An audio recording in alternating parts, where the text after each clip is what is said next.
you've been told, but it's time to come alive. If you want to party, babe, you got to feel it deep inside. All I really want to do is the things you just can't hide. Put your funk around it, babe, and I'll take you for a ride. Get on up with the feeling. Get on up with the feeling. Get on up with the feeling. Get on up with the feeling.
Bitter, sweet, fiery heat, whispers the man of the hurricane. Oh, stop pushing me, gonna push so hard I'll just let go now. Lost in your mind, blown on the wings of the hurricane. I won't let go, I won't let go, I won't let go, I won't let go, I won't let go, I won't let go, I won't let go.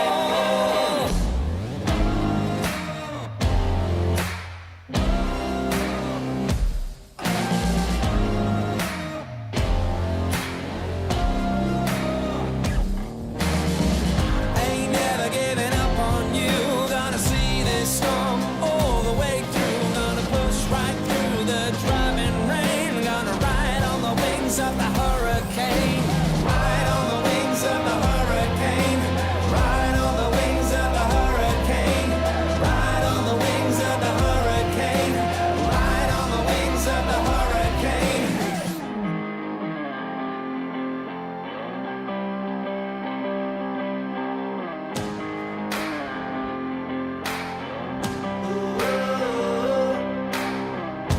Spirits climbing, love contriving, passion driving, the tempers rising. Whoa, stop pushing me, you're gonna push so hard I'll just let go now. Lost in your mind, blown on the wings of the hurricane. I won't let go, I won't let go, I won't let go. Ain't ever giving up on you, gonna see this storm all the way through, push right through the driving rain, gonna ride on the wings of the hurricane. Ain't ever giving up on you, gonna see this storm all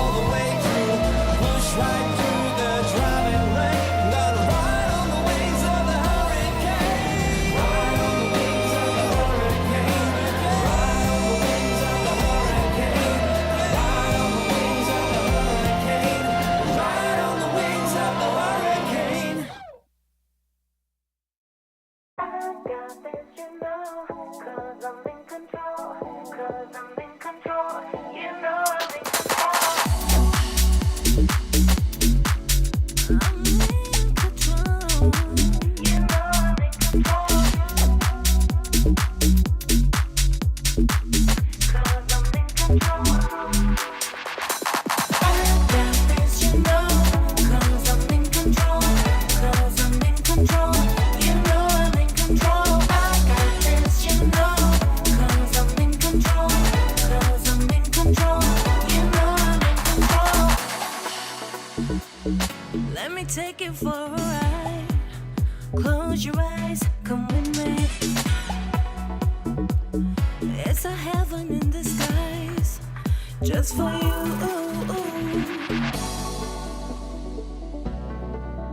Just for you.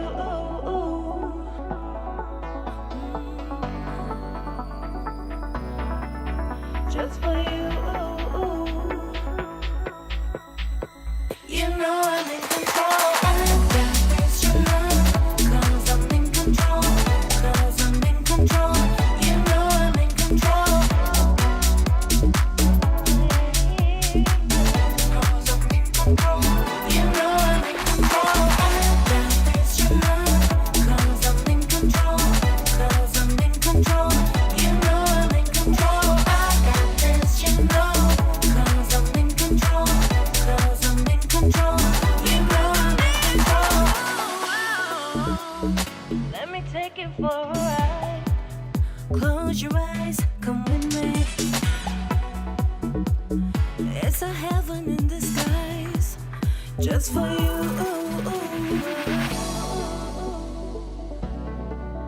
Just for you.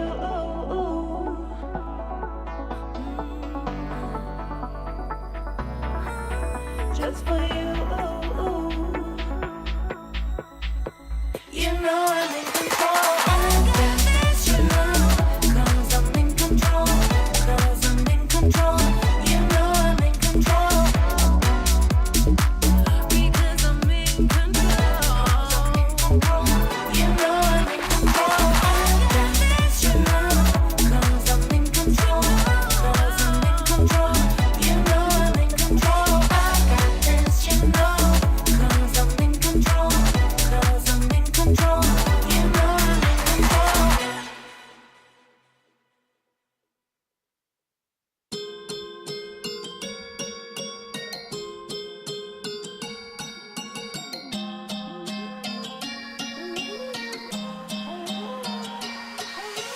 Got a chateau in the mountains. I change it, jet set through the islands. I change zip codes like it is nothing. Top 10K first class on my side bang.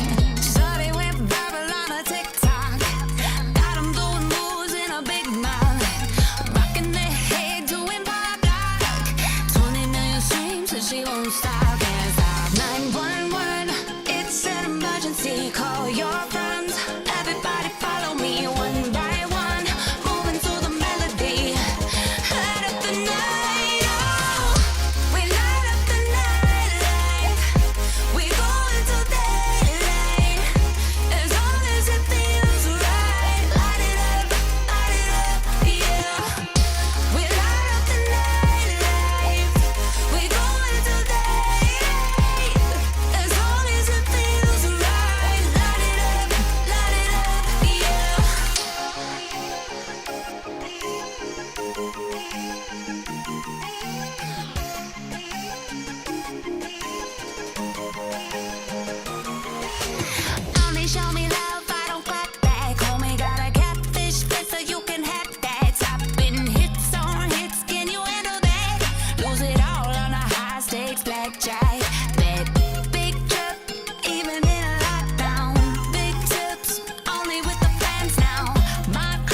We in the club and you party like nobody. We in the club and you dance like nobody. We in the club, girl, you show me your mata, your mata, your mata. We in the club and you party like nobody. We in the club and you dance like nobody. We in the club, girl, you show me your mata, your mata, your mata. Eh.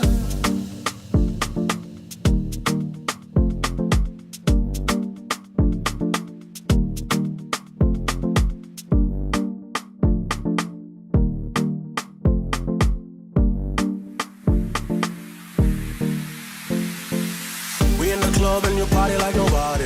We in the club and you dance like nobody. We in the club, girl, you show me your mata, your mata, your mata. We in the club and you party like nobody. We in the club and you dance like nobody. We in the club, girl, you show me your mata, your mata, your mata. Eh.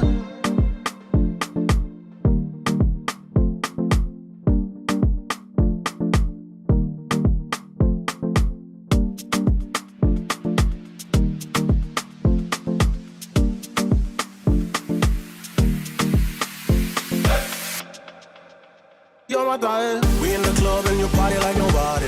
We in the club and you dance like nobody. We in the club, girl, you show me your mata, your mata, your mata. We in the club and you party like nobody. We in the club and you dance like nobody. We in the club, girl, you show me your mata, your mata, your mata. We in the club and you party like nobody. We in the club and you dance like nobody. We in the club, girl, you show me your mata, your mata, your mata. We in the club and you party like nobody. We in the club and you dance like nobody. We in the club, girl, you show me your mata, your mata, your mata. Your mata, your mata, your mata, your mata, your mata, your mata, your mata, your mata.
Red Bull gives you wings.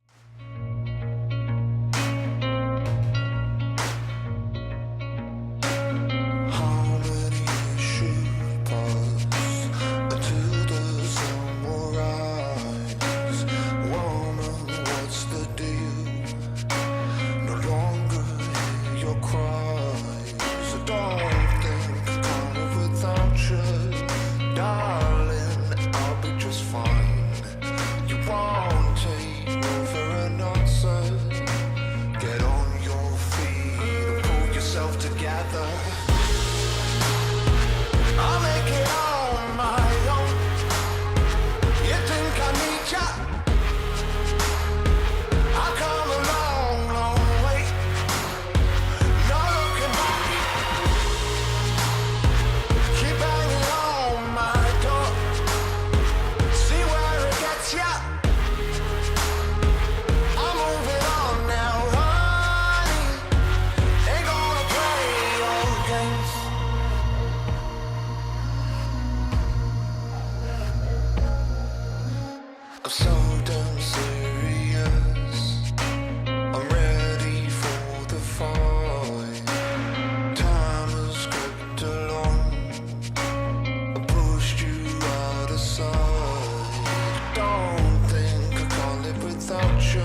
hard to call me back after you say you call me back. Passive aggressive.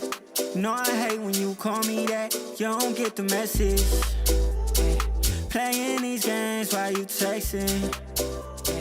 Same thing you do with your exes. If I love you where you love me, you would question me, yeah. At times I hold it back and give you less of me, yeah. Do you love me? Do you want me for real? Shawty, keep it real. Ooh yeah, ooh yeah, ooh yeah.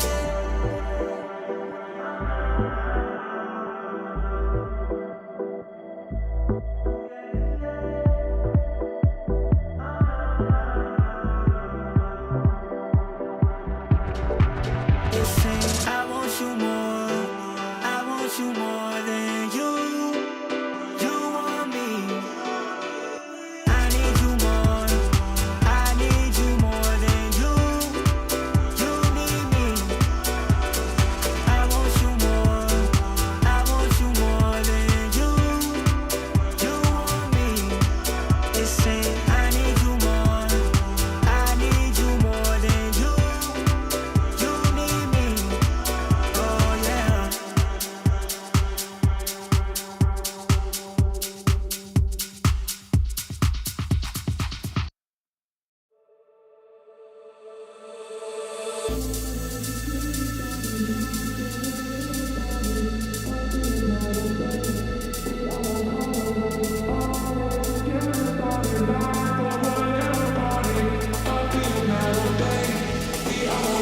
Away. Oh, we're just getting started. Life of whatever party.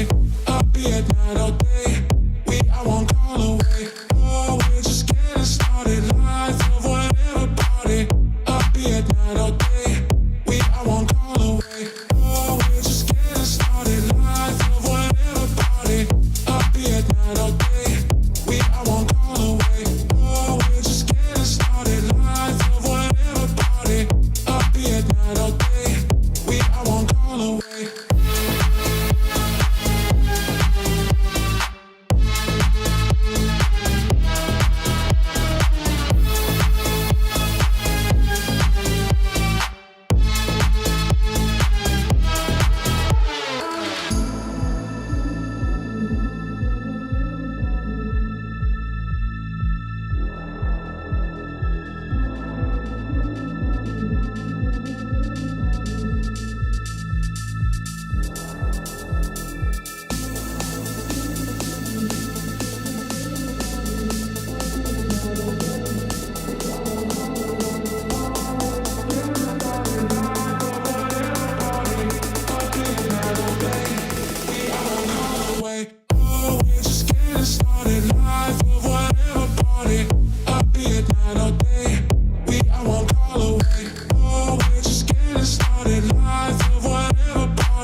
Walk anywhere, eyes them lock, pa me fresh sneakers straight to the snapback.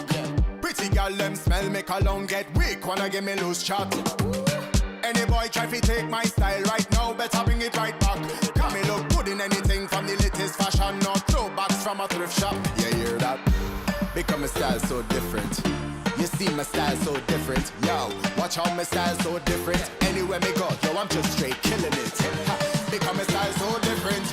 You see my style so different. Yo, watch how my style so different. Anywhere me go, yo, I'm just straight killing it.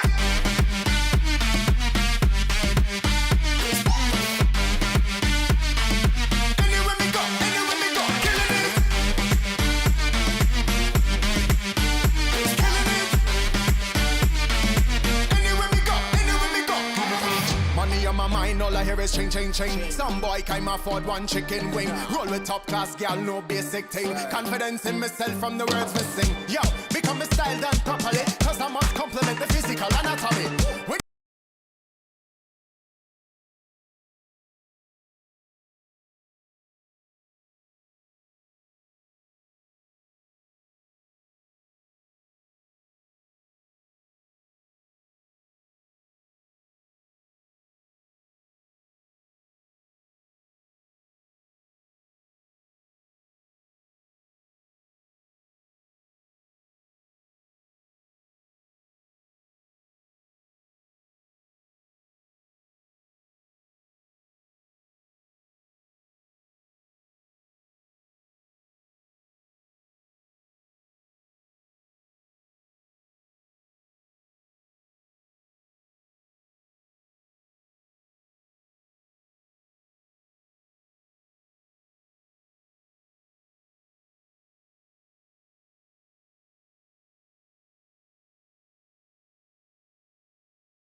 Yeah, I'm a prodigy. Ain't no milk for this ticket, ain't no lottery, no robbing me. My joy comes in the morning, they can't bother me. I'm proud of me. Thought I had to be like y'all, but I ain't gotta be. Took off, had to redefine my worth. Now my mind at ease. Work side of me comes out of me. We don't see no transitions. Stuck in the same frame of no clip with no ammunition. I am vicious. They can't handle me. I'm too ambitious. Ain't nobody invited you and your friends. This is fan business. Probably shouldn't be worried about your haters. Let that fade off. Whichever cheese told me I wasn't gonna make it. Should've got laid off. I know a lot of y'all thinking when the edge catch don't pay off. And I know your work.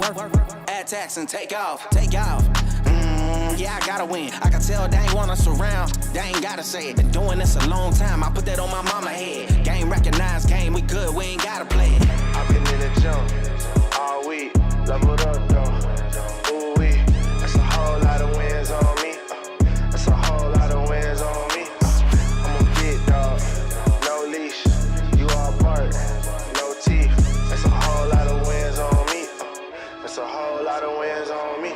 Come through like I'm Dolomite. Hold up, this a holy site. You think you a legend, what they say, I say for sure you right. All I ever know is being OG, I'm a prototype. Cooler than the polo sweater, brighter than the police light. Beast mode is a deep grind. Speak gold up at each line. No cheat code, I'm a beast, bro. You a bistro in this E-time. Got big goals and a big dream on the beach shore, taking me time. My whole team lit too tough, we too up like peace signs. I'm real. Raised up in the field. Grinding while the sun is on me, I ain't got no chill. Get it out the dirt and work like I ain't got a deal. I'm trying to blow 100 bands and tell you lames how I feel. We ain't throwing up a brick, dog. The game tipped off. I'm out the kennel, catch me running with the big dogs. Don't hear the critics, they can kick rocks like kickball. They not important, boy, I'm Jordan to the pitfalls. Too many L's over there, I'm trying to big ball. I'm trying to level up a bit, I'm talking Rich Paul. I hit the floor and get it jumping like I'm crisscross. Throw me and Cannon in the booth and that's a hit, dog. I've been in the gym all week. Leveled up though. Ooh wee. That's a whole lot of wins on me. That's a whole lot of wins on me. I'm a big dog, no leash. You all bark, no teeth. That's a whole lot of wins on me. That's a whole lot of wins on me.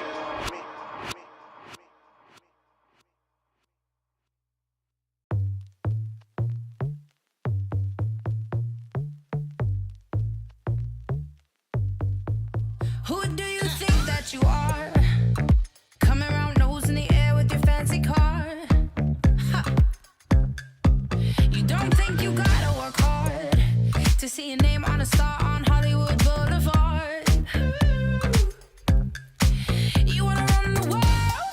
No, you want the whole wide world to run around you. You. To make your fantasy, you gotta work harder. You gotta work harder. Turn into reality. You gotta work harder. You gotta work harder. You gotta work harder. Yeah. You gotta work harder. You gotta work harder. Ooh, harder. You gotta work harder. Ooh. Life's not always VIP. Rooftop parties, yachts on the sea. You gotta push further. You wanna run the world? No, you want the whole wide world to run around you. To make your fantasy, you gotta work harder. You gotta work harder. Turn into reality. You gotta work harder. You gotta work harder. You gotta work harder. You gotta work harder. You gotta work harder.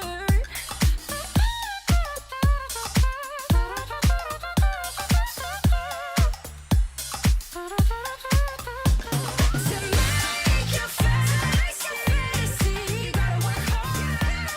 You gotta work harder. To reality, you gotta work harder. You gotta work harder.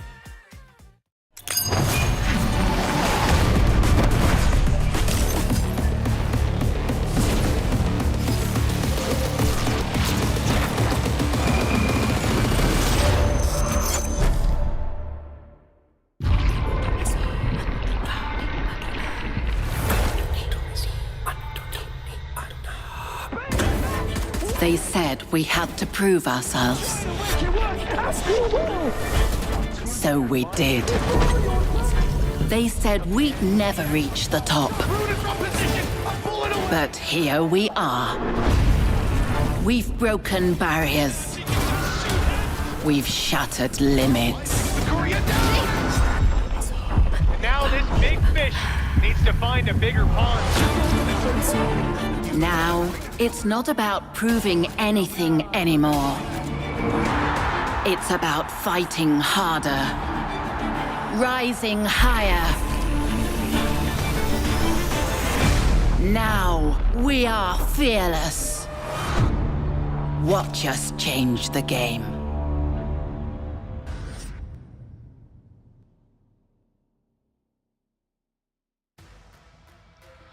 Welcome back, everybody, to another day of VCT EMEA Game Changers. Today, we're bringing you the lower finals of Split 1. I am your host, Yingsu, and I'm back here on the desk. And joining me today will be two very, very special people. Now, usually I will combine their names and make a pun, but the last time I did that to Tom Biz, something catastrophic happened. So I will not be doing that today, but Inami is here with us today as well. Hi, everybody. Welcome. How are you doing?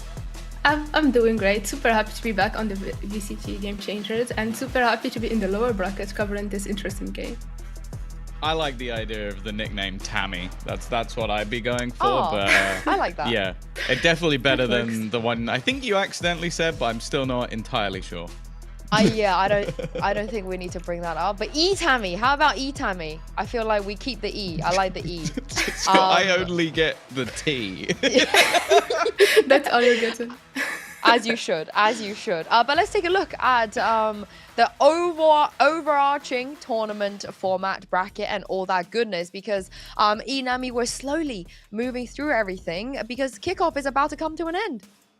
Yeah, it's about to come to an end, and we'll finally have our stage 1 winners, but also we will have relegation coming in and contenders coming in and new teams probably joining us for the stage 2. So excited to see if we'll be having new names and excited to see who will be winning this stage, because Carmine Cup, they have been surprising everyone, so I'm hyped to see if they can keep the surprise up.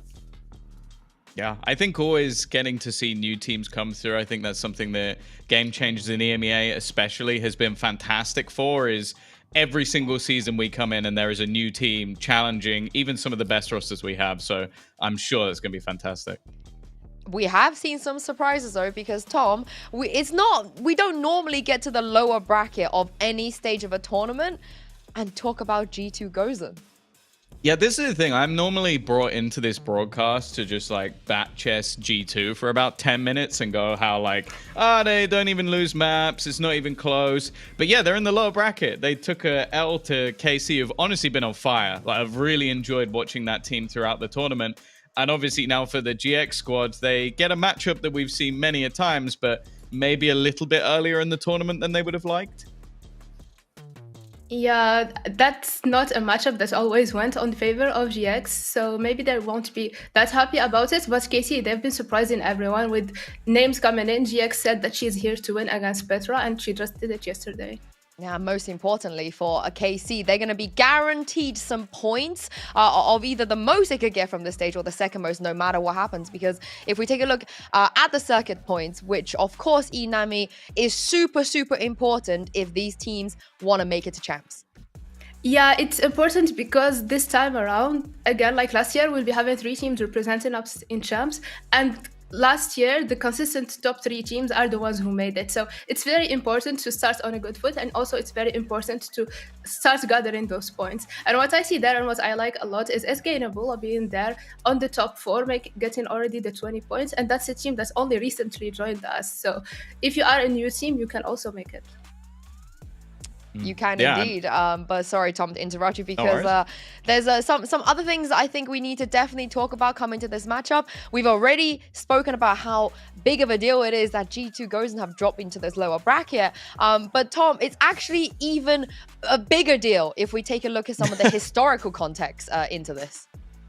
Yeah, I've sort of been lucky enough to almost experience a lot of it. And you could just see the numbers for yourself. It has been a long, long time since we've seen G2 lose 2 series back to back. We're also looking at G2 goes, and they have always won in stage 1. Be it, I think stage 3 was where they were always cursed. That was sort of our narrative for a long time. They even won that, I think, last time around. But they never really take L's this early on. And again, when it comes to best of 5s, at least regionally in EMEA, they barely ever lose. But when they do, Ness and Smurfette normally it's at their hands. I think that is literally the only time they've lost a best of 5, but we'll make it seem like it happens more often. Yeah, that's almost 900 days ago, and that's when Giuliano was still part of the lineup, when Glance was still in G2. That's really a long time ago, and that's also like the same lineup that ended up winning champs. So the first champs ever that happened in Berlin. So that's a huge take back to what happened like years ago. So they should lose. Maybe that's how we win champs, actually. I mean, who better, though, to speak about all of this than the person that's been here the same amount of time me and Tom and Inami have, of course. It is Mimi from G2 Gozen, and this is what she had to say earlier. I'm now joined by Mimi from G2 Gozen. Now, Mimi, I wanted to ask you straight away what happened yesterday, because it feels very uncharacteristic to see Gozen getting 2-0. You know, we never see that. So what in your mind kind of went wrong, and how do you think you can fix it ahead of today? I mean, instantly after the game, we watched it back to understand what actually was going wrong, because obviously it's always really hard to figure out in the moment if you don't have an answer. And one thing that was very obvious was the comms. And whenever we have bad communication, we tend to really struggle in game because we don't really know where to put ourselves and really what to do. And it kind of just shifted, because I feel like we had a good start on both maps, and then something started going wrong, and then it kind of just snowballed in a bad way. So I think mainly like our comms and figuring out how we should communicate better will definitely change the outcome for today. When you say bad comms, do you mean like not enough comms, or maybe like too many people speaking? Actually, I think it's a mix of both. Like a lot of times, like no comms at all. Like during retakes, also like having so much utility left, really bad utility usage or missed utility, or just no comms in important moments, but also too many comms in moments where there shouldn't be. So everyone is like speaking in each other's mouths, and no one is really hearing each other. So nobody really knows what is going on, which then leads to a bad rotation or a bad retake or a bad anchoring. So a little bit of everything, I would say.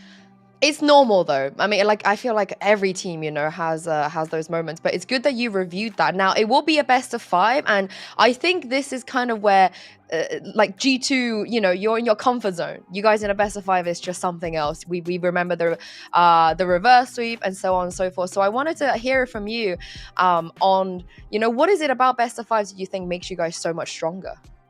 I think it's also like we're having fun in those moments usually, and it really tests the players. And one thing that we have on the team is a lot of experience with BO5s compared to many teams, because as you said, like we've been to many tournaments, played a lot of finals, and usually it is a BO5.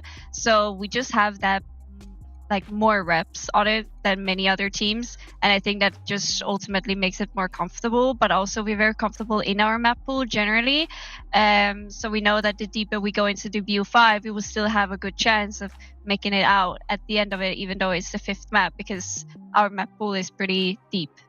Yeah, like I said, your comfort zone. And very lastly, now, if you do win today, you will be facing Casey again tomorrow. And you know, the G2 way is like very cheeky, a lot of banter. You guys are never afraid to trash talk a little bit. And it feels like maybe the Casey camps, at least the fans, are responding to that.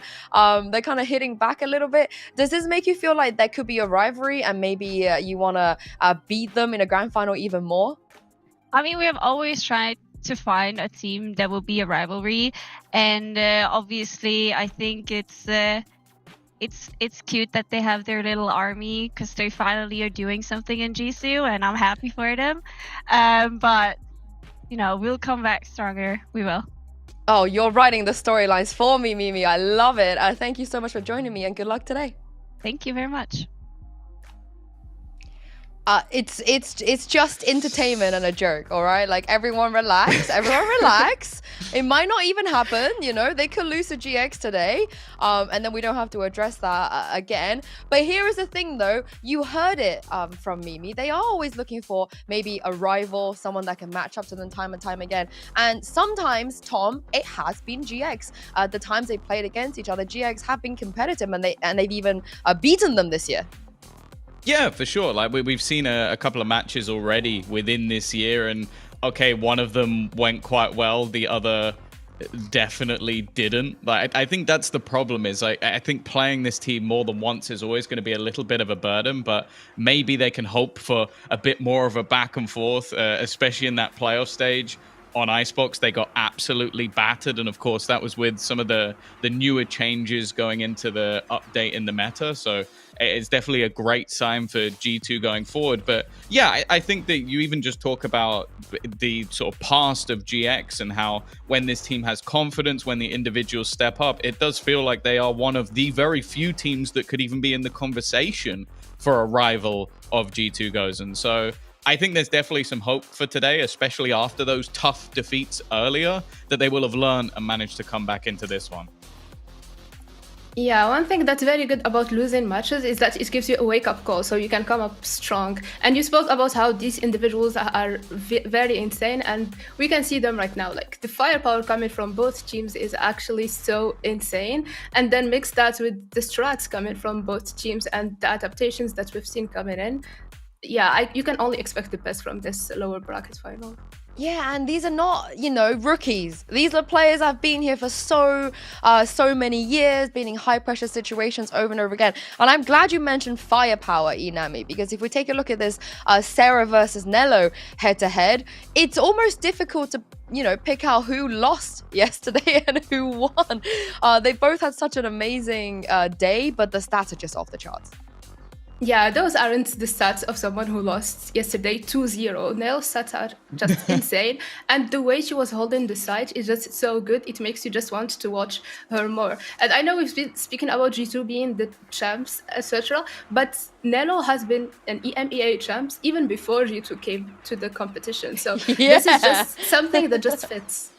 Yeah. I kind of want to go the other way as well and say that you can see that individual ability on Sarah more so now that she's no longer holding up that IGL role. I think that extra little bit of freedom has made this a very exciting matchup for both of those Sentinels because they are put in high pressure, difficult scenarios.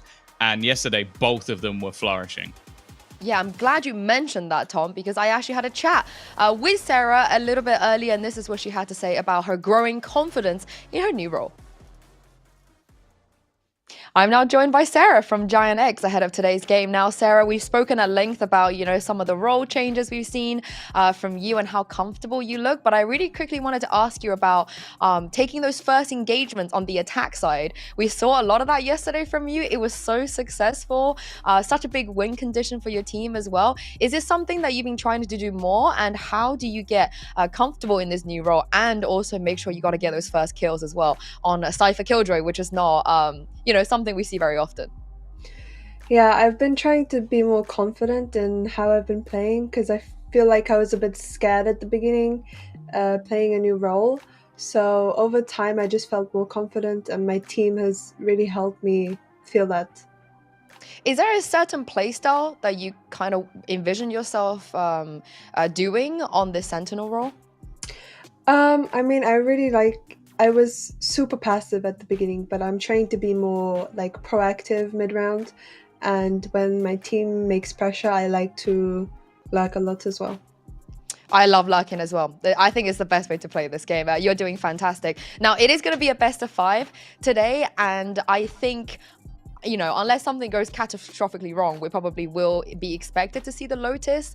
You faced G2 on Lotus already, and it also feels like one of the maybe more frustrating maps for you guys. So how do you feel about your Lotus right now, and what is it about G2's Lotus that you think is a bit difficult to deal with? I think G2 has a lot of steps in the game play, and we're not really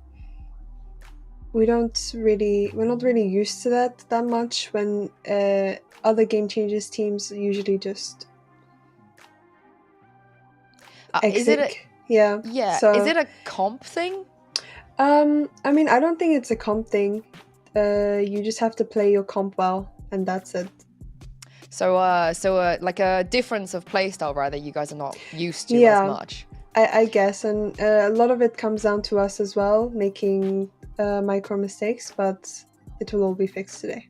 I mean, it was close. It was close. Yeah. Last question I wanted to ask you is your teammate Eva, who is someone that also has experiences in a best of 5, and we kind of heard a lot about, you know, what Nami's bringing. So I wanted to ask you what Eva has been bringing to your roster. Eva has a lot of energy, you know, and she likes to bring hype. Always wins her clutches. Like, if Eva's in a 1v whatever, she's winning it 100%. You are so right for that. A lot of impact to your team. Yeah. But thank you very much, Sarah, for joining me, and good luck today. Thank you. I love the instant, like, oh yeah, no, Eva's this and that, like straight away there from Sarah. And Tom, she's not wrong.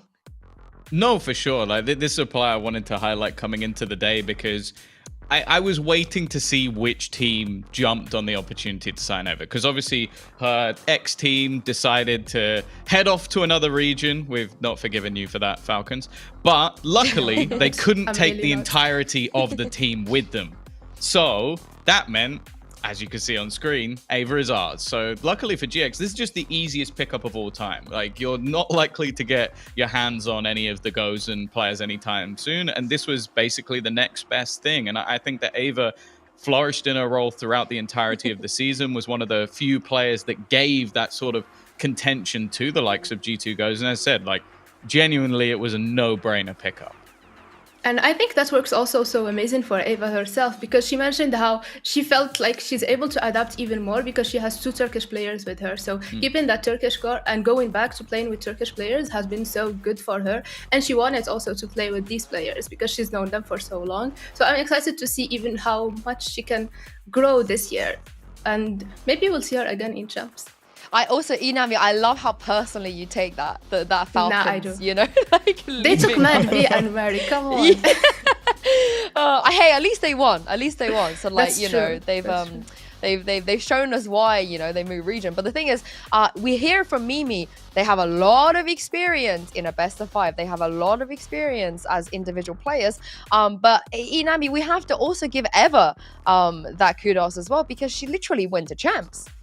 Yeah, she has so much experience as well. She went to Champs first with BBL in Sao Paulo, and then last year with Falcons. They were able even to win a map, like a best of 3, even if they didn't have fully their the whole lineup, because we saw Sandra wasn't able to make it, but they still were able to come strong, get 1 win there. And she has a lot of experience whether it comes to LANs, and the team as a whole also has experience facing G2, because these are players that have been around for so long, so we can only expect the best from them coming to this best of 5. Yeah, we for can sure. indeed. We can indeed. But let's take a look at the map vetoes, because we've talked about this already. It's a best of 5. The bans could be here and there, really. I personally don't really fancy GX on that Lotus, but Tom, let's see what they're going to take away today. Wow, straight away, G2 are going to be getting rid of the Pearl. I thought maybe they'd go for the split just because of last time out versus GX. They had their struggles, but I guess it is more of a sort of pick your poison. And, well, you sort of mentioned it with the Lotus go, with the Lotus stay. The Lotus has stayed soon. I feel a little bit nervous. And then they pick Ascent, Inami. Are you surprised with this insta-pick from GX? It's a Turkish jet, so that's the map that we'd expect her coming into. But there's honestly. another Turkish Yoru on the other side, so, you know. Yeah, but she doesn't. I mean, we talk about the Turkish jet more than Euro, so I guess she's fine into it. But I'm surprised they actually went into it, considering they lost versus Zeros. So I hope that we'll see some adaptation coming into this, because if that doesn't happen, I would heavily favor this veto to G2. But that's kind of, I'm a little bit surprised that Split has come in so late in the pool for GX, because it's been quite a comfortable map. We've seen them win it 3 times. One of them was against Gozen. And Ascent, evidently, they must have felt like they had just one bad performance last time out. But I'm also a little bit worried that they're still playing some of the older compositions. Like, a lot of teams have started to adapt away from that old school meta comp that we saw 1,000 times on Ascent. One of them is, of course, Gozen. So I'm a little bit nervous for them that, okay, you have the idea of how you want to play the map, but are you prepared for coming up against the likes of a Teo who's going to try and force you into the open? The Vice, which I think on paper on Ascent looks fantastic. So I'm a bit nervous for that map coming up, because if you lose your own map choice in this series, or then you're going into that Icebox again, potentially 2-0 down. And last time, well, you only got a couple of rounds. Yeah, I'm completely with you here, Tom. Looking at the first 3 maps, you gotta feel a little bit nervous for GX. You know, if you're a G2 Gozen fan, you'll be punching the air right now. This could easily, maybe not easy, this could potentially be a 3-0 if they're not careful. But Lotus, you heard it from Sarah. She feels like the reason they were struggling against them is because they're so used to teams just execing, you know, on their attack side and not having so many layers, which again, of course, when you're going to take strats from G2 Brozen, it's even some of the main VCT teams struggle against this comp and the things that they do. So I'm hoping they've had enough time to maybe come up with a counter. Maybe they can come in here with a little bit more confidence as well, because they have played against them quite a few times at this point. But here's the thing, Inami, if GX, though, are able to take that Lotus, and then we have Split coming up as map 4, all of a sudden, we're feeling quite good for them, right? We're feeling a little bit more confident for them in this best of 5. Yeah, it will all come down to the results of that first game, because if we go to splits, they won it before. They have a good record on it as well. So if you are a GX fan, you want to get there. You want your team to be able to get you to the 4th map and then hopefully win the best of 5, because G2 have been looking so strong in Icebox, in Ascent as well. I'm expecting the best from them in Ascent. And GX didn't look that good in Ascent, so that will be a big question mark for me going into this best of 5. I think the worry for me with those first 3 maps is, I think a lot of the time you have this where if you were the best team last year, you're more worried to make adaptations going into this year, because you go, okay, but that worked. Why would I change things again? The terrifying thing in this matchup is G2 were the best team, and they're the ones that have made all the adaptations. So I'm kind of sat there looking at, like, again, you go into Lotus and GX's comp is the same comp we basically saw run throughout the entirety of last year. We know that it works, but now that someone has basically built a comp to beat that comp, do you have enough to adapt? Are you going to adapt yours on the fly and try and beat them at their own game, which also seems like a tough thing to do with such short notice? So these first few maps kind of sit there and go, okay, do I believe in the team that normally wins this matchup and the innovators versus a team that normally lose this matchup and are sticking to what they know? And I feel like that's, wow, it's a loaded question, Sue. Well, how much do you read into what happened against KC, Tom? You know, how much do you is that replicable with another team, or is that just KC were too good? I'll use the Icebox as an example. I think that we saw GX really struggle to beat that defensive side because of how aggressive G2 Gozen were. And I think especially, I think it was Safia, her role in that game was to stop them doing that. And she was perfect. Like, I have no criticism or flaws in her game. She killed Petra, I want to say, in 50% of rounds, just sitting there waiting for her to push. So I think that KC came in with a fantastic game plan, which I don't know if that will work twice. That's the problem. If you try and copy what KC did, I don't know if that works. So it's going to be very difficult for them to have fixed all of their own problems, but also then adapt to whatever new stuff Gozen will have after a defeat. So it's possible. Like, we've seen, Gozen can bleed. That's normally that is more than enough, because that doesn't happen often at all. I just think the scariest thing with G2 Gozen is the second they lose, they come back even stronger. They do indeed. And let's take a look at Agent Select now. And Inami, it looks like we're going to see no changes. Are you surprised that GX, after everything that happened on Lotus, they're keeping with this comp? There are so many surprising things, honestly, when it comes to their comp. Because to start with, they're picking defense, which they only took 3 rounds in last time against G2. And they also have a low win rate overall in defense. So that's interesting for me. And yeah, it's interesting that they kept Killjoy. Her setups won't be really holding against the Tejo and against the Yoru utility. G2 Golden have this comp that the Brosens had also, that had an easier time executing, taking space into C. And also you can also keep it so simple, executing into the A with the Viper wall and fighting for the Rubble's control, and just forcing GX to use their utility so early on, and then they will have not much to really fight you for the post plan. So I'm so surprised they kept it, but I think they are so deep in the tournament to change anything when it comes to the composition. If I've learned anything from watching GX in the past is that comfort is key. So that's going to be the main thing for them, making sure all of their players are on form and comfortable. So I'm actually not mad that they didn't change anything. We'll see if this is going to work out for them, because we're ready to jump into this best of 5 and throw this over to your casters. Hazza and Cairo, take it away.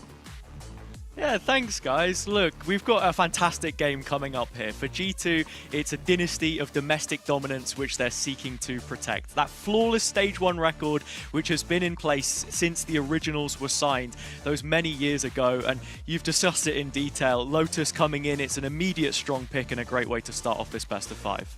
Yeah, it has. I mean, we've seen it yesterday that GX didn't necessarily struggle, but they didn't look like their best, right? And then you've got G2 who also had the same problems. Now you're coming into today, a lower bracket final, you've got to leave it all on the server. And you know what the best thing about this is unfamiliar territory for the Queens of EMEA. This is the first time they've been in a lower bracket final since Stage 1 2023. GX, the team that greet them there, plenty of history between the two teams, and now they'll attempt to break through the ceiling that holds them down in another lower bracket and succeed where nobody else has. Not just beating G2 a second time this event, but in an elimination match of a first stage. Things kicking off on Lotus outside of A,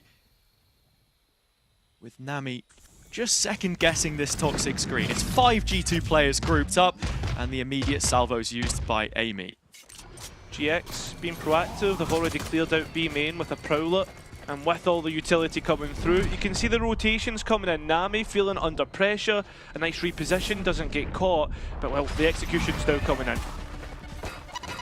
Last time around, they did set up to flank G2, so fighting forwards, the attack will go, but they fall flat on their face, shut out immediate. 1 kill back from Nello, she still stands on the site and needs support. It comes in the form of Petra. That's 1 kill back. Still they trail by a single player. Spike on the back, they've got to take the fight, blocked in the face. Nami bounces back from the situation. That's the pistol in the bag for GX. Yeah, Nami at the back of sight, the full time for that full round, and does so well to hold on to backside. I mean, you can see the delay that GX were able to buy as well through the breach, stopping G2, getting out of tree, and felt as if they were maybe a little bit funneled and one-dimensional in that pistol round, just because they were all trying to come out of one avenue. Of course, this is a repeat map as well in terms of comparing it to the previous series, and you can already see some of those mind games being played into the lighter A setup in comparison to what we saw from GX before.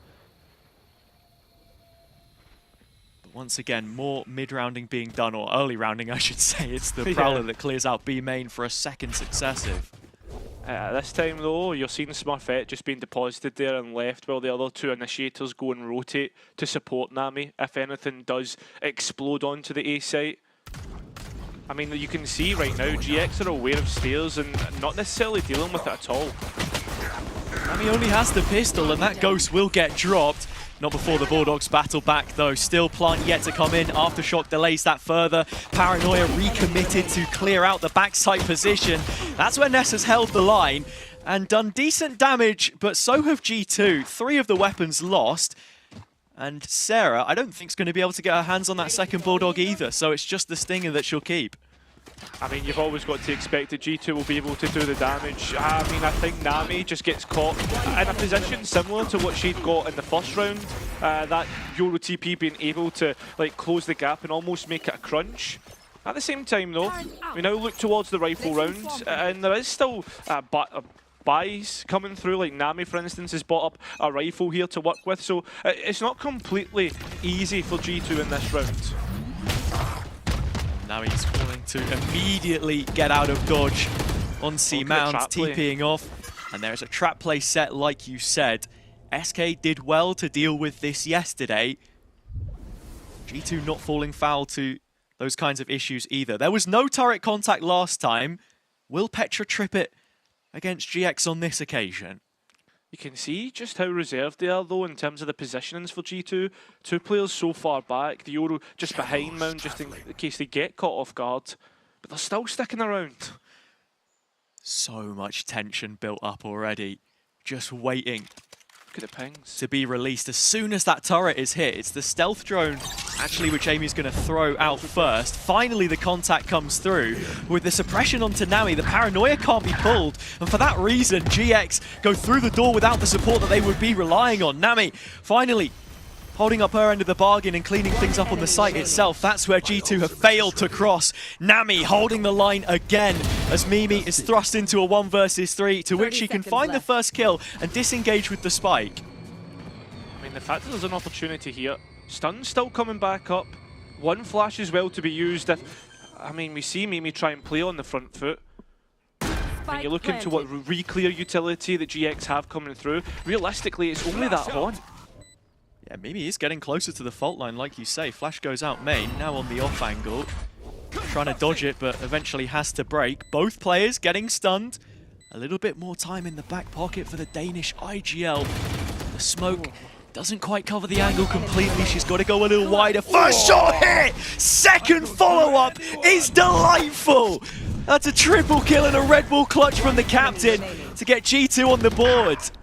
Do you know what? Water is wet. I mean, the grass is green and Mimi's got a clutch. What else is there to say here? Absolutely spot on. If there's anybody you're going to rely upon, it's got to be Mimi. Right now, though, that was the bonus for GX, so you're coming straight back in. What is essentially going to be a swing round between both the teams when you look at the economy state between the two. And GX now start to reinforce the A-hold a little bit more, go proactive. Whereas before it was just Nami, she's the one leading the charge, the paranoia put in. But it all falls silent. It's the other end of the map where things get active. Sarah finds Petra. Just Nello's toxic screen now available to try and divide these angles, but that's on A, sees where they're going. I mean, Sarah just immediately getting out of sight, wants to play retake. I mean, you have the advantage if you're GX, it's a smart decision. And on top of that, I mean, there's only really the Viper Orb to work with in terms of dicing up the angles. No, it is huge that she's held onto it though, and actually G2 want to try and fight through it. Amy getting one. Still not really sure what decision is to be made here. Does she disengage? No, it's a group up now towards Waterfall. Playing off of Nello. She's the one that gets the kill. Ness trading it back, and G2 cut down to size, still trailing by a player, but that's a clean one. Ness gone, the retake coming in from the CT side only. I mean, there's two blast packs. There's not a lot of utility for GX to work with. A tap of the spike and trying to bait players out. The salvo's buying time, but there's no utility. It's going to come down to gunfights. The plant isn't all too good here either for G2, but Nello takes it cleanly onto Eva. And whoa, what is that Smurfette? Consolation in the end. A triple is where we'll finish as the scoreline is tied. I mean, I think there's a really key duel that happens towards Waterfall here when Ness tries to clear towards backside. This is a lovely shot all in. I mean, that's the thing though, GX, they had the advantage, but they let it slip coming back in. And as we kind of mentioned, not a lot of utility to decide it. It just came down to isolated fights. And I mean, you look towards this round, it's the ultimates that's online now. Time to jump. In this game where whoever ends up losing is going to finish third. It was third place for G2 in the Game Changers Championship the last 2 years running. Even with 2024 being the first time they win all 3 stages. So there's not too much that you want to read into early. But rematches are their bread and butter. The Des discussed it. And into this kind of round against the Eco, of which they lost a couple against G2, or GX before, I should say. Now you want to be starting to build an advantage. I mean, already clearing out the KG utility. I mean, there was players up far on C Mound, but I mean, it should be easy to get into the site for G2, but it's not necessarily the case. Sarah close by to work with, but it's just Eva doing it all herself. Getting 2 picks already, being dropped to 5 HP and Sarah caught out. Here we go, Smurfette in with the ultimate, and Eva's got a third. Now you have to rely upon Petra. Just manages to dodge the stun and has been noted and forced back, but has to get back in to get that spike. That's another one of those ecos I was talking about. Petra still has half a chance. 25 seconds, 2 behind the smoke for GX, and as you say, 1 kill gets the ult. That's a chance for a rotation, and it's actually the orb she goes for instead. Trying to bait out with the TP. Well, the time being so low, 3 players to find. Oh, Omega 2, wait. only 1! Oh, that's a bit too close for comfort. A GX, I mean, it's Ava that ends up winning the round, but I mean, with time being so low, they must have thought that was going to be a save. Very chaotic end to the round. I know that the players were saying, in terms of what their weaknesses were, Nami highlighted, like, oh no, we don't have any weaknesses, there's nothing wrong at all. And everyone else on the team sort of subtly said, yeah, sometimes Nami does get a bit crazy with her plays, and that TP, I think, is one of them. Timeout from G2, perfect opportunity for them to reset early on, because GX have already managed to replicate their round count from the defense last time out. That's where they chose to start the previous map played between the two. They've done it here again and seem to have improved on their mistakes. Something that GX were really good at yesterday against SK was their eco rounds, right? We saw that being converted quite a few times, the pay safeguard thrifties coming through. But for me, like I said a lot yesterday that it felt as if SK were losing control of the rounds, but maybe it's just GX taking control, right, and going and finding these fights. Last round, something that they did was they went and pushed C-Mound like as the Breach and the Raze together. Comparing that to yesterday, GX really like to force people into the KJ setup, and it seems as if like they want to GX move their sentinels around, and they're very comfortable in doing that. G2 just walked into Ava's Sheriff as well, so that's another thing to consider. A full flush of ultimates for the next round though for G2, whether they want to use it, another thing entirely. Yeah, you've got to put yourself in that kind of position firstly, and it is the Sentinel Sarah's site, which should be receiving this onslaught from G2. Doubt they pull the trigger on all 5 pieces, as you say. Against their former teammate for Mimi, Petra. That being her breakout year, but already feeling a lot more comfortable on this GX side with the new role. And it's her site under siege, already doing a decent job at buying a little bit of delay with the utility, but the kills have got to come through. And right now, it's all G2. It is all G2, but look at the backlines. Look where Smurfette, the position that she's found. G2, well, they're planting it towards that CT spot, as well as Smurfette can get in to catch off rotations, but it's their own defensive smoke that blocks the line of sight. And while audio will have been cut on all 3 players, Smurfette's not running up behind them because G2 have actually fired themselves forward towards spawn. Mimi now, rifle in hand, fires off yet another belting shot, and with Nami nailed, it's G2 that have the advantage. They run with it, roll with those punches. Vanya adding yet another. And as the duelist does extra damage, Smurfette's down to a classic. It's a hopeless conclusion to the next round. A pay safeguard thrifty for G2, one of their own, to tie the scoreline right back up. Yeah, I mean, fair enough. What more can you say? G2 finding the picks that they were looking for, and I guess GX just giving them the fights that they were looking for, right? On top of that, like, the ultimates were massively impactful. Vanya being able to identify exactly where players are and identify the flanks that GX had managed to find. And I think like that repause towards CT is absolutely massive. It's in those kind of situations as well where when you have Nest playing rotate, that support, the safety net is so important. Sarah not able to do it solo. She's got Nami here this time, who goes undetected, crept into the corner, and now with some extremity information, Eva is going to be feeling a little hot under the collar. Close. Eva reliable in this Sheriff. That wall drops and almost too many targets to pick from. That stun's perfect though. Teed up. Well, it's only going to be one. Nello getting the advantage, and GX, they're sending this forward. That's the Rolling Thunder, but it's a distraction for Nami to get into position. The wall is denying any sort of line of sight, and well, there's so many players to pick from. It's only able to get one. G2, they eliminate the rest of the forces of GX. And now it should be easy enough to get that spike down. It's so unfortunate. You feel as if Nami should probably get 2 there past the first. Difficult duel to take, sidestepping at distance with a Sheriff. Cover going out. I think her work will be cut out for her here in the 1v3. I mean, Stealth Drone's identified the threat as well, and Nello comes in at the right time. Yep, it will be 4 for G2, as expected, but I guess these paces, these eco buys that are coming through are never anything to rely upon, right? We're always seeing something different coming through.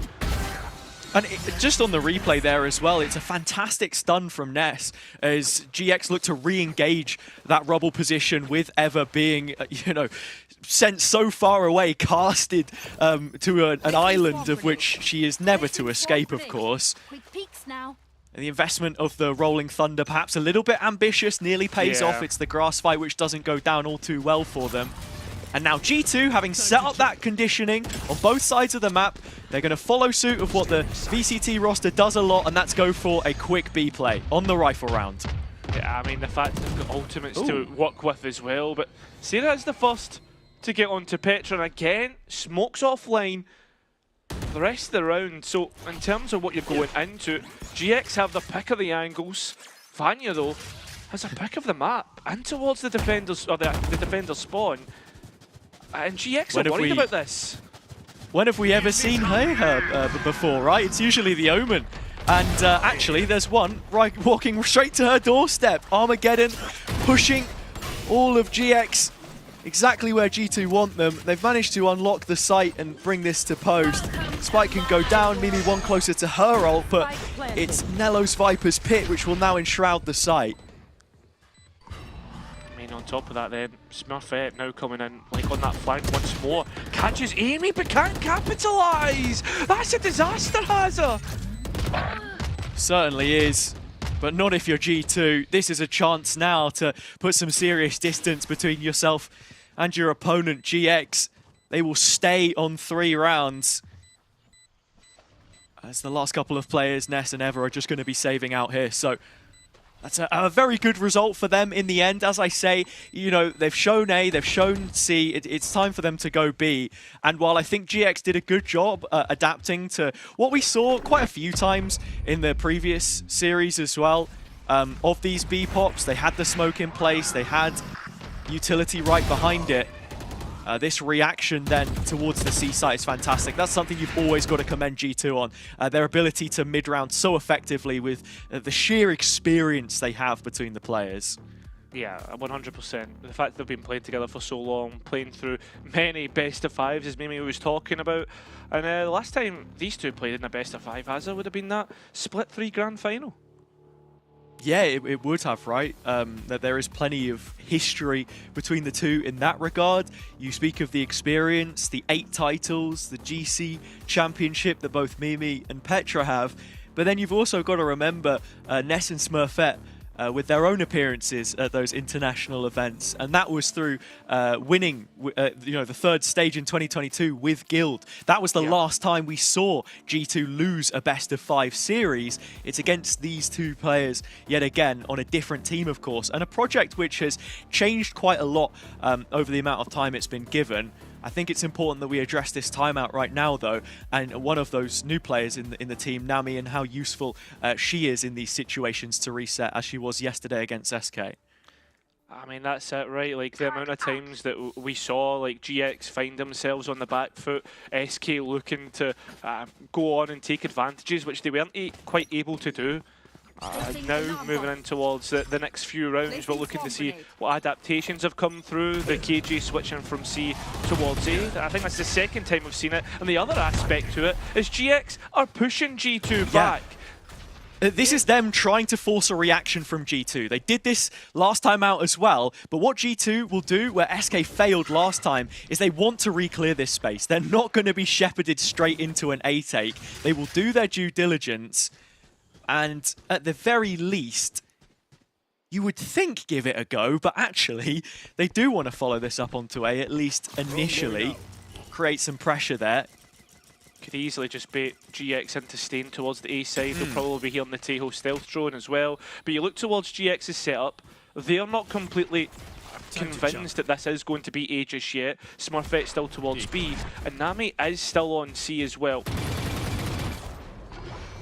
Player that you're always going to be looking towards on the attack side for G2 is Petra, who started off in B main. Her lurks were super valuable last time around, but that has now created an entire regroup of players which are going to be able to take a vacant B site. TP may just have been heard by Vanya on the backside of this push. Nami is the flank coming in, and quite a bit of delay already bought by GX through that nade, but I don't think she'll clear this. Well, was about to, and then flicked away at the last moment. Hobbit is where most of the forces come through, and there is a rifle in which to work with as well. I mean, looking for engagements as EMEA set up by the rest of her team. More players coming through, but the trades end up still keeping G2 in front more now as GX start to come in. It's went up in a 1 versus 1. That came from Waterfall. Yeah, Vanya, the only player left, does have a TP to try and play around with Ness. Empty utility belt, but the first bit of damage. Tapping the spike, time getting low though. Now you're starting to favour Vanya. All she needs to do is bait Ness off of the spike, and with that, the half not found, Ness will find the kill, and GX finds 6. I thought that she'd stuck it half. I genuinely thought that she'd stuck it half there. Yeah. That was cut incredibly fine by GX, and the retake utility again from Ness was brilliant. Just gets off before it. And for G2, as I said before, mid-round, they're diligent. They're not just going to go straight into any kind of committal when you show that initial aggression on the defender's side. And now 4 players to reinforce the A plate. Yeah, I mean, the fact that, like I said, basically the opposite from last round, right? The KG set up towards C. Now all the players set up on A to push them back, and again, it's the same round as last time. And the fact that G2 aren't biting the cherry, they're just taking their time. Very good at dealing with that early aggression. Nami blinded both ways. Showstopper wide of the mark. G2 capitalizing as it stands. Ness's best efforts will still fall flat. And so it settles for the attack side for just a moment. The screen is dropped, the curtain falls. The illusion that GX were battling back into Lotus have seemed to just fade away as G2 now will be securing themselves an advantage coming out of this first half, at the very least 7 rounds. Again, like I think it's just experience and knowing what rounds are being put forward, right, and how to react to that effectively. Normally, when you see 3 or 4 bits of utility or players heading your way, you want to head towards the other side of the map and be quick to, well, look for the 1 or 2 isolated players that would be towards the other side. I think for me as well, like the one thing that I've been loving from G2, and this is something I wanted to pick up in the round previous, is Vanya's use of the Yoru, right? Like, fair enough, like it's been good for entries and stuff, but we've seen a few times, especially this round with the TPs, but also being able to use the fake out as well as an extra set of footsteps to be like, oh, there's at least 2 here, they're opening the door. GX being completely baited out by audibles. It's nice stuff coming through, like Vanya is so quick on the mark here. And Petra as well, being able to support. It's just the micro details that G2 are so good at. And as much as GX and Sarah in the post-match yesterday was saying they've rectified some of the issues that they previously had on maps such as this, for example, against SK, where they did end up losing yesterday, you have to remember it's a completely different style as well, playing against the Yoru, as you say. I mean, Vanya's been so clinical so far, moving onto the duel list. In terms of those openers, she has the lowest first deaths of the top 5 duelists. And in terms of first kills, it's very comparable. So, what damage already done? Could be pretty important in this round if they feel as if they need to use it. Yeah. At the same time though, like, G2 still taking their time, and if they do come back here, you can see that fake out being set up once again, but it's Smurfette here. I mean, this is going to be a big 1 versus 1 because it'll open up the A site, and Ness at the same time activated through B main, as well as supporting forces, and found another pick. So GX are 2 to the good here. Another nice eco round being brought forward. Not out of the woods just yet. There's still 2 rifles here, hot in the hands of the remaining G2 players. It's the Dutch duo to try and save them. But the utilities just stop this B play from even coming in, and it's the worst possible site that you'd want to try and push when you're outnumbered. GX landing all of their shots on the follow back through. Fourth round comes at long last. Yeah, I mean, like, Smurfette, I think, has done so well, not only just to get 2 here, but also to act as a distraction, because the rest of GX are trying to make their way through B main. I mean, the fact that Ness gets one as well here and makes it 2 to the good is unbelievable. It's the mid-round calling as well between her and Ness, 2 players who had a joint calling structure last year, now under the reign of Nami instead, but still with the freedom to make those kinds of plays, tie up the loose ends, you know, go for that duel back through B main instead of it just being a player sat in lobby. More aggression wagered by her, as this peak isn't going to quite catch off guard Nello. Seaside taken with the ult. Nice combination of utility. Sarah forced to concede, but Spike isn't here just yet, and it doesn't look like it's going to be arriving anytime soon. Yeah, Vania is now just trying to buy as much time as possible and keep as many players towards the C side. Could also activate and be that late luck, be that late joker, as we've seen a couple of teams do before. At the same time, though, could also work and call players back. Such a powerful position to be in. Spoilt for choice, RG2, but you've got to make a decision before the end of the round comes in. And now Vanya, being watched for by Sarah. She just pulled away from the angle. Now G2 do feel as if this is a clause that they want to elect to take up on, as the spike is making its way towards C. Sarah does give it up, but she does have the lockdown coming back into the retake, and Eva is just 1 away from that Nightfall. Nello's the player in close proximity, which could give that kill to her. Oh my god. Big 1v1. They're dead. And wins it, but there's a second. It's up against Nami, and G2 are now in prime position. It's now got to be a foot race onto the site, as Nello will be coming back in soon. Vania cleared at the wrong time for her, and now Smurfette is moving further. The Rolling Thunder buying some time, but you've got to be thinking now about Nello coming through. He gets rid of the lockdown and the player, and now a 1 versus 2 against Ness. Hang on. Doesn't have, well, still has the snake bite, and will come in at the perfect time, but Ness just can't quite make a decision on which fight to take. It felt like for just a moment there was a slight gap where maybe the defuse could come in, but you are clutching at straws here. G2 playing brilliantly towards the latter end of the half. Not as strong as it was for them last time out, but still pretty damn good. It's going to take a lot for GX to respond.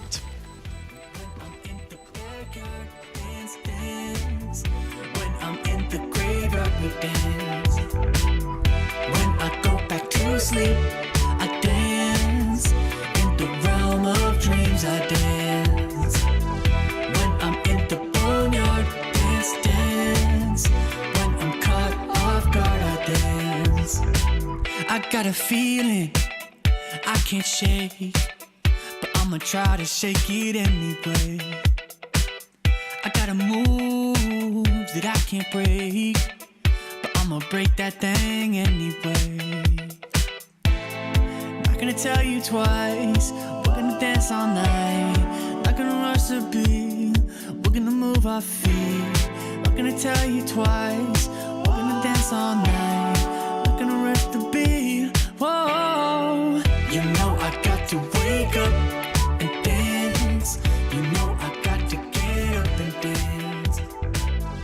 When I'm in the backyard, dance, dance. When I'm in the graveyard, we dance.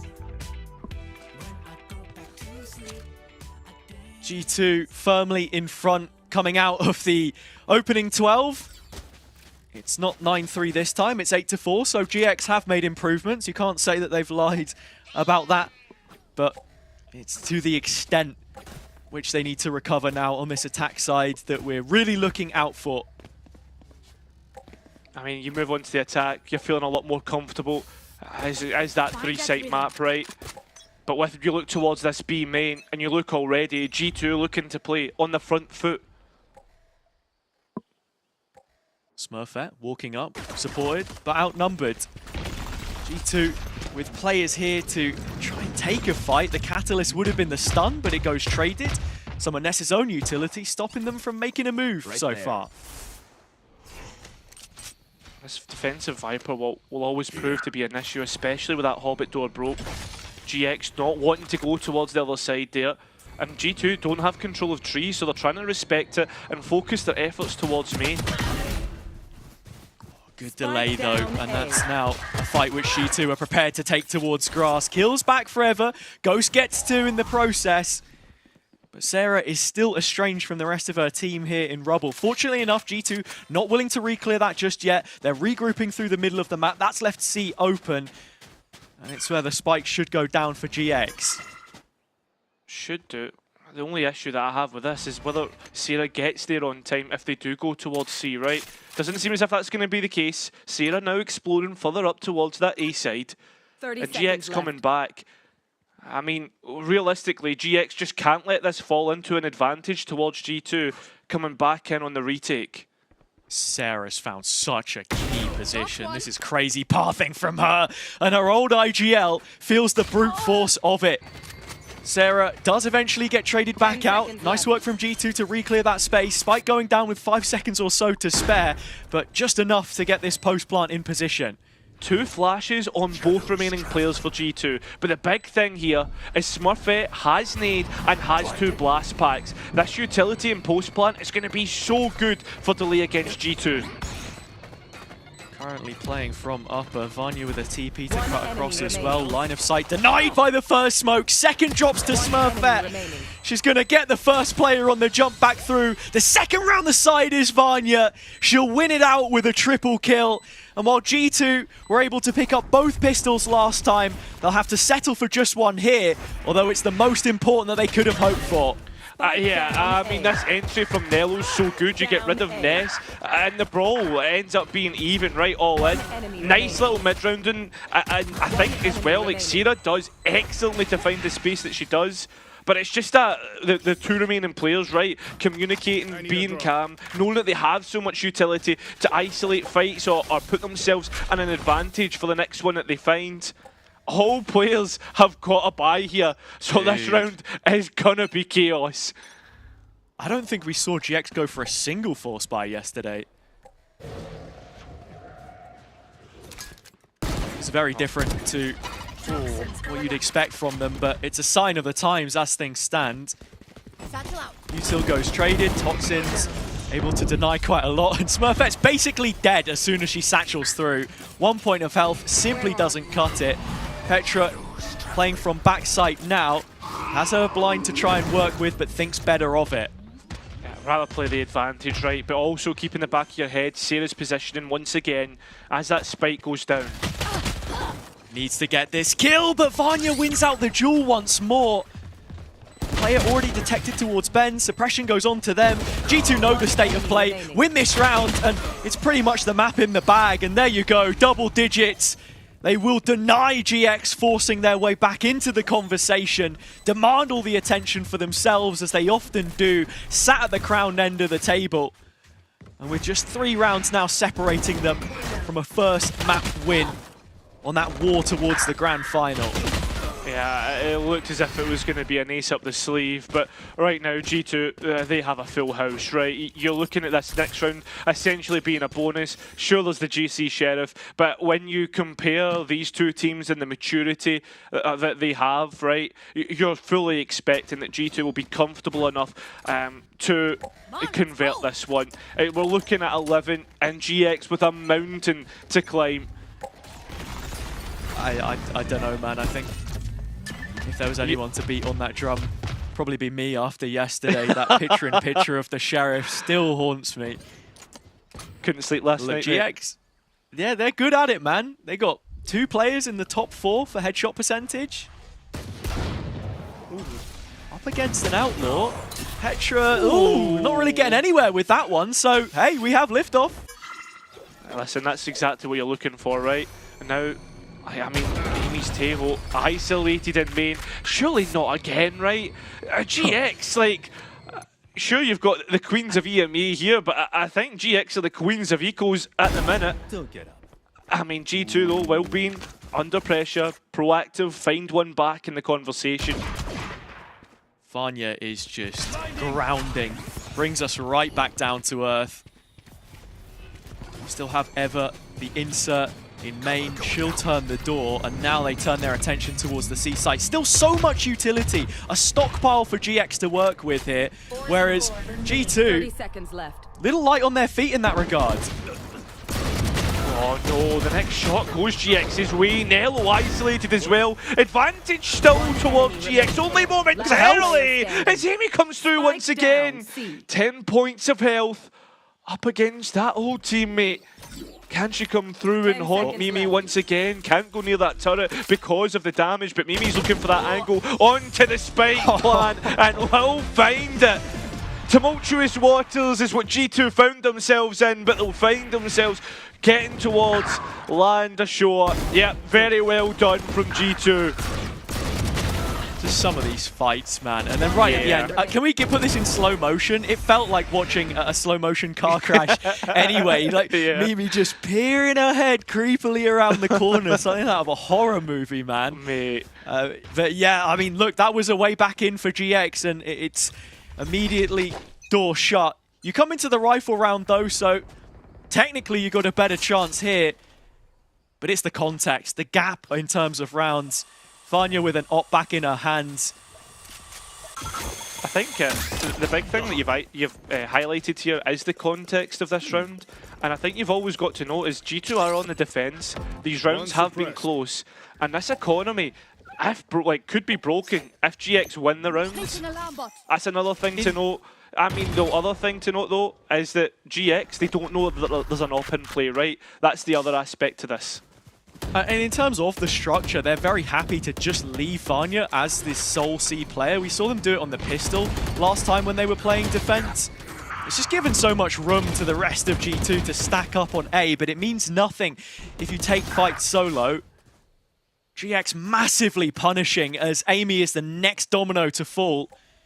Now GX with numbers of their own. Thinking about going towards B, just straight through the front door. Threaten the possibility of the A pressure. But it's just phantom pain that G2 will have to cradle.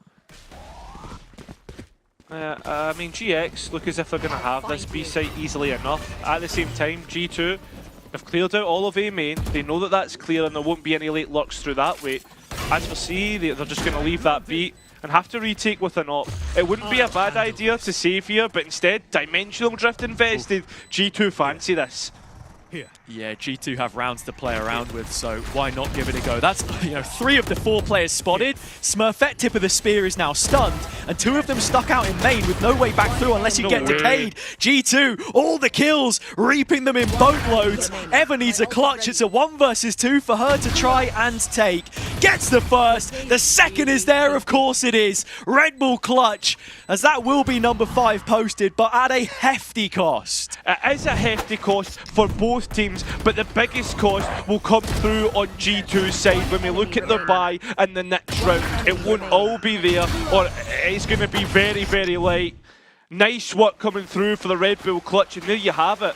A defender's economy, which usually will struggle to build itself up. They don't get extra eco from planting a spike or doing anything like that. And on top of that, GX are first to the ultimates in this half.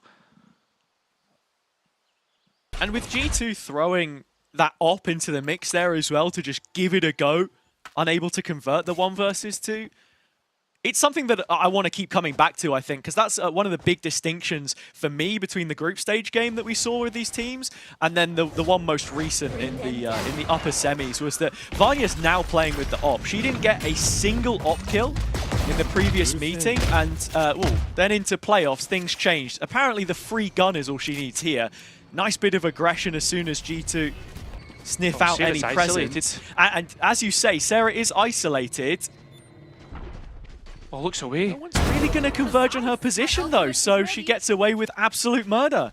I thought Amy was coming through to help there, but, I mean, G2 have spent a lot of time going and clearing out B main, etc. That spike's been down for a fair number of seconds now. And they're lax with it as well in terms of that clearing, like you say, from G2. Best case scenario here, bait out a couple of ults. Make GX deep dig into their pockets to try and guarantee this round is won. But I think you're up against it. You're going through it to even have half a chance here. So that gap reduced now to 5 rounds. Nice reactions as well from GX. Straight away, fire onto A site, get that spike down. All 5 now, a royal flush of ultimates for GX. Sarah, I thought, was going to find herself in a tough spot, and then that would like steamroll in towards the next round. But well played in the end. And this, ultimate cycle is going to be huge now because the economy is tied to it in a sense. Every now and then you're going to come into a round just like this where Nello is the only player above 1,000 credits, the rest are below 200. So barely anything from which to work into the next if you can't keep this clean, G2. You're also talking about a team which is knocking on the door of map point, and that makes all of the difference as well for GX being able to mentally reset. Yeah, no, you always got to take note of what control both teams have. G2 right now have cleared out B main, have a player posted up on A, and are forcing GX to come back across the map and not head towards that C site execute. EMEA gets a boatload of information in which G2 can act upon. Yeah, but in the process, Ness throws the fault line at it. Got to wait another 40 seconds for that to come back. Aftershock, not going to have access to that anymore. Just a single flash, but for the rest of GX, I suppose, that's where you start to make up for it. And with this breach ult and Nightfall coming in on the B site, should be an easy pickup, and that's exactly what it is for a blind Smurfette. Yeah, it's an easy entry, but in terms of getting that spike down, there's still delay, and there's still utility to come back in on, and G2 make good of it. El Stolo trades coming back through, Showstopper to make good of it. Instead, it's Sarah's luck and Smurfette's rifle that will find 7, and this gap is reducing very, very quickly between the two teams. It's exactly what I spoke about as well. You are happy to throw ults at these big swing rounds where you can win a couple more in the process. Yeah. Because, yeah, okay, it's the Nightfall, it's the Rolling Thunder, it's the Showstopper, fine. But now G2 are on a bad buy, and you're looking at 11-8 most likely before you get to that position. Now, the problem is G2 have been able to build up a few more of their own. I mean, in terms of the interaction between the two, I mean, G2 just have so much to deny space. Yeah, I think for me though as well, like it's a trampoline economy right now for GX, right? For every rifle round they win against G2, they're essentially in like 70-80% chance of winning against that eco, right, of G2. And on top of that, right, like GX when they find them, G2 when they find themselves like in a buy, they've got to find themselves in positions where they're willing to go and invest ultimates, where they're at least 4 or 5, or at least even against GX, right? It's going to be tough right now, and they've got to really manage these next couple of rounds well. Or we could find ourselves very quickly with, and then being GX on even round count. Like as I said before, when we were all the way back at like 11-4, that this wasn't like G2 completely out of the woods yet. Definitely not, and they'll know it. Quick util dump towards C. Nello quickly knows that the majority of GX will start this round elsewhere. Get him. Toxins going up. That rotation is taking its sweet time to come through, as GX are not really in a position to commit to this either. They're very hesitant. I like this though, because what G2 are doing is they're using the Viper molly and an Omen smoke to bait out, like, hey, we've got utility here and players ready to fight on the A site. And then GX are kind of falling foul to the trick that G2 are playing, a complete stack waiting. We need to see maturity here and experience and clearing the site out and making sure they don't get caught out by what G2 have. time bank is precious, and it is starting to run out. In this position, you might not hate the possibility of Sarah even investing the lockdown just to confirm it, because there are 4 G2 players inside the site. But finally, as they press go, they fall to the hands of Mimi. G2 able to get control of it, cut down GX to size. Quick B pivot, still had Nami hanging around. She's managed to clear out all of this space for them, but look at the rotation. They're going to be in position to attack this before the spike can even hit the ground, G2. Yeah, and they've got ultimates to invest as well. Rolling Thunder straight in. That's it. That is it. The ult has won the round. There is no reason to even push this now, because G2, just using that one ult, have won it for themselves and then killed all the players in the process. Yeah, a great pace safeguard Thrifty. I'm playing a game of Cloak and Dagger, realistically, trying to beat out. Usually what we saw from GX is they would push the team into reacting. Instead, G2, they cast a veil over the A site. You don't want to come here. Why would you want to come here? Head to C, head into the stack, head into all the utility. I mean, that was most important, the way that G2 placed it. And on top of that, right, only one ultimate invested. We're going into rifle versus rifle at map point with 4 ultimates, and GX only really have that lockdown, which there is a counter to, that being either like salvos or whatever, or most importantly the Armageddon.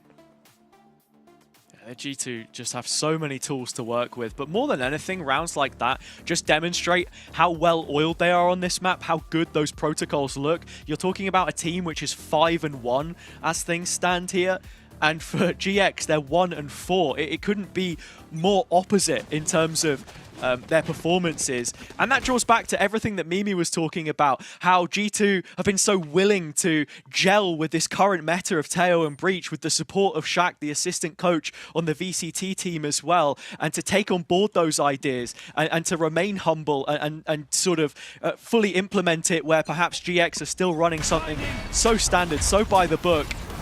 It feels dated. Still 5 rounds, they have a chance. Nami needed that so badly. It's another rubble fight which she loses.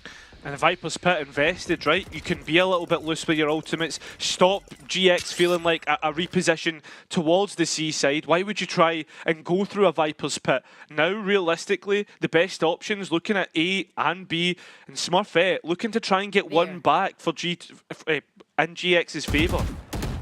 There. She's leading the line, but it's almost solo here. The point woman of the push onto the site, shoulder spotted. Petra needing to win that duel, goes wide, hits the mark head on. 5 versus 3. GX trailing in number. Now 5-on-2, 1 by 1, they will continue to fall. This G2 A-site defense will not stop until the job is done. They've responded brilliantly despite the GX timeout. They need no time at all. It's just 1 round to end it flawlessly. 13-7. They have the first round of the lower final on the board. Yeah, it has. The thing is about this half, though, it really got nervy for me. Looking at the way the rounds were falling, the economy, and how close it got, right? GX could have found themselves closer to G2 towards the end of that half. I think now, though, you look at what G2 have, the maturity, the experience, the fact that they didn't panic at any stage and waited for the right time to use those ultimates. Especially that second half, as you say, when GX had half a chance to get back into things. Unperturbed by the situation. They are so well drilled on this map, as I said before, learning those lessons, doing their homework, and dealing with any potential threats.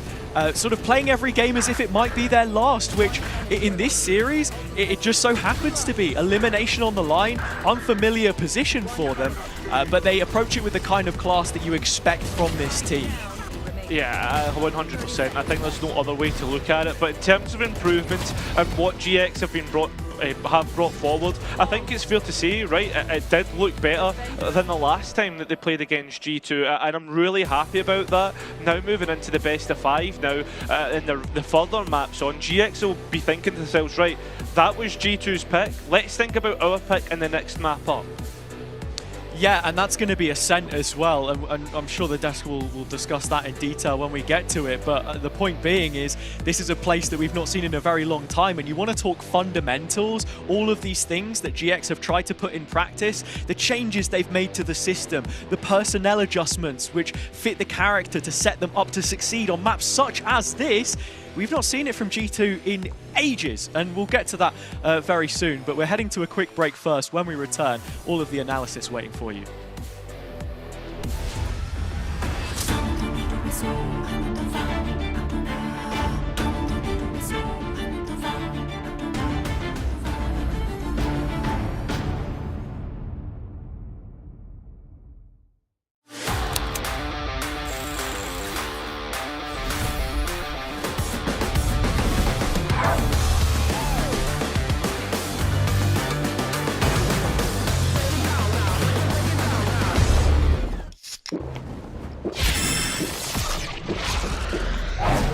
Red Bull gives you wings.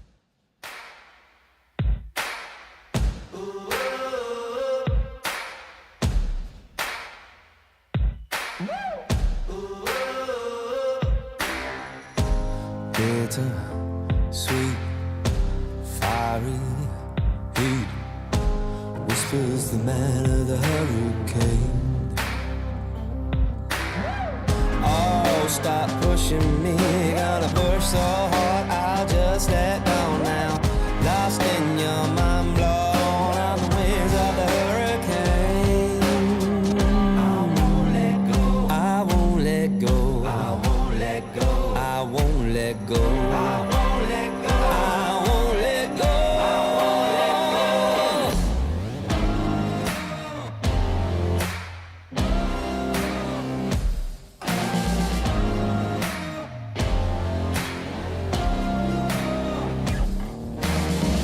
Ain't never giving up on you. Gonna see this storm all the way through. Gonna push right through the driving rain. Gonna ride on the wings of the hurricane. Ride on the wings of the hurricane. Ride on the wings of the hurricane. Ride on the wings of the hurricane. Ride on the wings of the hurricane.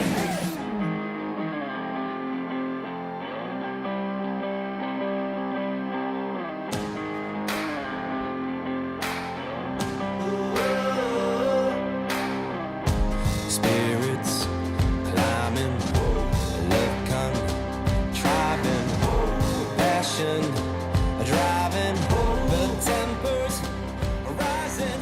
Whoa, stop pushing me, you're gonna push so hard, I'll just let go now.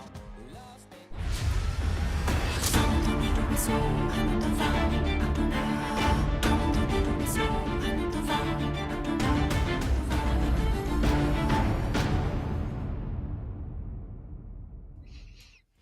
G2 Gozen are back to their winning ways, and I am back on the desk here with Inami and Tom. They lead 1-0 in this best of 5. But Tom, I feel like the scoreline doesn't necessarily portray just how close every single round was in that game.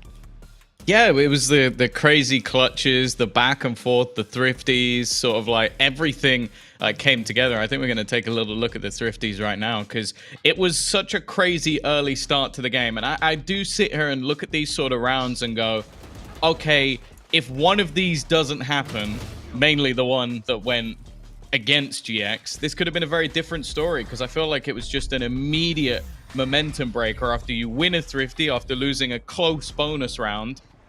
And then you would immediately sort of lose one afterwards.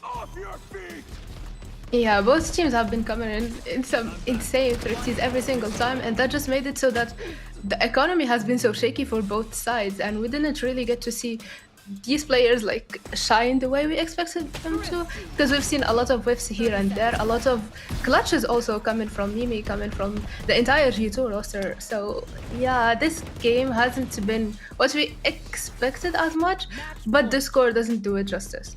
I feel like it could have been a different result if that bonus round after GX won pistol in the first half, where Mimi kind of stole away with her clutch, would have gone differently. You know, it felt like every single round it could have easily gone very, very differently. But I do think we should address some of the brilliance that we saw too, because Inami, Nello on that lurk as well. I think she single-handedly kept that game at 8-4 towards the end of the first half. Yeah, to start with, the Viper wall have had so much value during this game, but then this lurk coming in here, being able to catch the rotation coming from GX and just like stopping them from going from A to C and have a proper answer to whatever the flood coming from G2.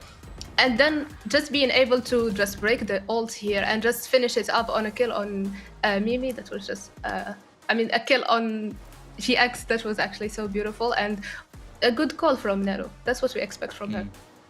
I think that's the thing. We're seeing her switch up onto this role from being in that sort of initiator spot in the past, and she's been so impressive. It's like it's all natural just going back to that sort of position. Yeah, again, it could have been a 7-5, and then that was like my heart was going every single round on that map. But let's talk about the Turkish duelists head to head, because I think this is going to be pretty relevant as we go on throughout the day, especially with Ascent coming up next, because both Smurfette and Vanya were playing their hearts out there, Tom. Yeah, this is what you want to see if you're going to have a good series, especially for GX. Smurfette being on form on top has always been a huge win factor for any iteration of this team or her previous rosters. So the fact that she was definitely there and performing in this matchup is going to be an exciting one, because her Raze has always been good, but it is when you get back into the grounds of the Turkish Jet on Ascent that if she is missing, I already believe they have lost, especially with the setups and the comps that are potentially going to be different. She needs to be as good, maybe even better, which seems a little bit harsh when she ends with a 286 ACS. Yeah, that's been a phenomenal job from Smurfette. And what I look to here also is that she's playing Raze and she's been doing so good, because we questioned before this pick in this map, especially when Meg suggested that maybe they would want to go through a Neon or like a different pick to make it work. But she's making it work with the Raze. It was just ended up being like lost on so many small clutches, and it's just so unlucky. It was very unlucky, I think, or very lucky if you are a G2 Gozen fan, of course. But let's talk about the next map, because this is the map pick of GX. Now, any other time, I think we would have been like, obviously, you know, they like this map. They've traditionally been fine on it. But in this kind of scenario against a G2 where we haven't really seen them at all since this map has come back, do we like this choice, Inami? And do we think that G2 are going to stick to what they played at Challengers, the comps that they played back then? If you asked me the same question last year, I'd be like, yeah, 100% GX is taking this map. But this year, it looks like they kept the old comp, and it didn't really work that much for them. They said that they had some VOD reviews, and they looked up at their mistakes. They corrected some yesterday, and we're expecting them to correct even more today. But that's still a big question mark for me, is are they able to adapt to whatever G2 will be bringing, especially since we don't have that much VODs of G2 playing this map. Yeah, I think especially bringing in that sort of double initiator Vice and then the Yoru in the mix for G2, like you get so much information throughout both halves, because that's the thing. This is a map where you will talk about GX and their aggression, like their willingness to take space, their willingness to basically push the boundaries of the map. So if you can basically go, oh, is this corner safe? Okay, I'm going to put a salvo and I'm going to put one of our 2 drones in. I'm going to send Vanya in with a fake out. Like, you've got so much information gathering. And then you come onto the defense side. And I just think Vice right now in any map that has these really tight chokes is like, okay, well, Smurfette's dived through, the wall's gone up, and now we can kill her. And the rest of the team is still just waiting behind it. Like, your timing has to be bang on with everything. And I feel like GX have always been one of those more like free-flowing, like, okay, we're going to do stuff in the moment sort of teams, not the ones that are like, okay, we're crazy on these XX, we're crazy on our timing. So I think the Vice, if it's played, might just rip them apart. Are they? Yeah. Do you think they should, Tom? Yes. Oh, okay. There you go then. They should just stick to it, right? They should just stick to the comp that they already played. I think I agree with you. I think it's already kind of sprinkled with some ideas we've seen already from them on other maps, so I don't see why it wouldn't work here. But that's the thing. They haven't played a GC yet. I assume GX also haven't faced them in scrims, so this is going to be an interesting matchup if we do get this comp. So let's take a look right now and see if Tom is right. Oh, would you look at that? Tom, what's the lottery numbers? Oh, sorry, I can't get you that far ahead. I think maybe they've gone for a slight change up. I believe last time they were running it with a Sova, they bought a KO in, which again, I think gives you those additional flashes and still garners you a similar amount of information. Also has potential to deny some of the setups from the likes of Ness. I just really like what they're coming in with, though, with the composition. I think it can be very difficult to get aggressive against a comp like this. And as said, it's something that a lot of teams won't have practiced massively. Now, luckily, I will say GX did play against a similar comp when they play versus Serant, so they'll probably have a couple of ideas here and there. But they also got kind of trounced on that map, so they will have had to adapt and come up against some of the differences that are going to be run by G2 Gozen.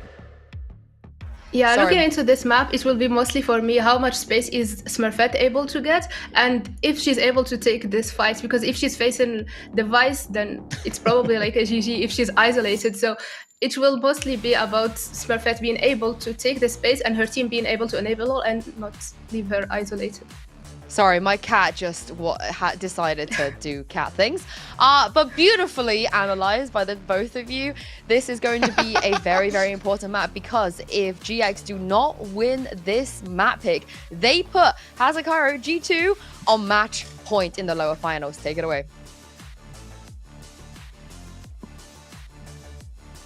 And it's not a position that you want to be in, is it, right? Against G2, against any team for that matter. It's a character quality that maybe we haven't seen from GX to come back from being in that position. It's a best of 5 as well, a great test for a team like them. But I agree completely with what Nami was saying as well. I think when you look historically at GX and some of the teams that they've played that have gone for more util heavy comps on this map, they have struggled in that first affair. I think of NASA last year, for example, with the Deadlock comp that they were running. I think about even Zerance, this event earlier on, and now this, which is a slight deviation on that, but still quite a lot of the same pieces retained.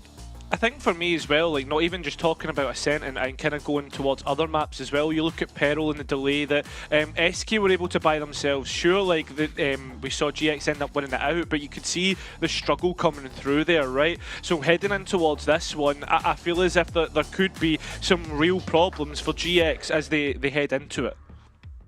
Dealing with all of that Vice utility, it's going to be an issue. G2, no stranger to funky comps. Last time they played this was back in stage 1 of 2024. Meanwhile, GX have played it 20 times since then and kept a pretty strong record along the way.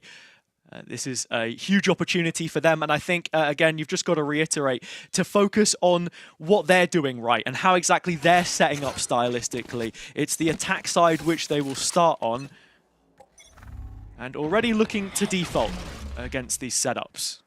I know diving in head first. I know the desk was talking about scrims and like experience, etc. Like G2 would have so much experience, right? Scrimming against the default comp on Ascent, like using their own comp. Whereas you've got to ask yourself, how much experience would GX have realistically from their scrims, right? Playing against a Vise, Euro, etc. And Teho as well, like it will provide an awkwardness to the map, and you can already see some hesitation from GX early doors. Ooh, smoke placed behind the G2 players on A, but they're going to keep walking this one forwards, clear out main. Nami still lingering in position. See, Ness is the solo player suppressed by the knife, as Sarah sends her own out, but doesn't collect the same kind of tag. This is a bit of utility we've got to be looking at all of the time. How much effectiveness can Sarah get? Right now, it's not too much. You have to go through the Vice wall. You're committed to it now. And it's a nice Arc Rose flash. G2 already, 1 to the goods. They've only lost Nello, so that Vice utility won't be able to work for the rest of the round. No more flashes. But you've got flashes, right, in the form of Petra. And you've got one on Mimi as well. So there's plenty of which G2 can work with. Huge opportunity coming into the retake. Maybe a pairing of them as well as the suppression goes off. Not available for GX. Sarah is down. So Smurfette revealed in a position closely guarded. But when you go towards Market, it's only Mimi. She stands the task. And with that, It falls down to only Nami, 1 versus 4. The first is clean, but Petra is on the scene, so it's a pistol for G2. Very well played. G2 coming back in, they take their time. The KO knife notes Smurfette towards platform. Nest took a shoulder peek where she was noted towards main. G2 know what their priorities were to get back into the site, and they do so well. But I think, first off, Nello's utility and the usage coming through and the initial push really puts G2 in the perfect platform to convert that round. And tying up the ideas of GX playing against Vice as well and dealing with that utility. When it was on Pearl, they had the Yoru. Now Smurfette on the Jet. Yeah, it's like jumping into, you know, razors, literally. You don't want to put yourself in that position at all, especially with the changes to the slowing effect of it as well. Vanya putting GX at a snail's pace with her own Outlaw. Smurfette has dealt with this first line of defense though, and that's an opportunity for them to get in perhaps. Perhaps. Never mind. Into the util. Yeah, it's a bit tough. Although, you can already see, look at the map, GX, Nami's being activated at the perfect spot here. Timing, almost perfection. Nami missing those shots, and the smoke going down to make sure there's safe passage towards the A site. While all this is going on, Ava has a marathon to get towards A, and that's got G2 the perfect time to get towards the A site, be in position to either deny the spike or just get straight on and flood in. And I think that's what you expect them to do. The recon is going to give just an extra moment for GX, but as the knife responds, they're in position for the retake. Flash onto Nami couldn't be more perfectly timed. She's only able to get one. With Eva in the corner, classic in hand, it's her former teammate Vanya that will put her in the dirt. So G2 converting their anti-eco and keeping most of those weapons in the process. I mean, what else is there to say? The Vice utility already looking to be an issue, and Vanya providing that outlaw damage as well. Like, everything on this B site looks to be an issue. 12 kills with a sniper in the last series against GX, 10 of those coming on the operator, but the outlaw is just as good, and so you can see heavy shields brought up by each and every player, not giving her an opportunity to get within striking distance. G2, the setup is pretty much the same. Nello is going to continue to plant her feet towards B. She finds herself on the Sentinel role yet again, the one which she excels in. Yeah, Vanya elsewhere though, towards short, the outlaw looking towards tiles, so looking to provide a different issue. Ooh. There's nothing really to protect Vanya, although from a peek from top mid, although Sarah hasn't taken it. Ava taking a boatload of damage there. Drone is down. That's a lot. Does still have the drone and the dart, so tools for GX to work with and try and solo out this outlaw, which is actually going to come flying in their face instead. One shot paired with the paranoia. Vanya does go down, and now with Smurfette smelling blood in the water, they want to continue that charge towards the A site. 3 from Smurfette. Skulls on the pile, and the A site open for the taking. Perfect stuff. Smurfette always looks so comfortable on the Jet. One of the best picks. G2, on the other hand, are really taking their time coming back in. I mean, it's all about damage here, realistically, especially when you've only got a Spectre and a Ghost to work with, and it's looking like it could be a flawless round. And I think as well, mid is a great area of the map to try and work if you're playing against this Vice.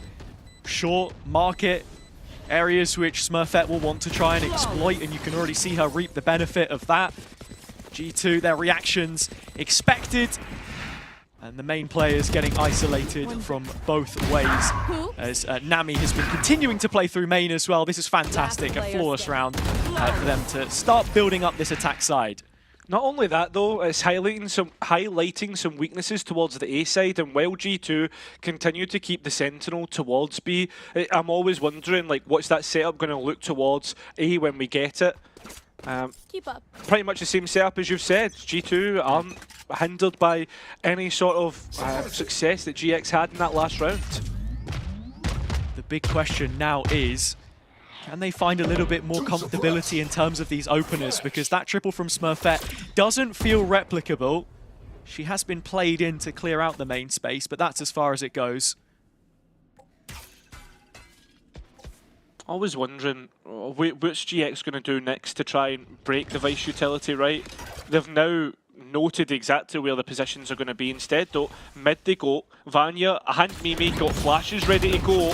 Can they catch players off guard? It's not the case. It's Sarah who denies the push. I feel like they were quite ready to go for that one. Amy makes amends. One back onto Smurfette with the tip of the spear now blunted. What do the rest of GX have? As I said, in terms of taking these sites, they struggled so much against a similar comp with Zerance. And now in the face of G2, seemingly more of the same, but this freeze mid-round after triggering the wall and first trap puts them in a great position to take the rest of the site control. Until Mimi finds 4 with her knife. 30 seconds left. Yeah, in terms of rotations, it's going to be really tight if they go elsewhere. And trying to get out of main, GX just can't do it. Smoke down is making it look easy. Teal salvos as well. You still got a paranoia if they do come out of the choke. And Petra is in position right now. G2 have put a complete stop to this. GX failing to pierce into that B site once again. It feels in some ways like those tasks were pushed away, right, in terms of responsibilities. When you've got homework and you just want to keep putting it off, like, oh no, I'll do it the night before. You have to deal with that wall. And when it ends up being so late in the round, it buys plenty of time for Nello to call those rotations. She gets the support that she wants on the site. And right now, GX aren't even getting out of the choke. I mean, that's where G2 are holding them. They can then start to play into those layers a little bit more as the rounds go on and you know, force GX to invest utility to clear out space, as they have done towards A main, for example, and probably will do here. That leaves them short-handed in their executes. It really does. And another thing that we've not seen from GX just yet, although we are quite early into the half, is we've not seen them go up towards that market just yet, right? Providing another issue in terms of threatening that B side. First of her flashes, teeing up the second. Smurfette able to shut them down. Mimi moving forwards. She gets dealt with. And so 3 versus 1 is the situation as it stands for Nello. The newest player into the roster, but one with plenty of experience of her own.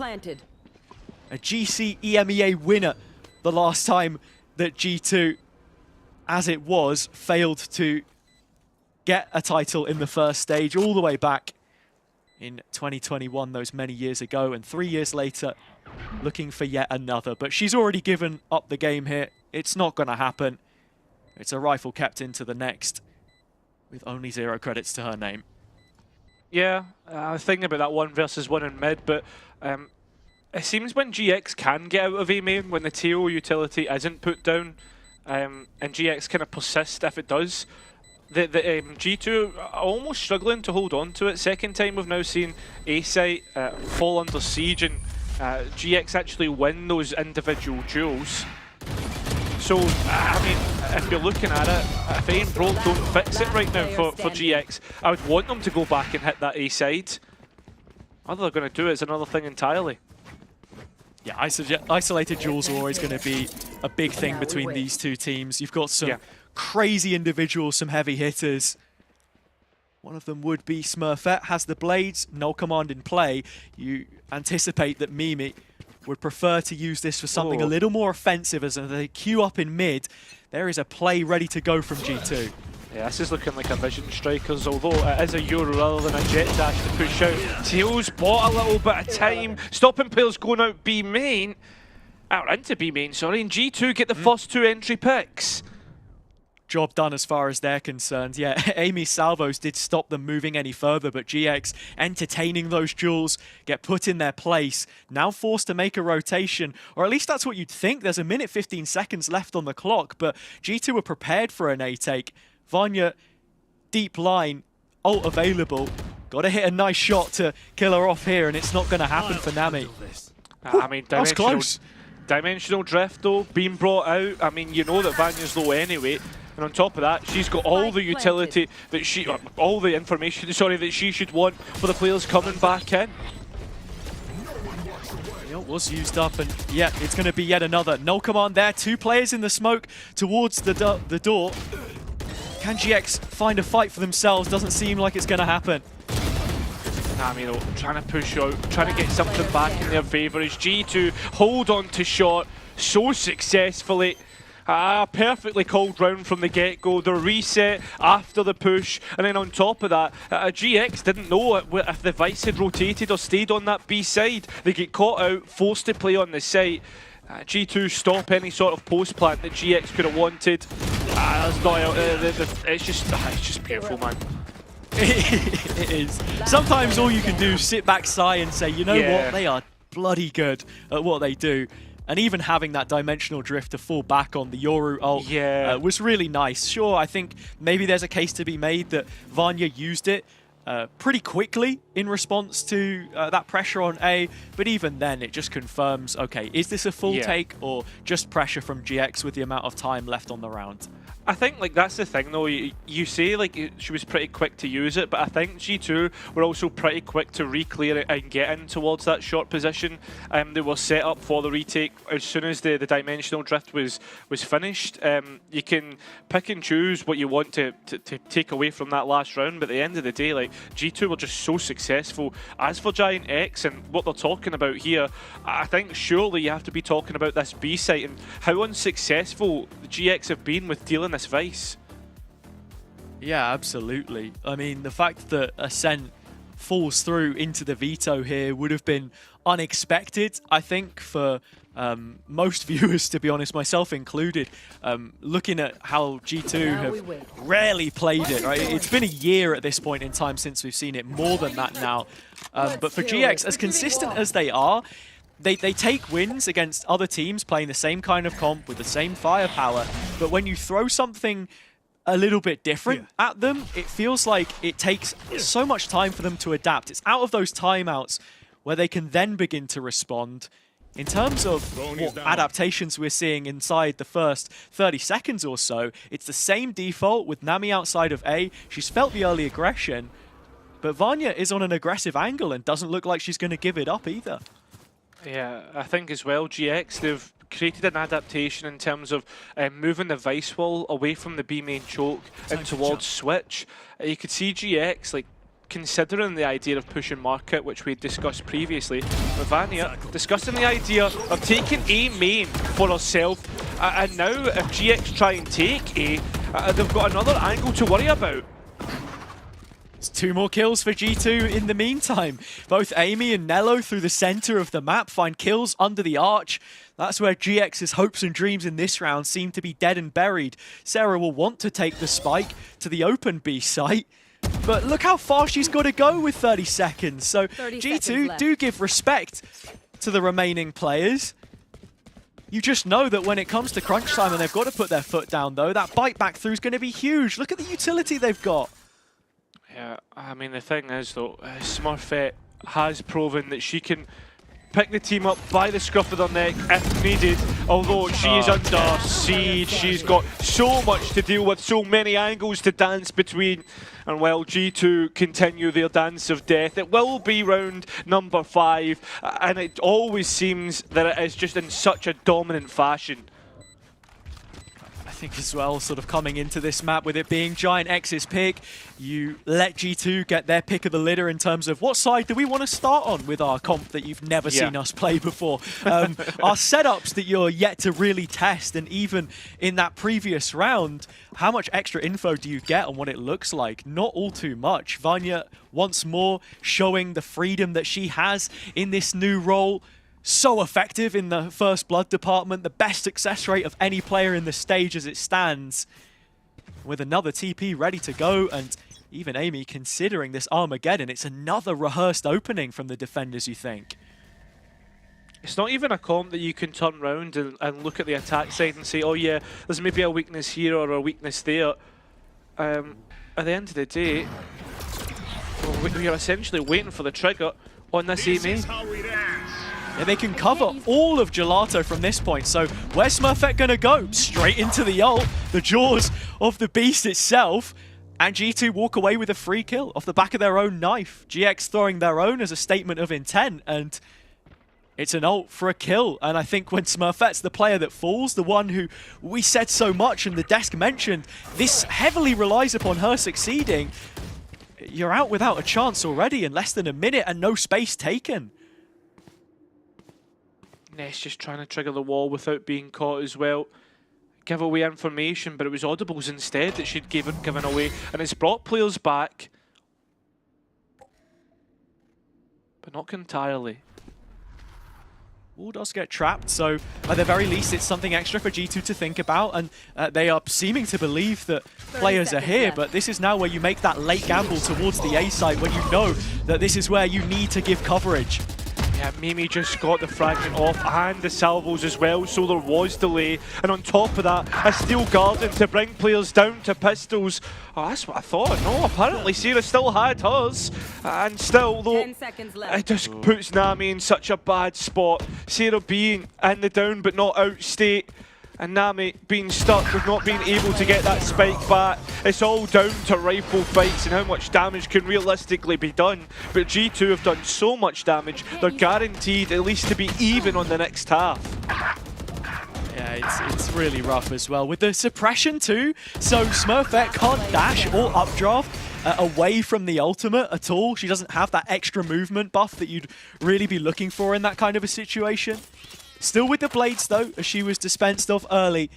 So many ults that GX could throw at this, and it seems like they're going to go for a fast A pop, but in preparation of that, Nello has twisted the knife and adjusted the setup for the first time so far. Trying to force the issue. The knife has caught players, but with that being said, the Hunter's Fury trying to buy extra space though for Smurfette to get further up and take these fights with the blades. G2 aren't giving them anything. No, Smurfette can't close the gap. It's the slowing effect I was talking about before. Down to 50 points of health. You've still got a Phantom in the hands of Everlate. Drone available, tools to try and re-engage, but it's G2 that are going to be taking the fight to them instead. Back in, there they go. I mean, the Arc Rose is available and it's going to be used to clear out in towards Hell. The fight's coming through and G2 are the ones that strike first and go even further.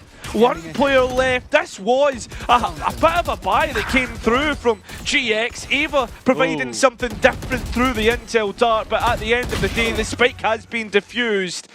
And the Phantom, I don't even know if it'll get into the next round.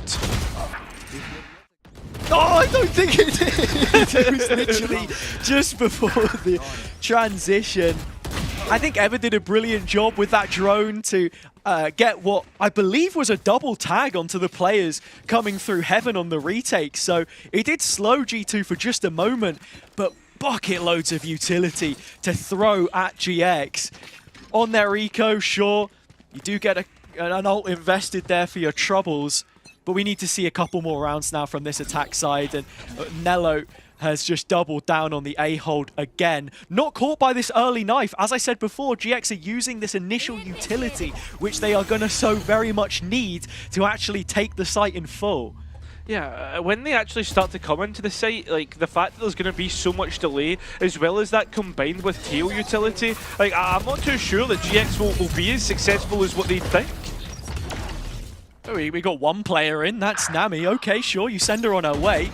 50 points of health, big reveal onto Amy. That's the second kill picked up. Smurfette already in through short, hammering in a double, which can move GX up from the couplet of rounds they currently hang on to.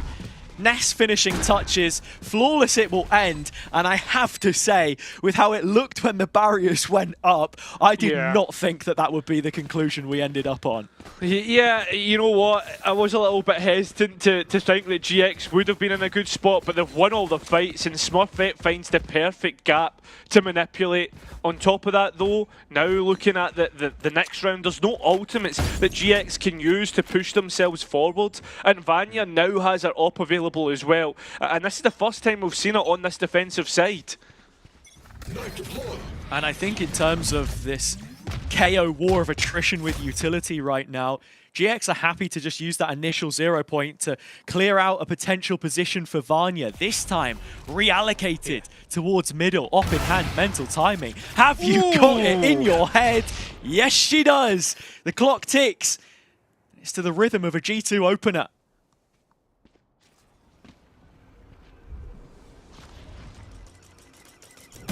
Reclearing through mid though, trying to see where the op has relocated to, but Vanya, being as dynamic as ever, moves towards 8, holding on towards that short position where GX were threatening. Ness again, trying to trigger the wall, notes that the Vise is towards the B side. Oh, You've got to push the smoke to trap the wall though, so Nello completely benefits off the back of her teammate's utility. Full profit collected, and Nami, the last player to be put in her grave. A flawless from G2 gets them their 8th. From start to finish, every move made correctly. It's not even that though, right? You see the flawless round in the last, and in the back of your head you're thinking, right, this is the GX that we expect on Ascent. The fact that they've finally responded to what has been an onslaught of G2 rounds, but straight away G2 answer in the same fashion. Like that just shows you how good G2 can actually be. I mean, back towards the A side they go. They know that B is such an issue for GX. I think right now, the amount of value that Amy is bringing on this Teho in contrast to the initiators on the other side, which have been fairly quiet so far in terms of impact, makes all the difference in terms of how G2 set up. Sarah going down immediately at the start of the last round. Vanya still has the op in play, and with an ult in her back pocket, Steel Garden on Nello coming into the retake, you've got so many tools should GX even get hold of the site. So a bit more of a vintage contact play from them. We know they like to do it. Finally pulling the pin. Smurfette not getting the entry though.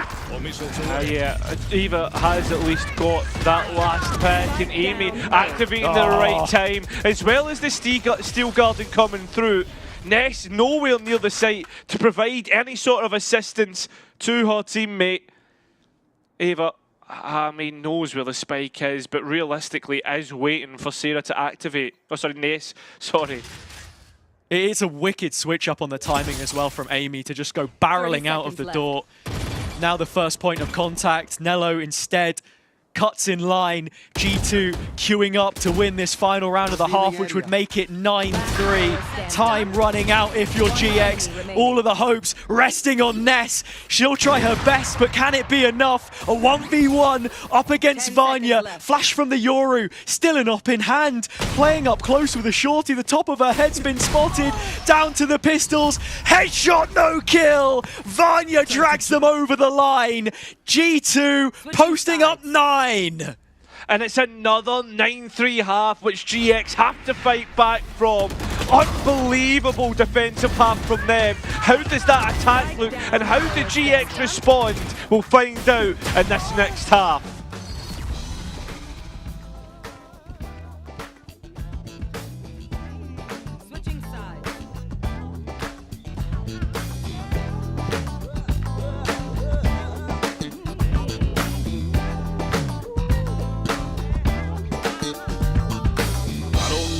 You've been told, but it's time to come alive.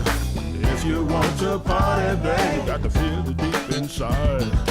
All I really want to do is the things you just can't hide. Put your funk around it, babe, and I'll take you for a ride. You know that's the feeling. You know that's the feeling. You know that's the feeling.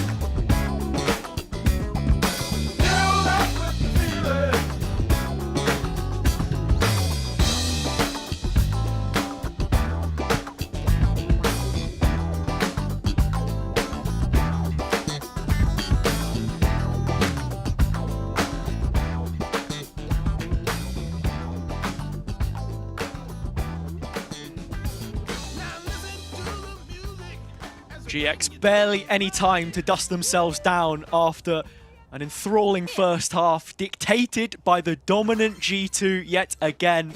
That dynasty built on stage 1 performances, putting their best foot forward in this lower final. and trying to keep it as clean as possible. GX have often relied on these rehearsed openings to begin a lot of their defender-sided rounds. It's something which G2 should be acutely aware of, as you can already see them preparing one for the pistol. Response. After what GX put forward, I mean, this mid is so vacant. And me, mate, I think has at least seen one or two. You would have heard the ghosts anyway. The response from G2 is to go through B main. Turret has the contact. Gonna collect the info onto those players. Nest forced down into the open. It's a drive-by from Nello. Smurfette getting one, but it's Nello again. The player leading this push. The Sentinel swerves round the side of stairs. Put down by Smurfette, so a 3-on-3 breaks out, and G2 don't have the plant just yet. Oh, they don't, and it's still fights ensuing. Tap of the spike, seeing if they can get anybody out, but GX, they're trying to find the right engagements, but it's just not coming. G2, they're doubling up, a high-low setup. Sarah chewing through them with this Sheriff as well, through the paper-thin walls of Ascent. Ooh. It's Ever's Ghost which will land the next blow.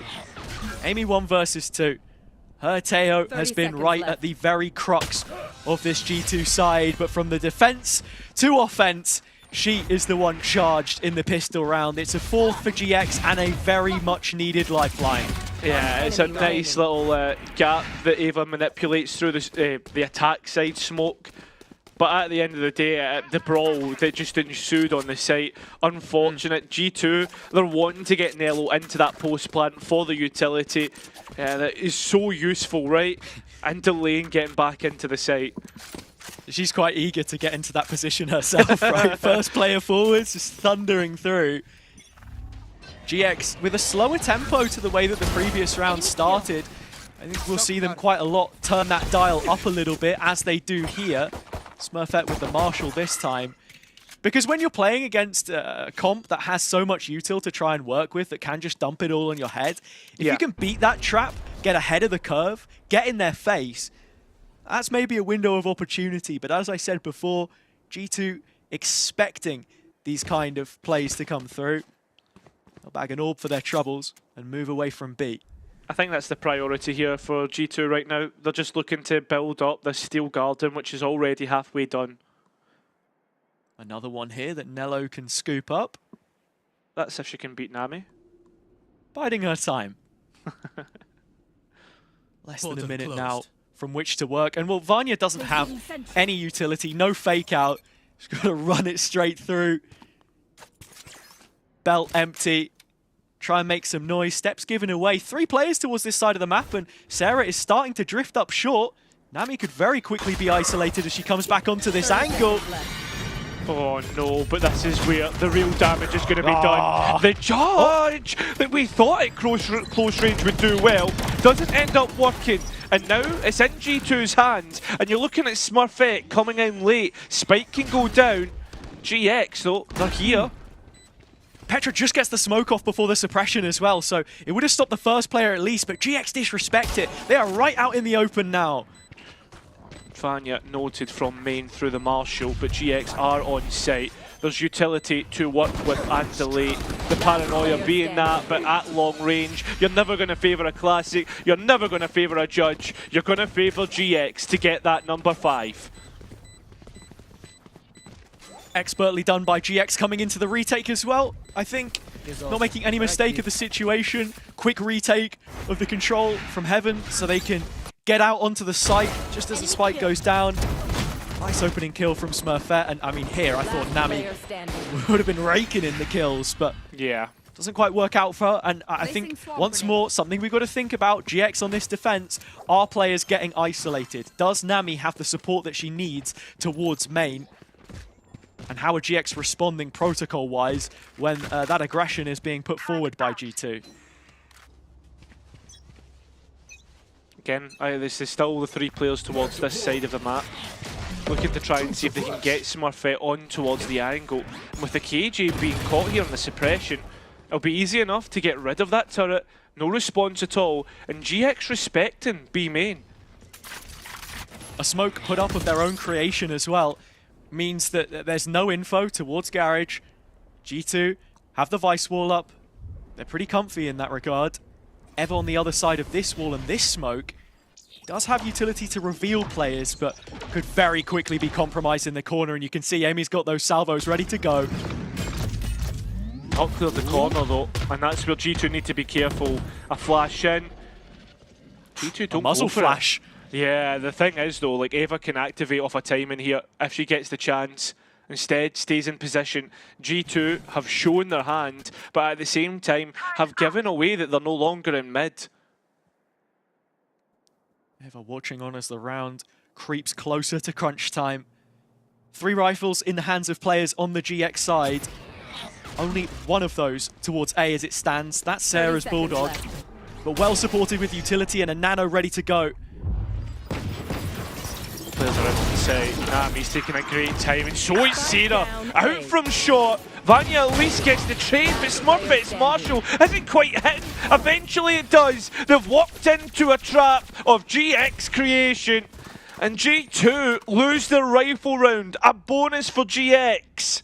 Huge conversion for GX, and now things get scary if you're G2 on the other hand.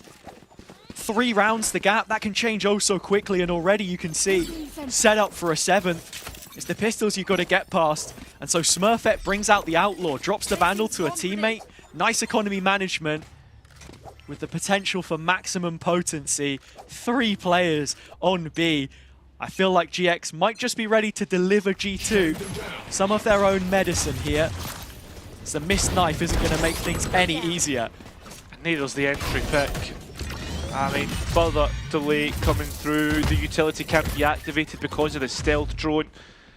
And you can see already the crossfires being created, the plans in GX's mind. But at the same time, G2, hey listen, smoke down, don't want anything to do with it. Nami's in the prime position to deny any sort of rotation coming back. G2 are forced into a corner. And so is Sarah. It's a really nice double stack on short. So GX have an idea where all of these last players are. The 3 of them. Nello has the Arc Rose to maybe try and flash back in. But Smurfette sends another shot down the throat of B main. Paranoia and Flash Drive cut across. It's a done deal. Nello not getting away with anything more. So it's another 2-round gap set up. GX really closing in on their opponents now. I think as a map, like, we were all worried, right, coming out of that first half for GX, considering the gap that G2 were able to build, but very quickly it's starting to be destroyed, something which GX were able to do on Lotus quite efficiently, and G2 don't have as large as a gap as they did on that first map, right? And when you think of Ascent, there is a little bit of bias towards that defensive side. Right now, GX doing the best to get the most out of it. Timeout from G2, they'll be talking about everything that's going wrong. And with their backs up against the wall, as Tom had said on the desk earlier, when something goes wrong, G2 always respond back with a harder and bigger hit. And you're looking at the ultimates to be the prime sort of motive for that, especially with that Steel Garden already being online. Yeah, a chance for Leader to say his piece from the coach slot. Someone who joined during Stage 2 last year, which means that it's the first time that he's actually been able to enact his game plan with the full roster of 5 from the start of the year and then work from the onset. Someone who won Challengers Turkey a couple years ago with Digital Athletics, so comes in with a lot of experience in these kind of situations, best of 5s, big games as well. It's where we get the debut op from Smurfette in this series at large, really. We have not seen her use it all too much today, but on the Jet, there is no better place. And on Ascent, feels as if it almost goes hand in hand with this map, and unfortunately the first shot is missed. It's the head-to-head with Vanya as well, where it has been one-way traffic. Vanya diffing her instead of in terms of kills and in first blood, so now they've got all of that extra utility of hers to work with, a new lease on life to assault the B site with. Thing is though, with the Steel Garden being used, it didn't actually catch. It was Smurfette, and while the first shot of the op was missed, the next 2 don't. It's right on the mark as again G2 struggle to get out of B main. It's only Mimi She's left all alone, and G2 are only left with a 1-round gap when originally they had 6. Smurfette cracking the whip, classic play from the Turkish Jet. It's a brilliant opening kill onto Amy. That's just gross, the no-scope. Yeah. Talk about missing the first shot on Vanya. Doesn't matter all too much when you can hit 1 or 2 like that. And with the B execute thwarted, it's back onto another bad buy for G2. GX starting to build up some ults of their own in the process. I think this next rifle round's going to be huge when you look at what's available. Smurfette's dancing with the idea once again.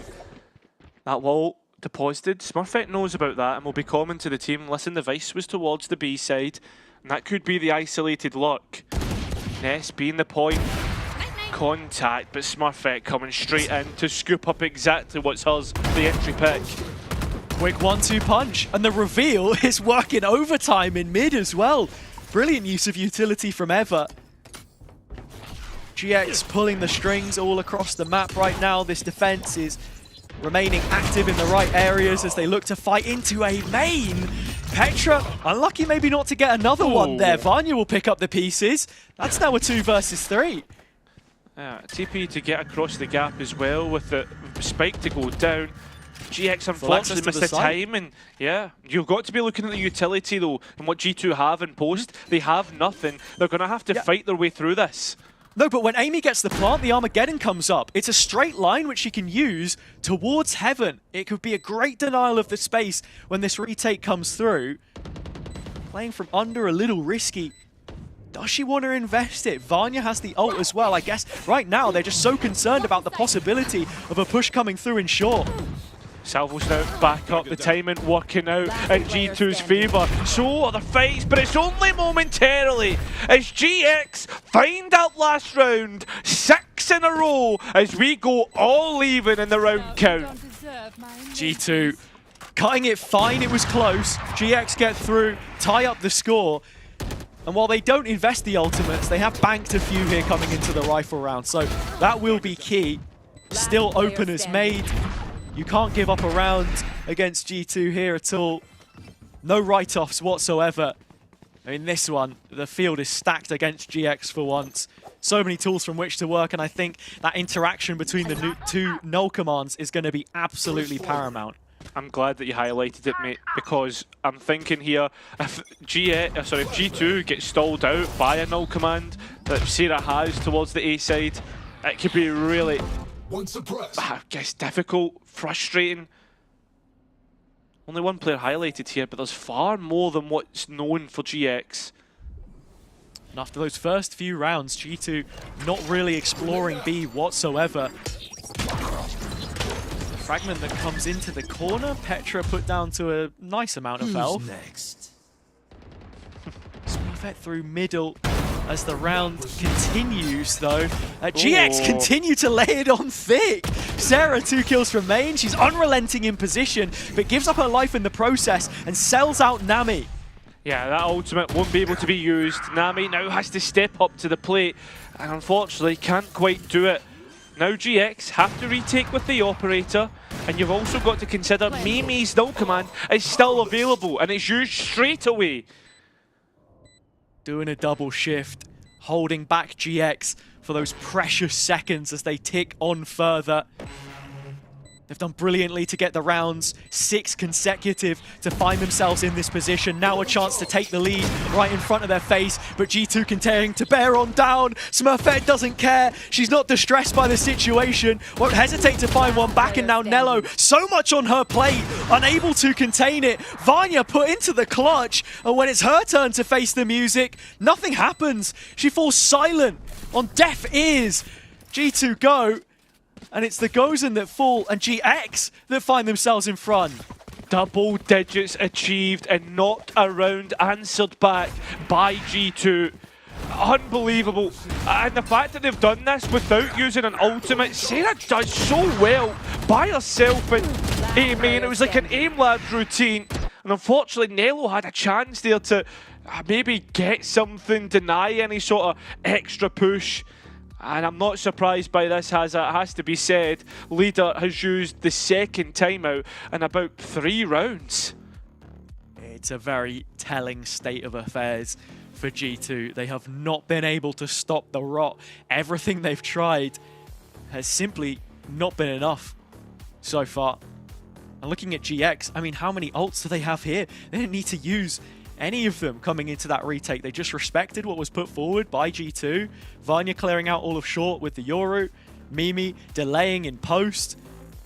But even then, the positions that G2 had weren't all too effective in defending the site. They were relegated to holding from hell as far as players such as Nello are concerned. Now looking at it, big one coming up. There's still a rifle in the hands of the French Sentinel player, and that could be everything. Listen, G2 needs something to work with, right? Back to the A site, it looks like they go Armageddon for post. There's still tools in which G2 can make this eco hat-buy work. Again though, GX's reactions on this map have been so good. The protocols and how they want to retake. And I think that's where the biggest problem has been for G2, is those retakes, allowing GX into the site and winning these duels. It's the player count often which is playing against them. I mean, how many times have you seen them go into those situations even, or, you know, with a player advantage as a best case scenario? See, this is very smartly done from GX. They do have the util to hold the initial push in the choke, but as the round ticks on, they're dropping back to Boathouse. They have that extra support. Ever without the dart right now should be coming up very shortly for her to help support this. Oh yeah, here we go. The fact that the TP comes straight in from Nami as well. 3 strong on the site against the lesser buy. Remember, it's only majority sheriffs. Now, the 2 rifles still haven't got out. Waiting out Series Ultimate as well. And waiting for G2 to get their timing. Well, that 0 point was a bit of a red herring. Didn't spot anyone towards main, but there's 2 players cooped up in Switch. Here comes the flash from Mimi. Can they follow it up? Just the first kill. Second from Petra. 3 versus 2 situation. Ever the only player in close proximity. Needing to be cleared out from lane as the spike goes down. Shocks to position. Still she hangs on, Petra. Yet to be revealed. Finally going down. Ever standing her ground. Mimi needs 3 of the best right now, and she's working with next to nothing. A bad worksman would blame their tools, but right now, G2 have simply not made the best of the situation at all.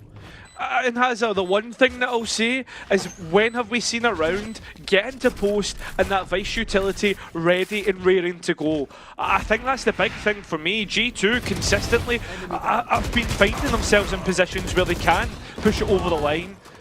But they just never have the strongest post plan possible. And I love this slight change from GX as well to say, you know what, actually, we're going to put the util right at the front of the choke, but we're playing with deeper positions this time. We're happy to give that away to you, buys more time for us to rotate, and that's where, you know, Vice util, such as those Thorns, the Razorvine, is so useful, because when you can throw that utility towards CT, for example, it stops any kind of fast flood from coming through. These rotations that we place so much emphasis on for the defender's side of Ascent. It's not even as if we can turn around and say, like, Nello's having a bad game or whatever. Like, I think definitely not. Like, I think she's towards, like, either first or second frag right now top. for G2. Yeah, exactly, right. So, there you go. I just think it's like that slight adaptation in post that, like, feels to me the adaptation. Smurfette almost getting found out by the stealth drone. But it's now starting to look back. And that operator could find a chance on short. The timing is tantalizing. It's everything for Smurfette. She's just turned away. Towards Link. Still locked in, but it's Nello popping up again. Big moment from her. But this is where GX tend to respond. Into main, it's overlooked! Sarah slips the net. And so her former team will fall foul to exactly that. A double kill, which gives them twice the players to work with now. G2 backed out into short. 30 seconds, do or die. Need to do it. First time in a while we've seen Nello get towards post, but already taken out. And G2 failed. Hazard, it is map point for GX on their own map pick. This is ridiculous. I mean, 9 rounds in a row, but we're still seeing more of the same. G2 have failed to learn from their mistakes, allowing Sarah into position. She's fighting solo. Nami isn't there with her. She's playing on site. I said so much about these players, you know, wanting to try and bounce off of one another, be a duo in that area, and then we're losing to isolated duels if you're G2.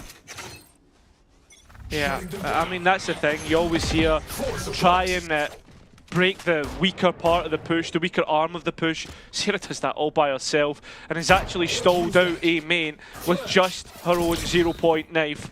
Trying to break in now. Already, GX have moved themselves over to the A side. Steel Garden in. Sarah strong-arming things instead. Without her rifle for just a moment, but Nami is still here, feet on the ground, boots to the site, reveal coming in, Sarah again! Through the door, shutting it in the face of G2. This attack has not yet found liftoff and may fail to do so. A flawless half is queued up by GX, unless Mimi can do something to save them now. Her best efforts will be cut short. It's Smurfette to send us on to the 3rd map in the series with 1 under the belt of GX. What a defensive performance, Hazza. Undefeated, unlosable, absolutely perfect from the get-go. And honestly, Sarah has done unbelievable on that A side of the map. I mean, I don't know what else there is to say, because when you look towards what G2 were doing, defensive half looked great, can't fault it, but on that attack, you highlighted it perfectly. They did not learn from their mistakes, and those post plants, I mean, like a fair few times, we didn't see, like, have the perfect utility, have what G2 wanted. And when you get to a situation when you've built up ult, you think that that's going to be G2's win condition. Yeah. Amy started off with a fantastic first half on the Teho, but how many times can you say you saw, you know, a good annihilation, some salvos to deny some space, a drone to bring Smurfette off the angle, something like that. The same kind of combinations, which were so effective for Zerons, just failed to be implemented here, and I think that's where that slight stuntedness in terms of development can be seen, the gap on the attack side, where they don't register a single round. And to sing the praises of GX for just a second, when you look at the history and the fact that they've played it, you know, now 21 times with this map included, looking all the way back to the first stage of last year as a team, of course you're going to have that kind of foundation and fundamental play when it comes to their defensive side, backed up by individuals. That's exactly the performance that they needed in this series. I mean, like, you can levy criticism where you want, right? Towards G2, you can criticise like the fact that GX haven't really changed their comps up that much, but when you see the comfortability that has just been shown on that defensive side, what more can you really say? 1 each now in that best of 5, and do you know what? Things are starting to get a little bit spicy now, Hazza. It is. Look, the grass isn't always greener on the other side, Cairo. It was a tale of 2 halves, and with GX resounding in their response, we head towards Icebox, which has been a little contentious. The history was there for GX. They didn't win it last time out, though, against G2, who, in and of themselves, took a defeat there yesterday. It's all over the place. I have no idea. That's what the analysts are for. We'll hear their thoughts on this one and what's coming up after the break.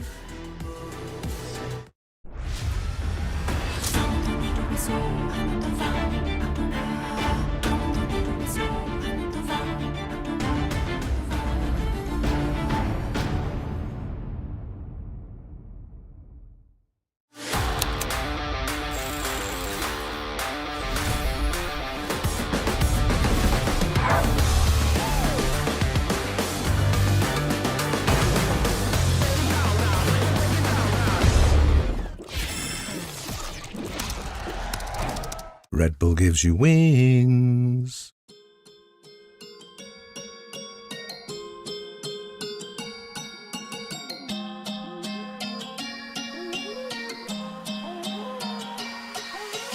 Got a chateau in the mountains that change. Jet set through the islands that change. Zip codes like it is nothing. Top 10K first class on my side bang. Shorty went verbal on a TikTok. Got 'em doing moves in a big mouth.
Mewtwo.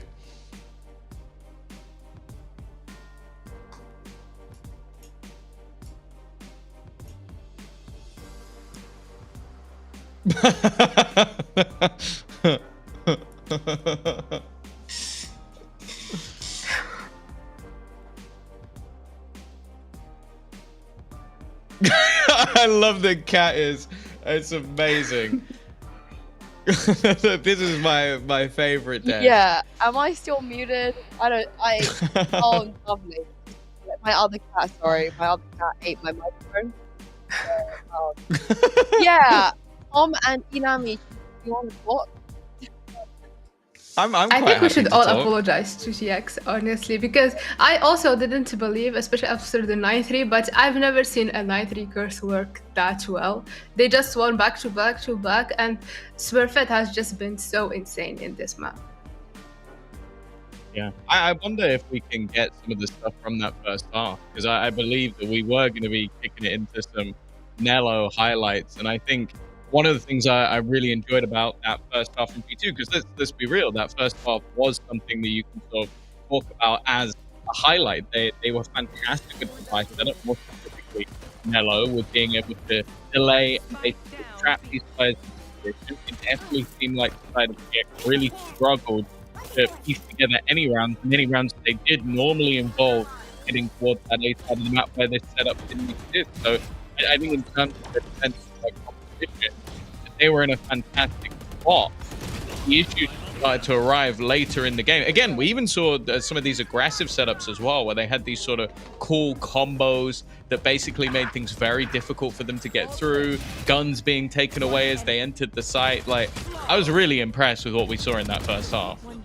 Yeah, and then going to the second half, they didn't have an answer anymore for this Smurfette, because now she's the one aggressing on you. She's the one, like, even if she's on the defense, she has the up, and once she had the up, it felt like the game is over for G2. They weren't able to enter the side, and I feel like we also saw a lot of disconnection when it comes to the players of G2, where we see Amy using her utility in the open without anyone like covering or anything, and we see Sarah able to find those openings so we can get some kills, and overall the whole map has been so insane from them.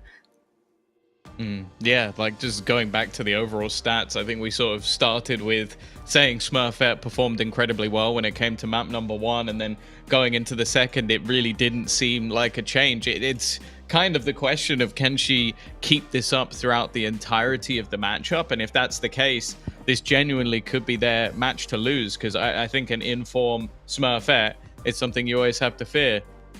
Yeah, and I have 2 cats, by the way. Sorry, I just thought we'd just like do as many cats as possible. But I think you're completely right. I feel a full screen. Meow. There you go. But what I will say though, it feels like Smurf is playing in her prime. I mean, she's been playing in our league for so many years at this point, being in a lot of best of 5s as well, being one of like a handful of players that have been able to beat G2 goes in a best of 5 in EMEA, and it's amazing to see her on form. I do wonder though, as we move on to the next one, if she could keep it up on yet another different agent, and whether Inami G2 will finally find, I guess, an answer for Smurfette.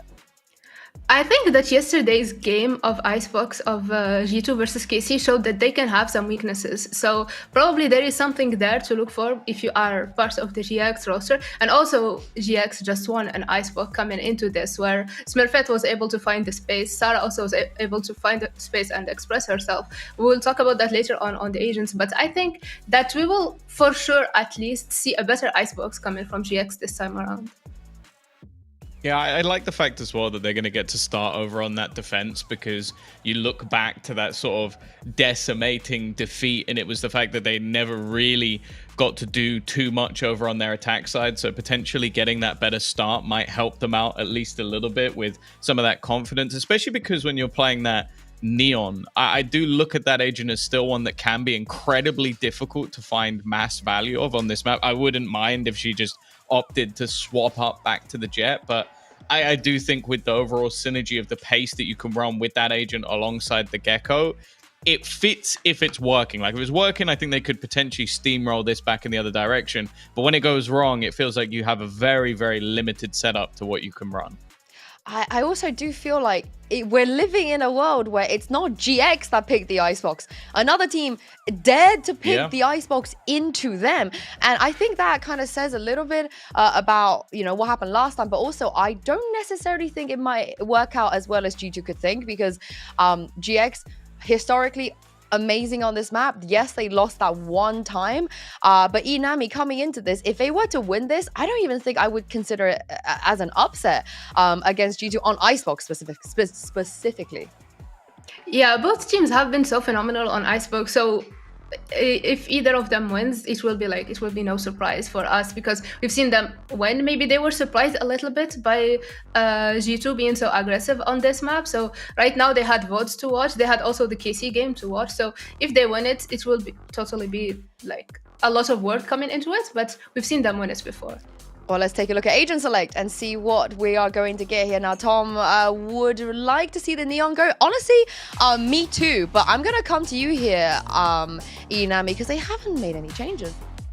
Yeah, they didn't make any changes. It's again like old versus new kind of thing, because we see again the Tejo coming from Amy, and on the other side, it just Giants X normal comp that we've seen them work so well with, and it works so well. Like Neon has been able, Smurfette has been able to find those openings with every time she slides in and she gets some kills yesterday.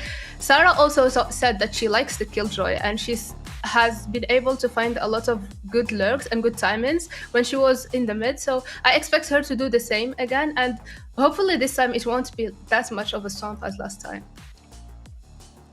Well, this is we're guaranteed a map 4 no matter what happens, and this is going to be a very important one for both of these teams. So Hazza and Cairo, have fun with this.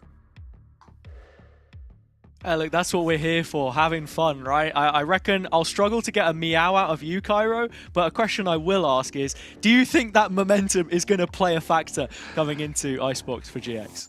Yeah, I mean, that's the thing, right? Like, GX have like squashed their demons right now, coming in towards this best of 5. Now they need to go one further, win that second map, and really put themselves in a prime spot. We'd spoken about it earlier in terms of best of 5s, and G2 haven't lost one for a while, and the last time that did come at the hands of the Smurfette and the crew, right, on that old roster. So now looking at Icebox, this is the perfect time and the perfect map to bounce back. We saw that some of those mistakes were corrected yesterday, so looking now coming into it, hey, this is the perfect time to find out G2.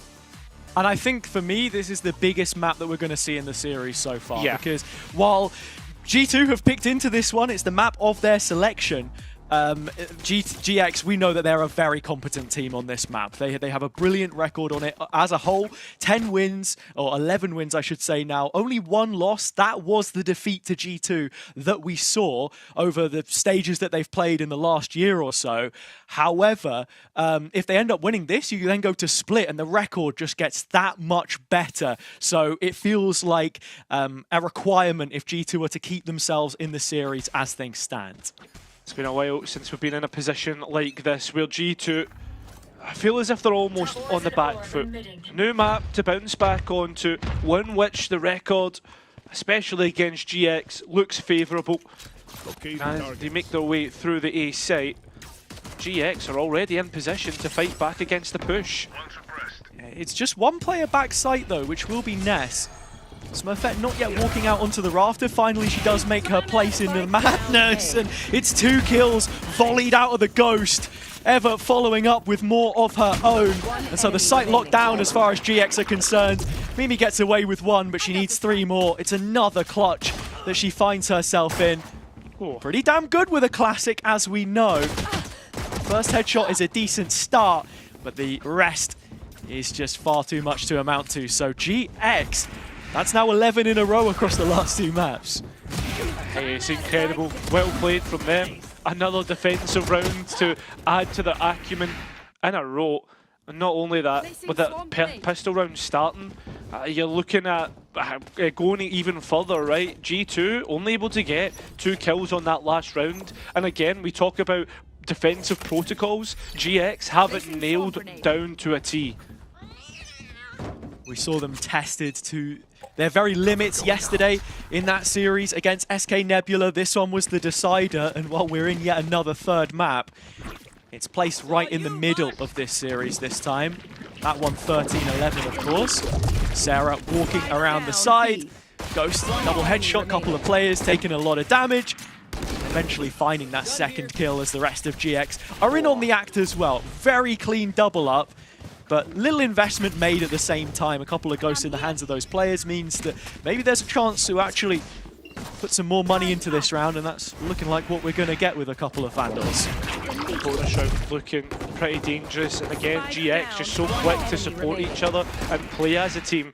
There's not much we can look into it, but in terms of how you were feeling after the first couple of rounds, GX must be feeling confident. G2 hadn't shown much of their attack side when the teams played against each other last because they started on the defense. GX lost 10 of those. One thing that is good about the comp here, of course, for them, it is the signature ability of Amy. Again, those salvos. You can deny the orb getting taken early on towards A, which is something GX do very frequently to build in towards ults, such as the Thrash, which you can see prioritize on Ever. But they've saved it for the execute instead, and it's backside control they'll take away. Just missing out on the time, and Smurfette. Players are trying to assault their way on. Trade's going either way. Nesto goes one better. Make that 3. Okay. G2 stopped in their tracks for the time being. And while this is happening, Nami is just building that toxin right the way back up. Reveal onto Nello is going to keep her held at arm's length. As soon as G2 want to commit to this site again, there's all that utility to come back through. Revealing area. So they want to try and walk back, look elsewhere. I mean, that's what you would think. Mimi just had an eye on maybe a flank coming through from GX, but they stay stalwart in their positions. Why should they move? Plays that 4. Smurfette, probably the only one within touching distance of an easy kill. Smurfette is never an easy kill though, Cairo. We know that to be true. 9 points of health could make a difference now if Mimi can find Ness, but she's the bastion of the A site. Nothing getting past her on the bonus round. As strong as it looked coming in, it is a strong result that we get. Yeah, what now, 13 rounds in a row from last map into this one. Ness finding 4 of her own there, and that bonus round just makes everything feel that bit easier on the defense. The attack, having the economy almost denied, right? It's been all kills, no spike plant going down. Yeah. GX are suffocating G2's attack at the minute. Slight bit of concern about this round though, at least in terms of the setup, because A is held pretty open. G2 get into post, that's where they're always going to look pretty strong with this Tahoe composition. But I mean, you think back to the map that we've just seen, they weren't getting into post, like GX not giving them the time of day. And with the reveal here, it's Mimi elsewhere having to juggle the angles, buy some time, which is gonna look pretty good here for G2. You do not want to fumble this round if you're GX, and Sarah has got off to a decent start, but time does continue to tick. It does. In terms of what can push this over is the utility G2 hold on to, and Sarah continues to be a thorn in the side to this hold. Now that backside, the foundation which G2 were holding on to, has fallen apart.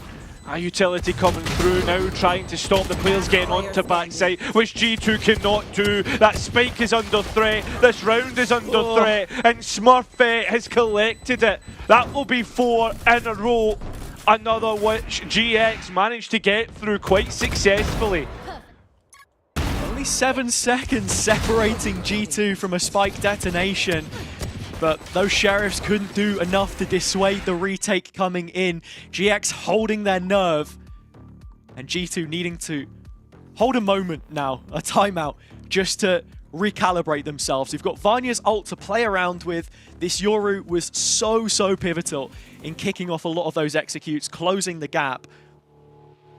But can you make it land its mark? Can you get the value out of it here?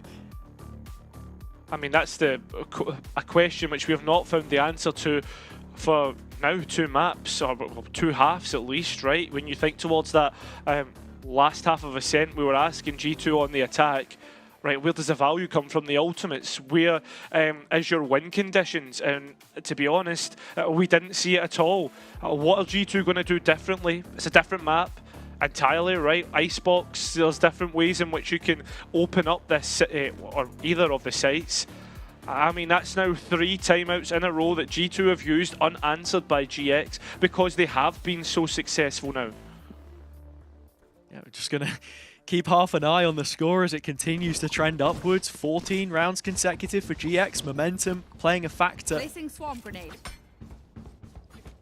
You look at this G2 team and the experience they have as well. It's a word we throw around a lot, but Mimi, Petra, always great mentors at getting everyone up to speed, getting them on the same page. It's just Nello coming in for the first time in a year. It's just one player change that they've made, so that conversation opened up. Is this the best version of the team? Well, if you can't beat a roster like GX, which you've had that track record against before, then I don't know. Don't want to commit to it too early.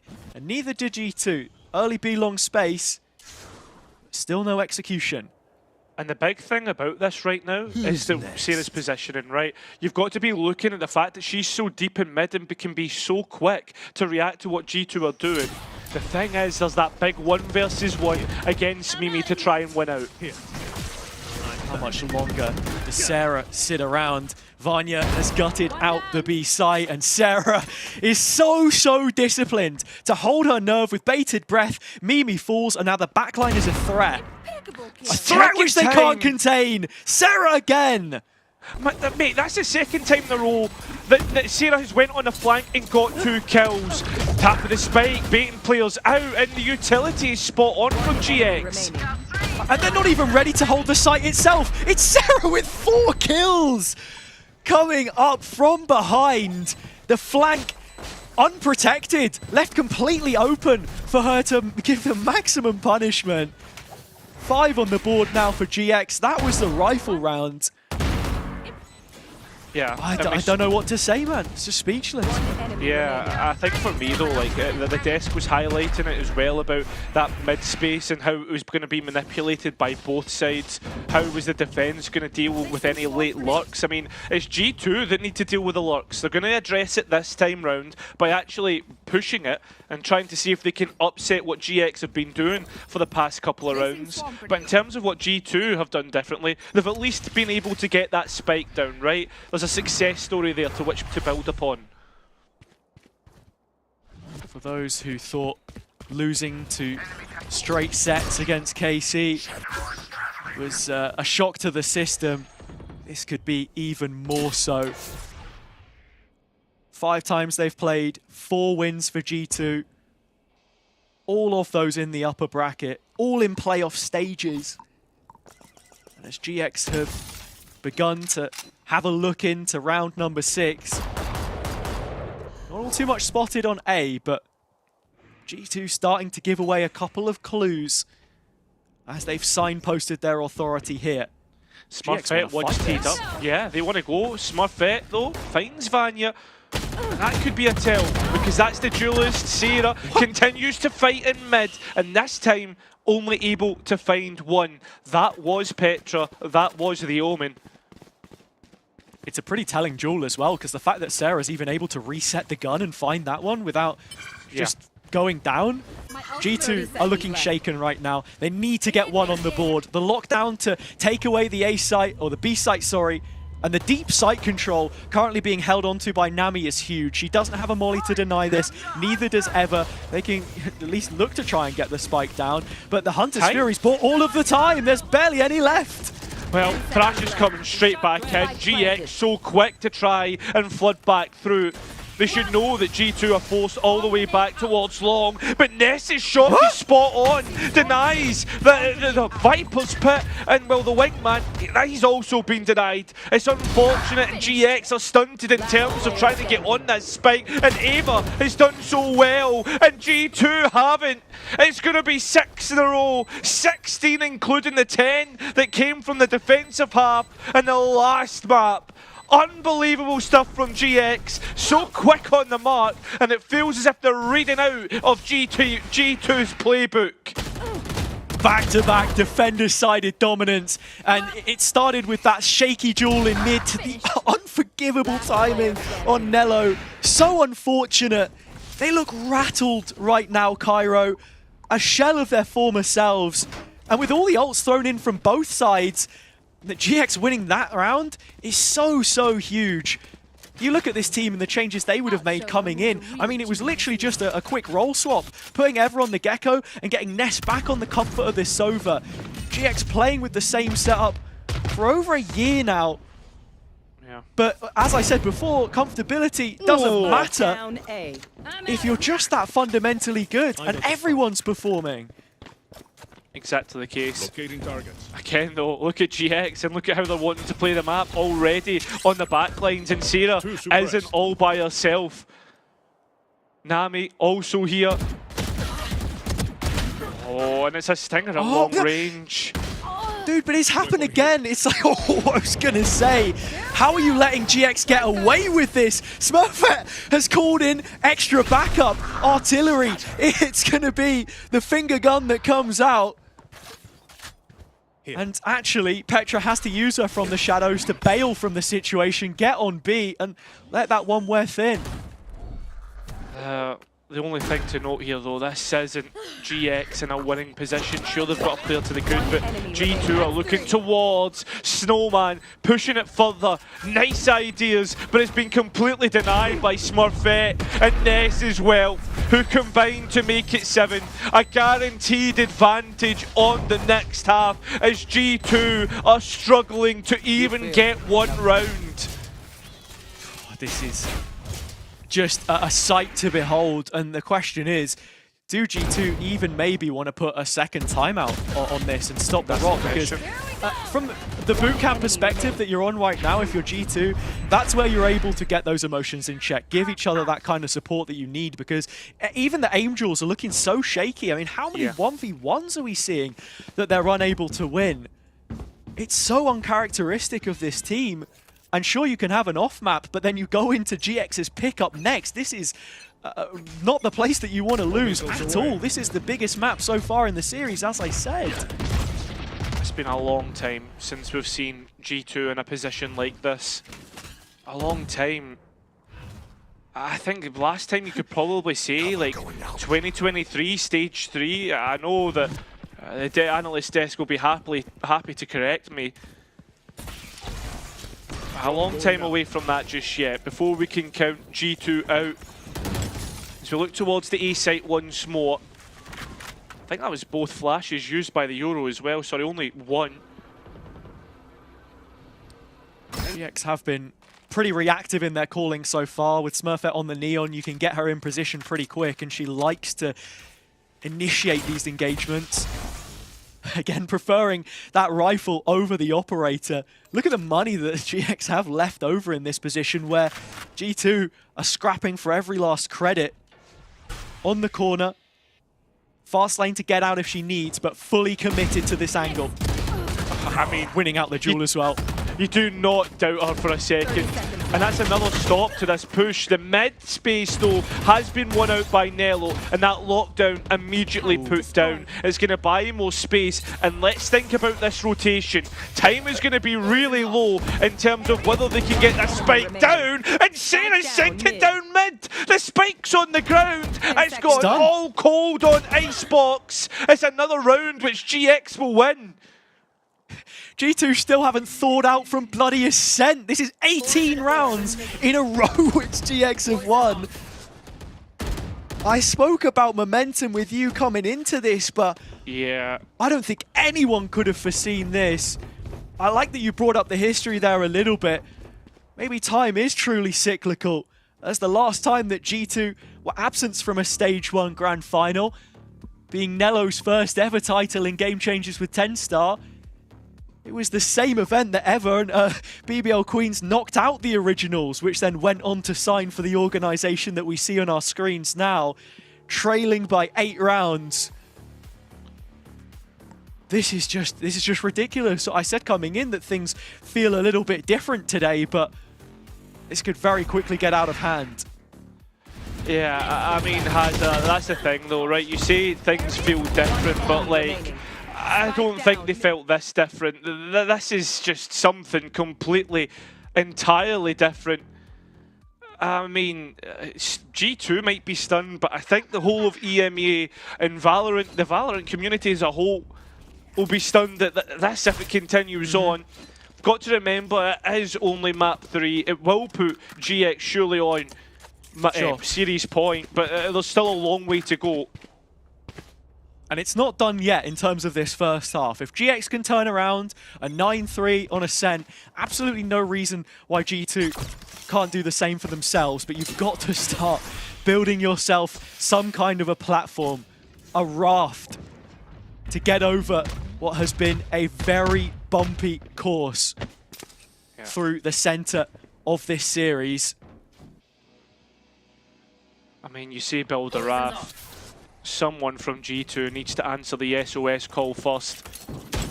Because right now, it hasn't looked good whatsoever. And again, we look towards Smith, look towards Sarah, and finds another one. She has been absolutely lights out. She has completely dominated the last time we saw her on this map, on the Sentinel, growing in character. You see it from the interviews as well, the confidence that she now holds onto after making her first foray into a main event with a team that she's now put into the sword. Into the site they go. It's a laboured spray from Ness, which gave half a chance, but it is snatched right back. Sarah to close yet again. G2's new kid on the block is GX's superstar, which has sent them 9 rounds clear inside this first half. Yeah, the thing for me is we're expecting G2 to lose that round because of the buy, right? The sheriffs, etc. that were put forward. It's the next 3 that I'm going to put importance on, and here it is. That is the second timeout used of this map. G2 putting full importance on these last 3 rounds. And do you know what? I don't hate this, Hazza, because I'll say this. You think towards the last time that Icebox was played, where did G2 win most of the rounds? It was on the defense. That is very true. Double digits as well, important to mention. On that half, 10-2. A lot of that coming through Vanya with a scoped weapon in her hands, stopping a lot of the rounds before they even got started. If you were going to focus on anything as GX, that's where you would look. But right now, a case in point, you say it, G2 need to put something up on this first half, because if you go in bone dry, 0 rounds, a donut hanging over your head, then even then, that kind of dominance still will not be enough. And talk about getting like an operator up, for God's sake. The 10 kills Vanya posted with that weapon last time. How are you going to build up the economy in the first place? It feels doomed right now, but this would be the round. You've got the Armageddon and the Yoru ult, something that they were without on Ascent, to combine 2 and 2 together. Can they tie up these loose ends and give us something to hang on to for G2? Dimensional Drift sent in. See what they can find. That full site completely clear. GX so happy to play retake as they have done on so many rounds before. The forces combine once again, but Smurfette sneaks out into back sight, and for the first time it feels as if G2 are in prime spot to get this round over the line. Oh, hang on though, that's Kitchen cleared out fully. Mop and Bucket swept to the floor. Now 3 on 3. Amy does still have the Armageddon and the salvos coming into post. Tools to stop GX getting back in, but they've already started to reclaim screens. It's getting worrying. 3 versus 1 essentially. They're looking to burn Mimi on site, seeing how much value she can get for her position, and she's locked round perfectly. Just saw Ness against Nami as well. G2 finally in a spot to try and win a round, which they do. It's the first one on the board. They need all remaining to get this lifeline. Big moment, Mimi. Captain standing up and being counted when it was needed. Couple of ults thrown in by GX to no real effect, especially that pit towards the end there. And they keep the Armageddon as well. Late win condition that can be used in following rounds. Amy has nowhere near had a game for it as she did last time out against GX. It's been a different story, but look, 2 more rounds and that could turn the tide. Not only that, Lockdown's almost back online as well. You've got to be thinking about that. Smurfette, though, has provided something different. Up towards the nest she goes. She can't quite find the pick, and G2 can't capitalise on Smurfette being out of position.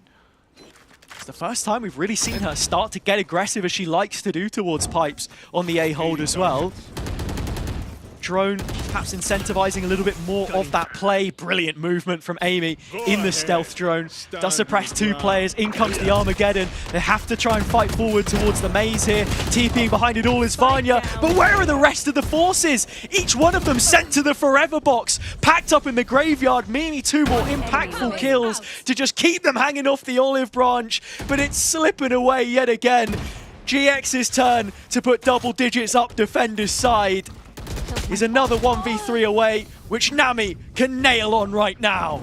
I think as well, right, GX do so well to hold on to the site, but the thing that I've loved time and time again is how GX are highlighting mid and this flank is a real issue for G2. In that last round, Sarah noted exactly where Nello was and was hiding out, and Nami moved into position, moving in as a pincer and collecting that late flank and potential win condition for G2. Looking at this round though, and looking at what can be used as a win condition, it would be that lockdown that Mimi has in pocket. While we have a moment, even just the balance between fighting in front of the Viper wall and then throwing utility, like the reveal from Ness behind it, has been fantastic. Focus on mid this time. Got it bang on. Smurfette sent from the angle, but here comes the overdrive. And here comes Sarah again! Oh man, she's just unbelievable at the minute. It seems like nobody can stop her. Mimi, on the other hand, though, is all the way through A, all on her own. Look at the position she's in. Has to try and get by Nami first, and she won't be able to do that. It is 11 from GX. Switching sides. So it means that at the very least, coming out of the opening 12, G2 have 1 to work with, but they've been saved by the bell more than anything else. That is all that separates them from a complete embarrassment. A little break now for them to work with, but so much to be done in this second half.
It's a game of survival now for G2. Round after round, GX hunted them down like lambs to the slaughter from the defenders' side. of Icebox. A position which they've been able to put up double digits themselves. We saw it last time around, but even then, you are asking everything of this G2 team to respond right now, and that begins with a pistol and could very much end in the same fashion.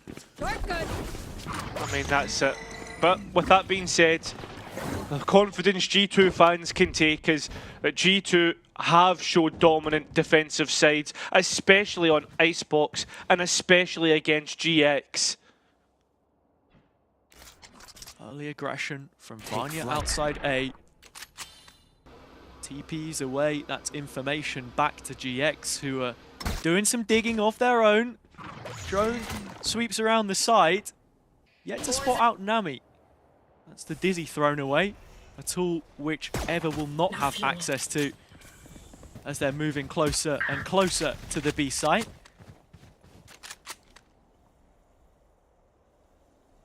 Everybody's basically here, right? Apart from the Tejo of A, mate.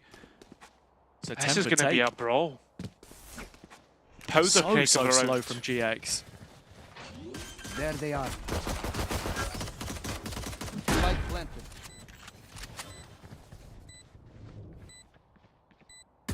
Spike going down. Now finding themselves in a post-plant GX. 5 versus 5. No second layer for G2. Straight into the retake. Same site as they did on the last time out. Can they find the success on this occasion? It started off well. Ness has responded in kind. 1 kill back. Shera shut down on the lurk. Span through the poison. Oh my god! Eva! That is unbelievable. She led the Queens to a win against G2 the last time we saw them in a lower bracket. And now she wants to take the crown right off their head. That is unbelievable. Absolutely sensational stuff coming through from Eva. What more could you ask for? Hitting 12, putting G2 on the back foot, and the worst thing about it, Hazza, is that economy doesn't have the extra money coming through from a spike plant. They have dregs of a buy, Stingers, a Marshall, and a couple of Sheriffs. What can you really do here? Vanya wants to try and be the protagonist. 60% of her kills were with a sniper before, but it's down to a stinger this time. Flash in the face, but Smurfette unperturbed by the situation. Ness still just covering jail. And amongst all of that, G2 invested the majority of their utility to no real effect. Some tag damage on the other side of the map from Nello. The regen shield will give her a helping hand, but not for long enough as B is wide open. It's wide open, but that Viper wall cannot... Oh, sorry, it's not the wrong Viper wall. Nell will get caught out. It's the Smurfette that get caught through, right? So you've got to be thinking about these next couple of fights and the fact that Nami's so isolated, but at the same time, what else can you say? GX and Prime Spot to convert this map. Humiliation on the G2 horizon at their homestead. Icebox repurposed. We know GX have been good here before. This is more than just great. This is unbelievable. 13-1. I cannot believe my eyes. Don't scratch yours if you're watching at home. This has just really happened. And coming into the 4th map of this series, it's the underdogs with a chance to go all the way to the grand final. A stunning Icebox. I mean, you said it perfectly, yet to thaw out G2 and a big map to test exactly the mettle of this roster, right? It's a team that's been tested time and time again. The new addition of Nello, I mean, Hazza, right now, it feels as if GX have just stepped up coming into these last couple of games when it's needed, everything clicking into place. One more map is all that is needed for GX to finish out this best of 5 and send themselves to a grand final. Yeah, no prizes for guessing which round in the replay package that G2 celebration was from. But nice to see that they're able to keep the energy high at the very least. I think that's so important right now, to keep your head screwed on as the true professionals that they are, the multiple titles that they have. 8 in EMEA, unable to add a 9th in another opening stage if things carry on the way that they have. Split is where we go next, and for GX, while it is their map pick, only a couple of rounds decided it for them last time. There is everything on the line here if you're G2. They must respond. The question is, can they? We'll find out after the break.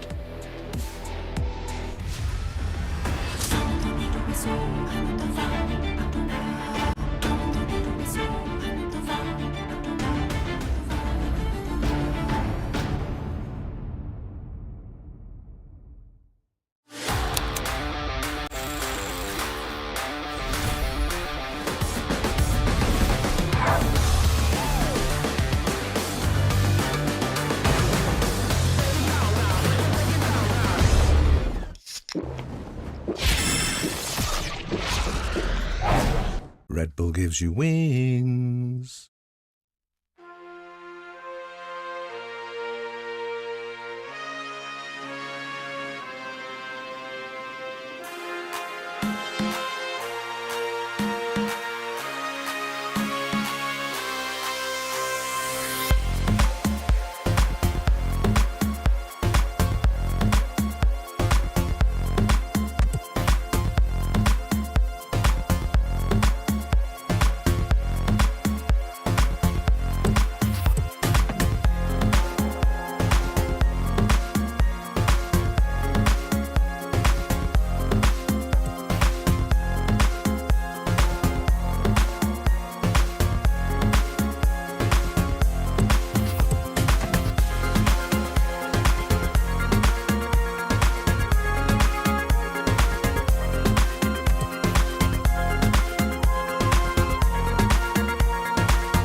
Walk anywhere, eyes them locked on me fresh sneakers straight to the snapback. Pretty girl them smell make a long get weak wanna give me loose chat.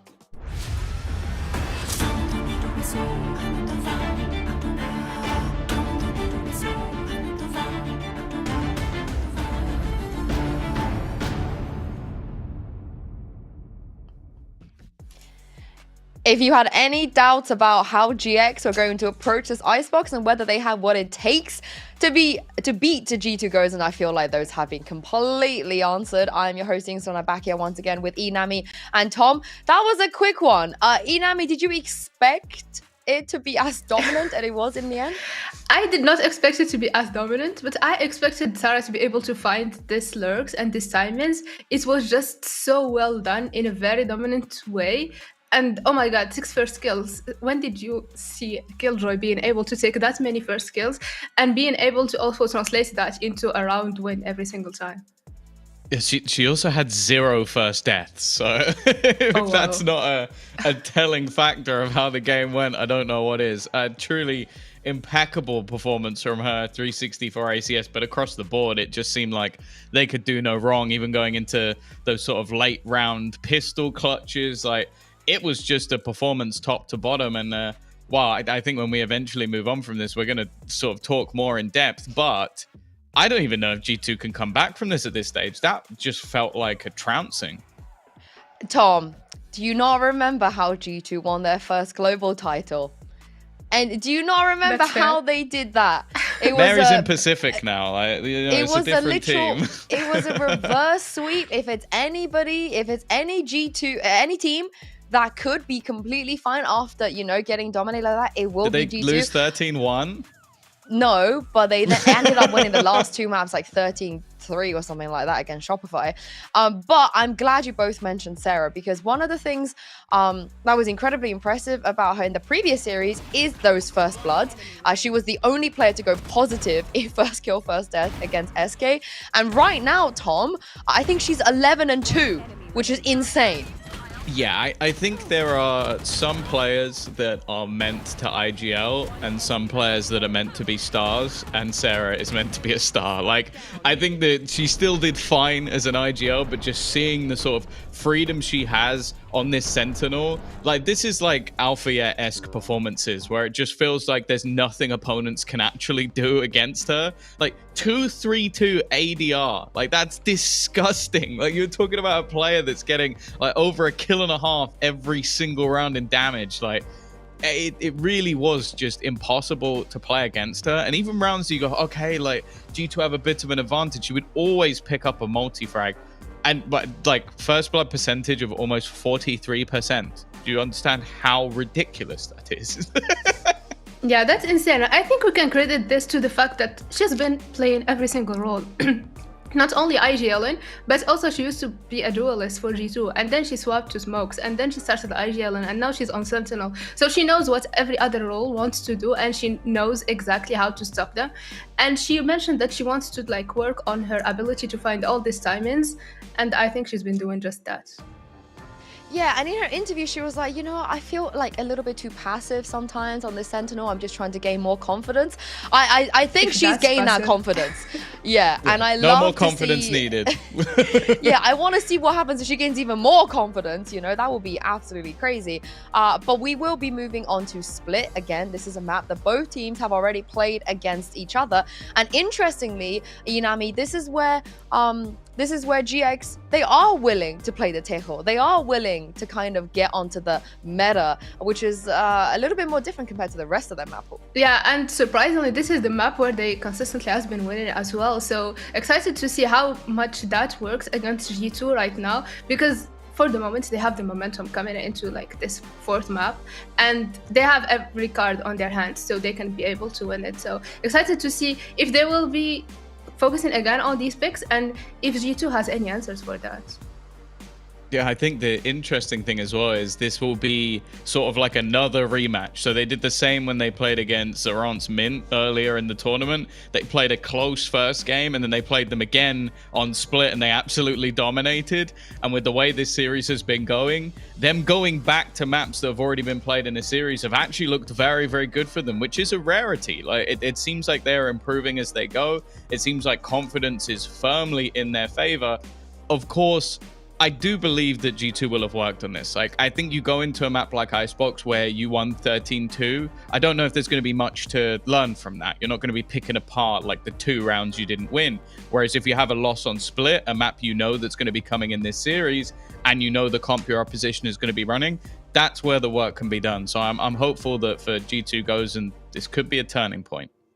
Yeah, we do have some footage from their bootcamp. We'll check in with them in just a moment. Here's the thing. I said this already. If it's any team that is not going to be phased about getting dominated, not going to be phased about, hey, losing 13-1, it is going to be G2. And sometimes you hear from these players, right? They'd rather kind of have a bit of a GG go next so they don't have to worry about it than in a world where maybe it goes to OT. They could have won that. Now they're a map point kind of vibe.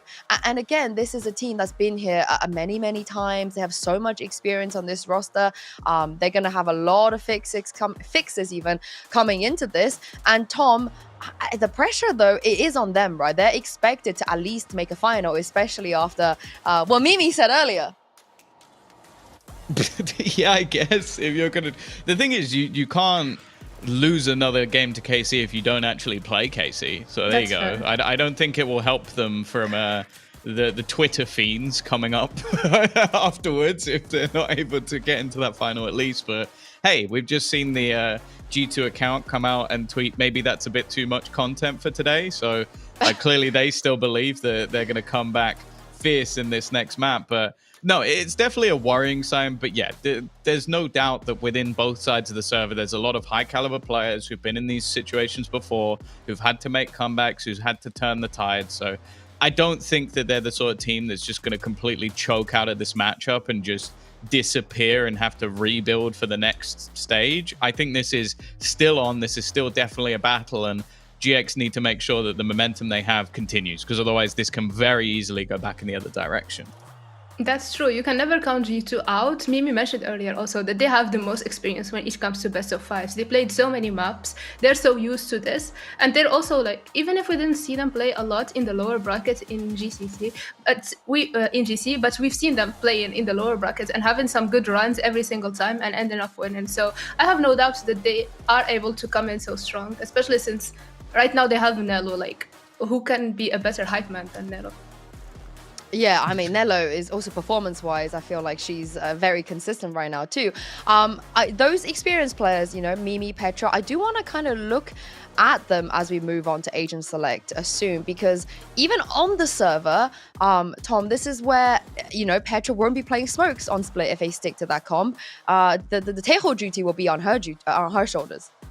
Yeah, I think in the past we've seen this quite often, where we've had these sort of more aggressive agents for Petra that actually works out quite nicely. I think that she's very good in roles that are quite proactive, and I think we've seen her get caught quite a lot with the smokes. I think, at least in my opinion, their best sort of passive utility usage player is Mimi. I think if you go back to other maps like Haven, look at Breach, Mimi's Breach is impeccable. And I think the Astra suits her a lot better than anyone else. Someone who can sit from afar, call out all those different spots where she's going to activate utility. And it was one of the things she said in the interview about, she was very critical of communication. Well, if she is the central focus of the communication, which you definitely are on Astra, that is a much better potential build for this roster going into things than, like we said, aggressive Omen plays, which definitely weren't working out. So I think that compositionally, if they stick to what they've got, this fits the sort of overall role of a lot of these players. Obviously, I do think last time out, that was when we saw a bit more of Nello on the initiator, so that might have switched since then, because I think on a lot of maps now, obviously she's playing Sentinel, so there is a very real chance that although we have seen them play this map earlier in the tournament, since then G2 goes and have looked a little bit different in their roles. Yeah, that's the thing. Like, since last time they lost against GX, that was kind of the wake-up call for them to try to make these changes so early on and to adapt into them going ahead of the playoffs. So maybe we won't see Petra on the same agent. Maybe we will see some differences, but they'll probably keep the same comp in general coming into this map. And excited to see if Petra will be able to finally show off, because her past maps have been a little shaky, and honestly, that's not the Petra we're used to. We're used to this Petra that's able to always clutch. So I hope that we will be able. I will say our expectations for her are so naturally high though, right? It's like, oh yeah, if she doesn't win a 1v4, it's Petra. washed. You know what I mean? Like, she's too good. She's like set the bar too high for herself at this point. We are going to go into Agent Select now and see if, like you guys spoke about, if G2 are going to keep to this comp, or maybe they change things around. And it looks like, Tom, a little bit of a switchy there, or not? Yeah. Well, that's the thing. It is basically just the comfort. So they've gone. Petra's gone over to the Omen, so they match the comp on the other side. Mimi's now on the Breach, so it's still that same supportive utility I spoke of, but no longer having that Astra. And that is a worry for me, because as I said, I think Petra on the controller, it is her in more of a backseat. It's her where she needs to survive and stay alive, and I don't think that's been happening throughout this series. So definitely a potential point of weakness. However, I will say I think the Amy Vania combo, when it's been working, has been sublime. So I want to see if that's still going to be in play on this map, and if they can get rolling on that defense, we know that G2 can do G2 things. Yeah, that's what we expect always from G2. So excited to see this time around, since we have a mirror comp, who will be able to execute it the best, and if GX are ready to make these changes going into the Tejo finally. Well, G2, they have to do G2 things if they want to stay alive in this best of 5. Hazza and Cairo, hopefully not for the last time today. Over to you. Thanks, guys. And look, everyone following for G2 will be hoping the exact same. The last map, a watershed moment perhaps for Giant X, turning things into their favor, coming into their own map pick. And a reality check for G2, a much needed one in this series. I think we saw some very telling scenes from the bootcamp with Tybalt coming in there as well. Team manager filled in that coach role for quite a lot of the time that they had last year, actually. And so having him as one of those extra voices to just calm them down, bring in this mirror composition, and maybe see if they can steal away a map which was only decided by 2 rounds last time out. Yeah, I mean, Hazza, that's the thing. Worrying is like a rocking chair. It gives you something to do, but it gets you nowhere. G2 need to focus on 1 round at a time.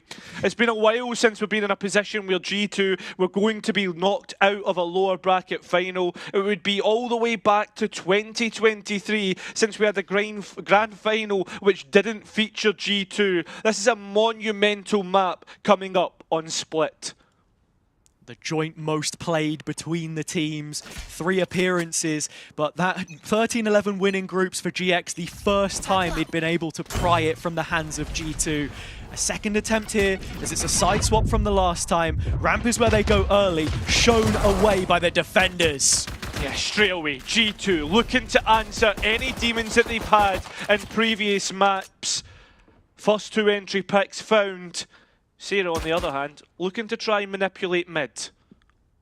GX went for a flat execute towards A the previous time, and G2 immediately responding with a drone. On this occasion, it's the nade and paranoia. Has managed to put them 2 players to the good. It's utility that could be missing should the round drag on, though. GX looking for a way in as it stands. Mid is where they've gone, but G2 having garage control sitting under their brow. Although losing Nello, not great. Those kill traps off the board, G2 activate and start to move towards the B side. Well, as we've already spoken about, Mimi has that garage control, starting to tailor the post plant towards CT and taking extra space. GX look to try and find something to work with. I mean, Sarah, 34 points of health, you're not exactly going to be risk averse here. GX are looking for an advantage and a way back in. Ever's pushed out into the open. Now you're really relying on those spawn players to come up with the goods. Yeah, and with both players already being chipped away, Sarah goes elsewhere and up towards Heaven, where it is actually planted for, using the breach bomb to try and buy something in the round. It's just not happened at all. And G2 answer in almost flawless fashion in this pistol round. And after GX won the last 3 pistols, finally G2 can plot one on their course back into this series on Split, which, as I say before, if you want to talk historically, they do have the better track record against GX. And you expect them to have done their homework from last time out as well. And you already see that on the defenders round, defender-sided pistol, I should say, towards that ramp control, which is going to be pretty important against Smurfette and her satchels. Cypher as well, changed towards the A side rather than the B from last. And on top of that, G2 taking early garage control here on the map. As I said before, Smurfette is going to be so key for GX on both sides of the map.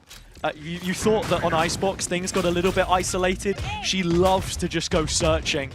This time at the front of the pack. And actually G2 giving up the space. So they'll have to come into a retake. GX lost from this kind of position previously when they were on the defender's side and gave away too much free real estate. And coming into post with the salvos going back up shortly, it's something to be worried about. Post plant is planted open, and Vania has taken out Smurfette, not before taking a load of damage herself, but the utility spot on. Nami not long for this world, and it looks like neither is GX. A 4 versus 2 in favour of G2, and well, that spike has already been worked on. Sarah getting that kill, and the salvo's buying time. GX have a chance to try and do something here, and they're actually starting to do it, although that spike already being defused will give G2 the round, but it's also at great expense.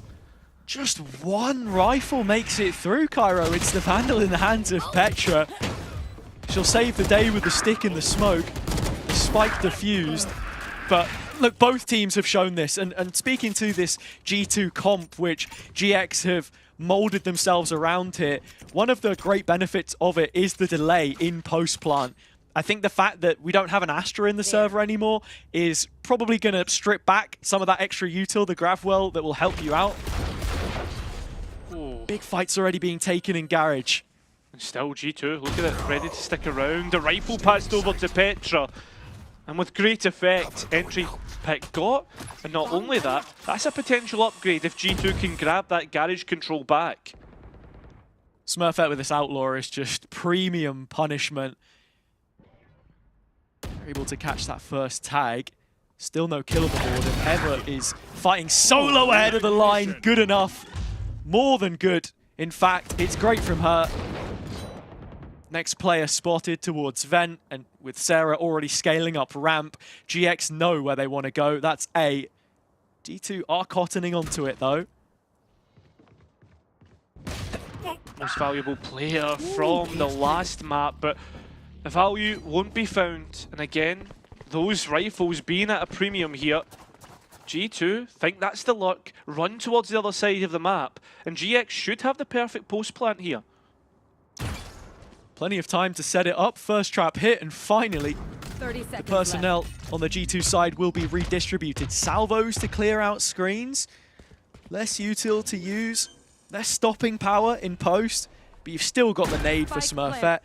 To be on a longer line here with the Outlaw loses to Petra's rifle, and now there are problems. There is very big problems starting to come to light here. The thing is though, both players have a crossfire in which they can work from. The first player not cleared, it's Eva, and now up to Ness, who is already low. First flash used, well the rifle most importantly, up to Ness. Spikehaft has to try and win it out, win the fight, which she cannot do. And G2, for the first time in a long time, they'll be able to win 3 rounds in a row. Not only that, it's the bonus which they get under their belt. Nice fights taken by Eva towards the start, but then 2 players in a row fall onto a communal grave in ramp as GX just split themselves in terms of resources, player numbers, spread themselves thin, let G2 punish you in those kinds of rounds where, look, they only had 1 rifle coming in from Petra, bought up a second, I believe it was. Majority pistols, not the position you want to put yourself in against that kind of weaponry. Operator, first time we've seen it on this defense side for this map. It's been a while since we've seen it from Vanya, to be honest, in general. As we didn't obviously get to see it. She is the only one who is really using this weapon at all in the reverse fixture and finding huge value from it. So the fact that GX are diligent enough to clear it out is huge. Mid-play coming in at the same time, mid-round, and Smurfette will hold the original duo at arm's length, deleted, as GX now have a chance to get some security for themselves. Yeah, GX Spike planted. Dotting the I's, crossing the T's, make sure to clear the site. Although Sarah has been cleared, and pretty cleanly from EMEA as well. 1 off of that Armageddon. This round is almost a mirror of one that we saw from G2's defender side last time around when you have Sarah coming in late. The issue that time was there was a huge gap towards Garage, and Petra, the Tejo player at the time, had a massive flank. That's being watched for now. You've got 4 players grouped up, ready to defend it, but the retake won't come in. G2 have their plans foiled. It didn't feel like that kind of mid-activity would be repeatable. And GX were just too aware of it on this occasion, so for that reason, they'll get their first round on the board at long last. Yeah, I mean, I like that from GX as well. It seems if they were well aware of the proactivity that G2 were trying to bring through on this round. Vanya, so unlucky to try and take an off angle and get punished from it.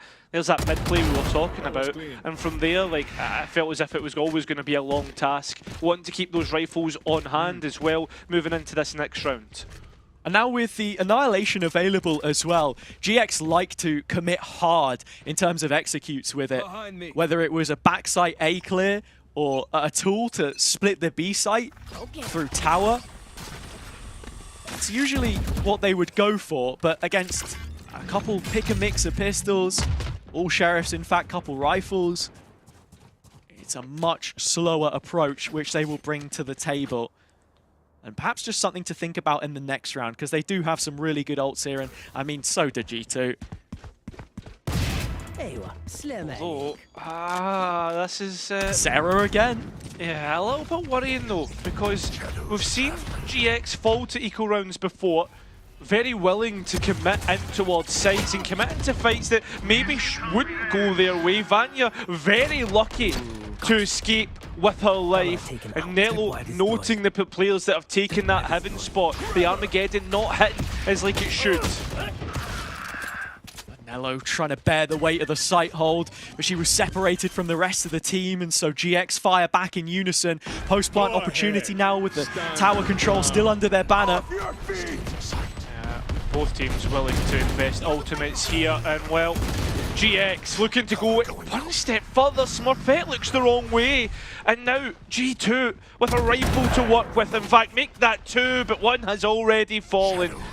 2 remaining players trying to make the way out of CT, but with what is left in Ava's pocket and what is left on the site, the demons that GX have to work with. It's demons at the end. It will be a double up of rounds for GX. But double the ults invested by GX as well. Rolling Thunder, Armageddon against the half buy at best from G2. And I think, look, I really like the use of the Armageddon cutting across screens. I think it's such a powerful use of the ult when you go A, something which they didn't use before. I think we've seen teams such as CGN Focus go ahead and use it. Eternal Fire actually in challenges most recently. Yeah. It's great when G2 are committing to that position, but when they're not really in that spot just yet, yeah, it doesn't give you the same kind of return. Smurfette early space again. I mean, at the same time though, right, you take this space, but G2 are so happy to let go of this. Oh my god! Hello, Smurfette! Straight in with a double kill. You can see just on the edge there, Nello's dancing with the idea of Mail.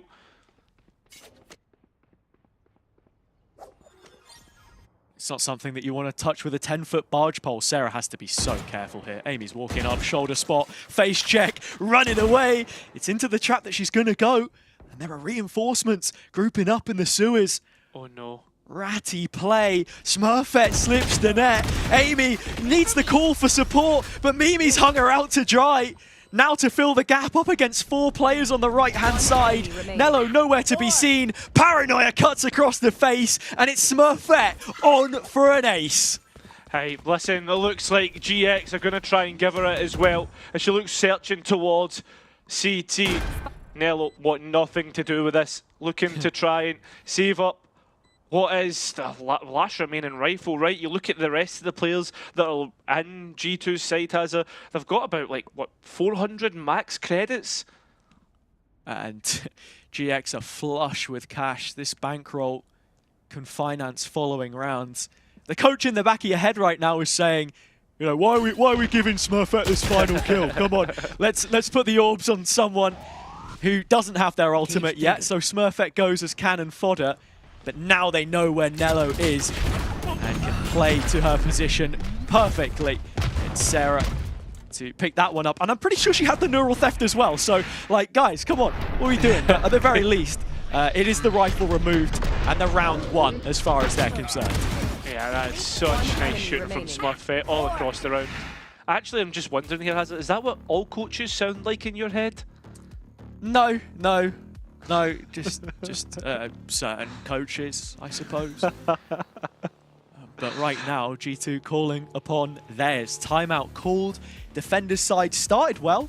3 rounds in a row, bonus. All retakes. Spike planted by GX, not been an issue. Now, been able to reinforce that a little bit with some better results in post. And I think looking back on it, the fact that they did invest a couple of those big initiator ultimates before to stop the retake happening kind of just help them be sent on their way, you know? Yeah, 100%. I mean, I think as well, like, it being such an important swing round and bringing the G2's economy to its knees, which we've seen GX being able to do quite a few times, right? Make G2 sweat from that front. For me, like, it is such valuable investment. Is there anything that, like, you've noted as like a real issue that G2 have had in terms of their setups, the entry kills perhaps? I think right now it's probably less the setup and just the micro and how G2 are playing off of one another. Because, you know, it's all well and good having traps, having a sight hold, but if you're banking on retakes, trying to come back in and you can't coordinate your utility, can't trade effectively, which is something that GX have been so good at doing in those positions, and one of the main reasons I think they won last time out. Something that needs to be addressed. And look, keeping it simple in a timeout is sometimes the best thing that you can do. Refocus. There. Think Exactly of the fundamentals. I mean, yeah, it's easier to digest that information under pressure, so that's what you've got to be looking at. And here we've got a contact piece. You can see Amy's just ready with that stinger, although Vanya, he just doesn't quite hit, still trying to clear out towards Mail, but Amy's taking a reposition towards the other side of the smoke. G2 hold on to that mid part of the map, and on top of that, has a look at Petra in the position that she's found. Yeah, all the way up in garage, so actually G2 going to completely forfeit any kind of mid space. Full focus, 4 players, all looking towards A, and that's where GX will be going. We've seen this a few times. GX will accidentally end up executing in towards a stack, and it's exactly the case. They've hit a brick wall, and Sarah's looking to try and buy them out of it. Although a 1 versus 4 might be too much of an ask, especially with only 15 seconds on the clock.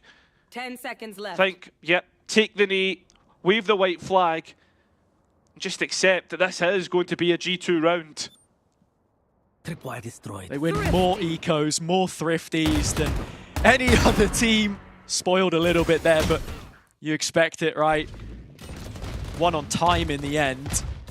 As, yeah, I don't think any weapons would have been kept because they make these, I want to say, educated guesses. When you have Petra that deep for the pay safe card thrifty in garage, then you're kind of happy to just forfeit mid because you've still got her there in position to cut across the site if you need it, where you're not going to be able to play post if you're GX, and all of that regenerative utility, the salvo, the stun to come back through. G2 starting to come into their own ultimate economy now as well. Showstopper up, that Rolling Thunder going to be most important, coming back into retakes as you've already mentioned. GX though, defaulting around the map, not wanting to get caught out like they did last time. Oh, Nami 1 for 1. Showstopper goes in, but it's short fused from Vanya. There isn't a single target to chase after. They've already headed over towards A. That's where Sarah is grouping up in ramp. The barrel betrays her. Aftershock in the corner, and Nello reaping the rewards on the zipline. It's Smurfette to fall next. And GX are going to find themselves trailing at the beginning of this half by a couple of rounds now. Not unless they can turn this one on its head, and Mimi has given them an opportunity. Kill Vanya, it's a freebie site. Yeah, that's a big if though. You do have to kill Vanya, and there is a trap to give notification if the players do move in towards Heaven. But you can see Vanya would rather play the position than play the players that are in towards Heaven. All 3 players close by. Amy gets the first, Nello activates, and you had Vanya as a late ace up the sleeve. A very nice round from G2. And I think the biggest thing coming out of that timeout is G2 look as if they're playing with confidence once again. Definitely. I mean, GX in a lot of these rounds, you expect them to be holding for that mid-aggression in the rifle rounds, the extremities, where the defender side is always going to benefit from getting extra info, where Amy's stealth drone becomes so useful. It's one of the few tools that you really have to actually go against the grain. And they've not really been getting too aggro off that either, really. Like, in terms of A main, I think Sarah's been giving so much respect in terms of that position. She literally just wants to hold on to it so the rest of the team can group up in lobby and then execute later in the round. I mean, with the Rolling Thunder, right, I know it's a big investment. You maybe not want to use as like an ultimate to get it, but you've got tools in which to isolate that fight, right? And I think that's maybe like another thing which G2 can think about when it comes to this timeout. The fact that Leader is here. As for Asuka and what GX go for here, changing things up. Yeah, sure. Sarah's isolated towards the A side. Oh, this is a nice but GX look as if they're going to keep hitting on this door on B main. Yes. They've done this like the start of almost every round so far. It's precious real estate for them to try and take. And as you just mentioned Asuka there as well, I think what he says will be very important. So much time spent to try and build the right system for this team, the blend of characters and calling structure. Tom said it on the desk. Sarah is a start. As much as her IGLing brought them to top 3, last time around, I wouldn't say it was necessarily the main factor. And having someone as vocal as Nami to just pull the strings, she's actually away from the rest of the team here as they have put 2 and 2 together. Has the From the Shadows to join up late. A kill in transition would be brilliant through mid for them right now. Look at the difference in the Cypher setup as well, though, here, Hazza. You're looking at like what they've set up the traps for, to hold on towards that heaven space and maybe towards CT as well. Nami also heard the stealth drone go off in garage now, so she's actually starting to look back towards this position. GX going to take ramp control. Your hands are tied, though. Nami needs to win this duel. It's cagey, but not quite that close. Petra had her held, and now the execute comes in on A yet again, but G2 are so prepared for this retake. Yeah, it feels as if GX's hand was almost forced. And Melo tries to capitalise off the trap being played. And G2 get 2 more kills. A 2 versus 4 where one of the players is already low. GX, they try to go and look for something, ever being the exception to the site hold. That Rolling Thunder's going in, and G2 are already on the site, but so is Ness, and she's got 3! And GX, their 4th round! A big individual round to win out! Such a huge play from Ness on that round. The last best of 5 that G2 lost was to her hands, her guild team at the time. And now with GX at the forefront of it, Rolling Thunder still available, just pocketed off the back of that. I have to say though, during the mid round, things a little bit quiet from GX, not really putting on any additional pressure to sell that fake past Nami. Not as active as maybe you would have hoped them to, so bailed out by an individual. Not a consistent win condition you feel right now. Sarah, instead of being towards A main, in towards the sewers. That's a position that's been taken up before by G2 and very quickly punished by GX. Into the site they go, very quick. The utility being traded either way, but it hasn't capitalised or basically came through as a kill for either team. Oh, this Armageddon is fantastic as well from G2 to re-clear the whole of the backside space. Thrown into the fire and flames goes the Rolling Thunder. Ness finally profits off it, 3 on 2. GX with a player advantage as things stand, and with Sarah sat around the corner of the backside, peering on down from the rafters position. There is a crossfire held and a contact piece for GX to play into, and it's Ness again, the biggest benefactor. Unbelievable. GX even out the score, and right now this attack side is looking pretty good, all in all considered, right?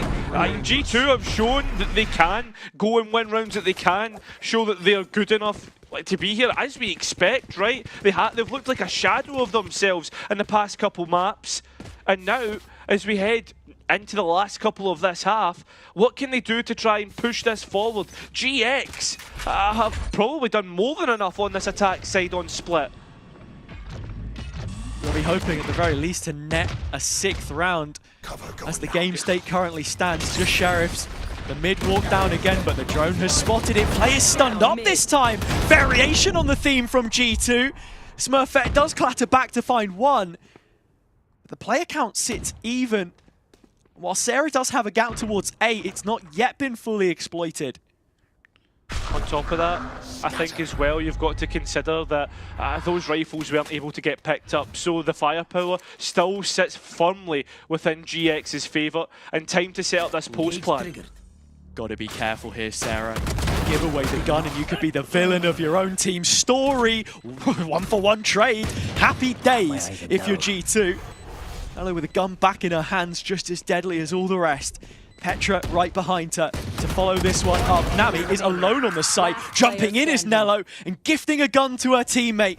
A Petra clutch is what is required, but Smurfette has the tools to stop it. Lead in hand, 2 blast packs as well. Already pulls Petra out of the smoke, and that's what you rely upon. Experience, the fact to be so disciplined, not to peak, not to be rash in decision making. GX, I mean, again, put on the hot seat and managed to get out of it pretty easily. Last round now to come through. Rifle versus rifle, Armageddon on GX's side, which probably puts the ultimate economy in their favour as well. A big one to end out this first half. GX taking a page out of G2's book as well. How many times was Petra the isolated Teho on the attack side for them? 4-1 distribution of the players with the Armageddon coming in from the other side, but a statement of intent as the orb is already taken away. Push through this smoke straight up. Yeah, exactly. You talk about statements of intent, that's exactly what GX have. The statement is, we're going to come and attack you and we're going to be taking this A site. Mimi is stuck between a rock and a hard place and somehow manages to escape. Smurfette trying to get towards heaven, but Sarah has already taken position on ramp. G2, they're not willing to give this up without a fight and already looking to poke their head out of CT and find a pick. If Sarah can find this next kill, it's going to make a world of difference. Mimi to go down, she clears it out. Diligent leading the rest of her team, holding the torch, hoping they'll follow. Blind leading the blind. They need this 6th round so badly as things stand. The stun back across the screen in Spawn has just stopped G2 from making any progress. You've got Eva waiting in the wings with the salvos in her hand. All she needs is a little bit of time. Can GX buy enough? The duel's going either which way, but favoring G2 all the same. As the salvos have already gone out, it's an open plant, but position condemned. Amy holding on for the rest of her team. With the spike half, they can save the day. 6-6, is it enough? That is the question, Hazza. Is 6 enough for the attack, or is 6 enough for the defense? It's been a very back and forth affair, but 1 half remaining to see if GX can win out this series, or we go to map 5.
An even half. We said it before.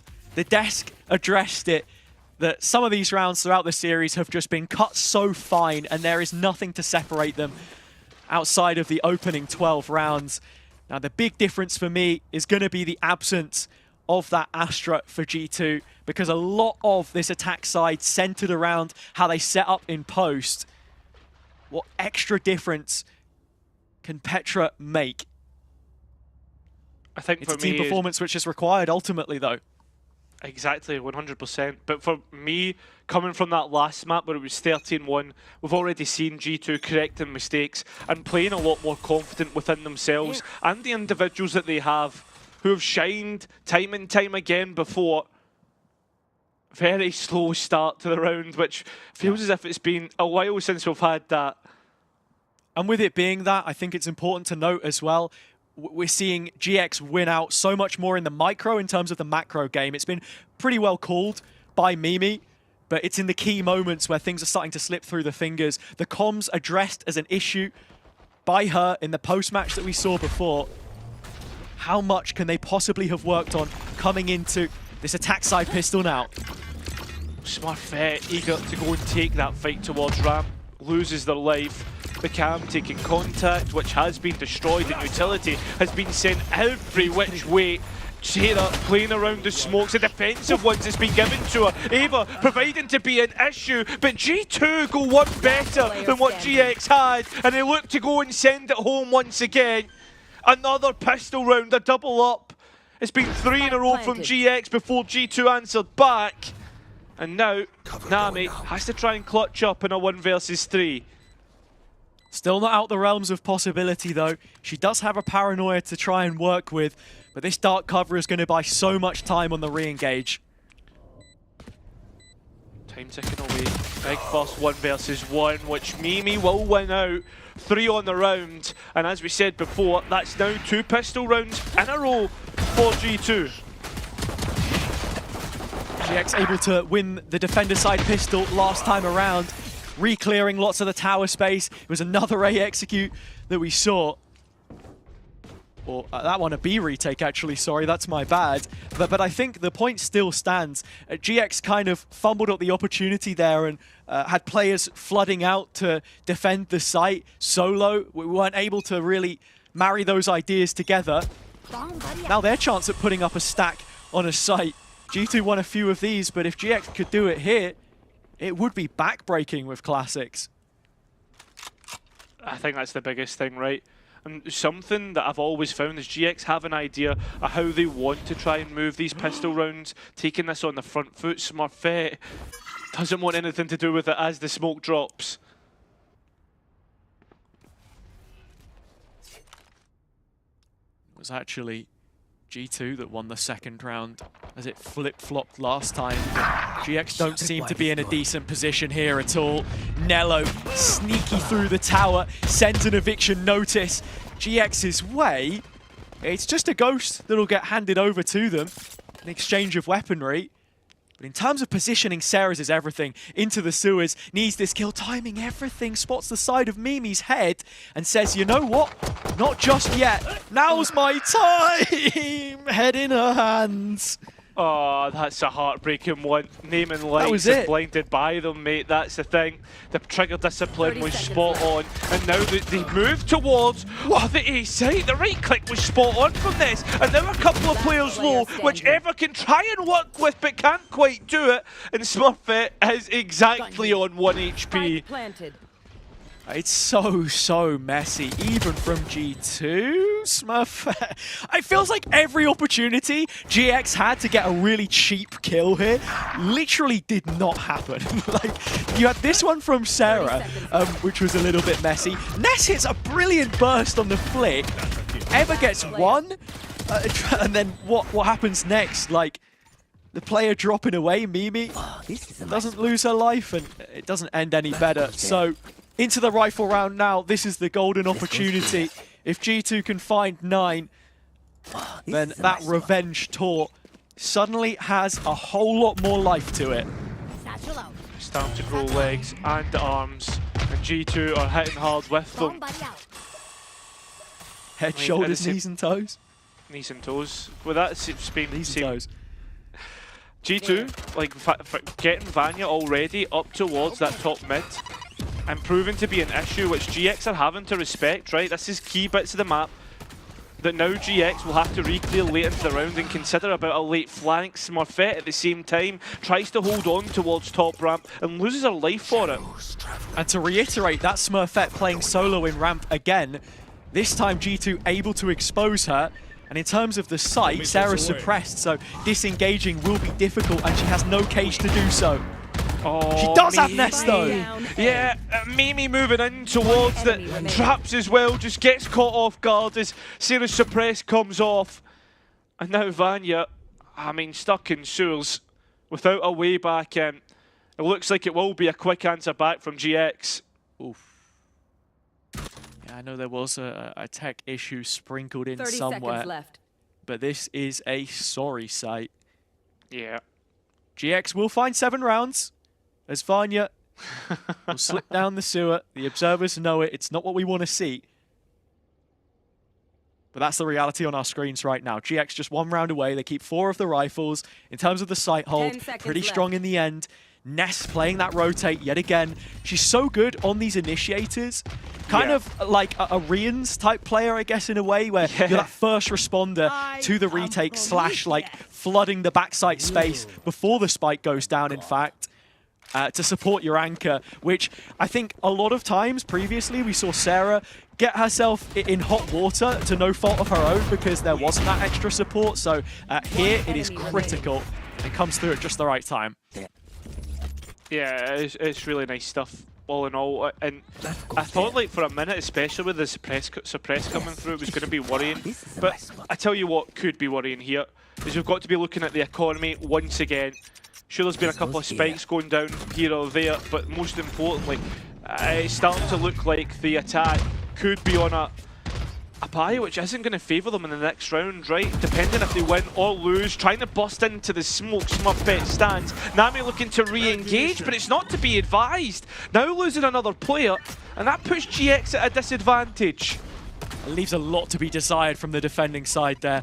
I think Smurfette and Nami between them need to come up with the call. What is it that we're doing? Are we fighting inside the smoke? Or whatever the case may be. Phantom's a good gun to shoot into that one, but now you're forced into a retake. That was the win condition for GX. Always kind of has been on this defender's side with the Teho breach composition. When your sight can't hold as it did in the previous. So that's what this one is going to be. You also don't want to give away any orbs either. Mimi 2 away, Amy just the 1. All missiles away. Cage trigger. I mean, well, it seems... Yeah, I think they were trying to, dipping their toes in the water, seeing what's there, but time is far too low. And with everything that G2 have, like you're expecting this to be a G2 round, and they've completely wiped them out. I mean, a bit late on the call to get onto site, and yeah, I mean, what more can G2 putting themselves in their perfect spot?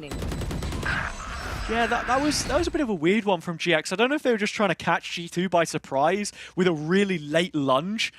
But as I said, I got it wrong. Mimi is 2 away now from the Rolling Thunder, but Amy's still just 1 off that Armageddon. You helped build up Nello. Those 2 kills that she got puts her in touching distance of the Neural Theft. We know that G2 have liked to play these defaults. The Cypher being switched up towards the B side, and already... Oh, I thought that one of the traps had actually been destroyed. No, picked up in time. Won't be picked up in time for that one, though, as a nade comes through and destroys the first trap. My ultimate is ready. Smurfette does have the rocket to come back in with, but it's this Armageddon again. Okay, it clears out backside. That's not an issue. Players fighting the front lines into the traps. That's where Vanya goes. Double for Sarah. Easy as you like. That's how she makes it look. Peering off the cam now, Evan knows about it. Bucky in hand, still hanging on here. And that's what's going to end up happening. G2 grabbing on to the opportunity given to them. G2 playing into the setup, which stands its ground. Perfectly played, and it's nice to call the rotation of the Cypher. Make sure that G2 are always guessing about where this Sentinel setup is going to be, because for a while, I guess the past 4 rounds, it has just all been on A, right? So making G2 default a little bit heavier, try and find out exactly where the Cypher is. This is a nice spot. Looking towards Petra landing those paranoias as well, because you don't have the extra Astra utility, the stun, I think, ultimately coming into your executes now. In terms of that regenerative utility, it's a dark cover in the salvos yet again to just carpet bomb outside of A and give GX that early information in terms of playing the macro game, which, as I said before, on their attack side, they sort of struggled. On this occasion, they're in a really good position. They've shepherded G2 right into the middle of the map. Yeah, and holding on to the exits of that, right? Holding on to the extremities. GX haven't put any importance of maybe going and taking the mains just yet. G2 with ults in the hands of the players that can do that as well, like Ness and Smurfette over on ramp. So G2 adjust, they recalibrate, and they go back towards B, and it's going to be the same setup that they head into, although this time I don't think you're expecting an ult from them. No. I don't think you are. And I think as well, you've got to be keeping an eye on Nello and when she comes through, right? And what position she can find, what luck timing she can get. Right now, the execute is coming through, a reposition towards backside, but players are so close to one another and they've not realised it. Sarah now so isolated and stunned up. There was no chance in hell she had of that fight. Almost like shipped to the night. Eva's out of nowhere! 3 picks and the spike denied. Showstopper in. GX looked to even out the score count. An unbelievable triple kill to come through from Ava. In fact, make it 4. That is a cruel, cruel conclusion to the round. Opening things up, I thought this was brilliant pathing from Vanya. The drone gets the information, they know both players are playing backside, they even throw the breach ult in there as well. And yeah, top down from the elevation, Vanya has a great position, you've got Nello coming in late from mid, tie all the ideas together and you're 2 players to the good on site. The one thing they didn't have, time, and then with a stun of their own, which was fantastic from Ness, her own breach ult invested, 3 players caught by it, Ever finding each and every one of them.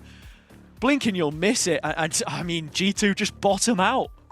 That's the worst thing, right, as well. The ultimates that was invested, you've got to be frustrated by G2, and they will be using the last timeout to try and get by that.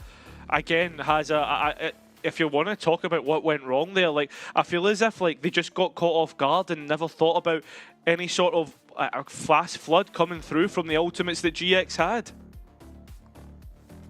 And for G2 right now in this timeout, they've got to be thinking, what are the positives that we can at least take away from that? Vanya hasn't had too much impact so far, I think, in terms of kills at the very least. So more of that, I think, from her be brilliant. You're talking about a player who's making this their debut stage on the duel list. We've known since even before Instalock, when she was forced onto the role, how good she can be when she's put in an aggressive position. One of her key qualities always just isolating those engagements, knowing not to overcommit to any angles as a controller when your utility's so important. But now here, it's her teammates that she's going to rely on for the setup. And it's another stack of Cypher trips on A that they're heading towards. But the thing is, though, about the drone, right, it never identified any of those trips. So right now, G2 don't know where the Cypher is. They finally do. They get an idea, it's a little bit late past the flower pot. Vanya will go. Information for the rest of the team to trade off. Great space making from their star player. And so into post, G2 go, but they're not without the kind of tools that they would have for this before. It's a very restricted post plan. I mean, the only thing that's going to be good for G2 is that late win condition of Nello, but it's whether she'll be in position at the right time. GX make their way onto the site, but it's an isolated duel onto Petra, which she can't win. Nello now into spot, smoke down, can't even win the first fight. It's double digits for GX first. We saw the same plant come out from G2 last time around when they had the Astra, the Cosmic Divide, just to get a cheap one, pull the wall over GX's eyes, but they were so prepared for this execute. Nami's been pulling off some pretty big, great gambles, good calling to have the setup in the right place, and Sarah, you expect to be involved with that as well, and even Ness. So many vocal pieces to this team, and honestly, again, if Vanya's just flying in first and all we're getting off of her is that space and trading her, like, she's the player you want to see alive in the late round. She's such a good closer as much as she is an opener. And just the fact that G2 was stuck on the site as well and completely cleared out by GX made all the difference. The attack economy isn't looking good. The buy, not great. GX are favourites to hit number 11 here, and especially in this round as the players try and get in. Vanya getting the opening pick. Unbelievable that it's going to be an indirect trade through the smoke spam, and Nami identifies Amy's position as well. On top of that, has that Smurfette really late in coming back into the site. Needs to get her running shoes on, but she's going to be heading in the spawn direction. Nello needed to be careful there, because if she dies, the trap goes, and then this flank suddenly becomes a much bigger issue.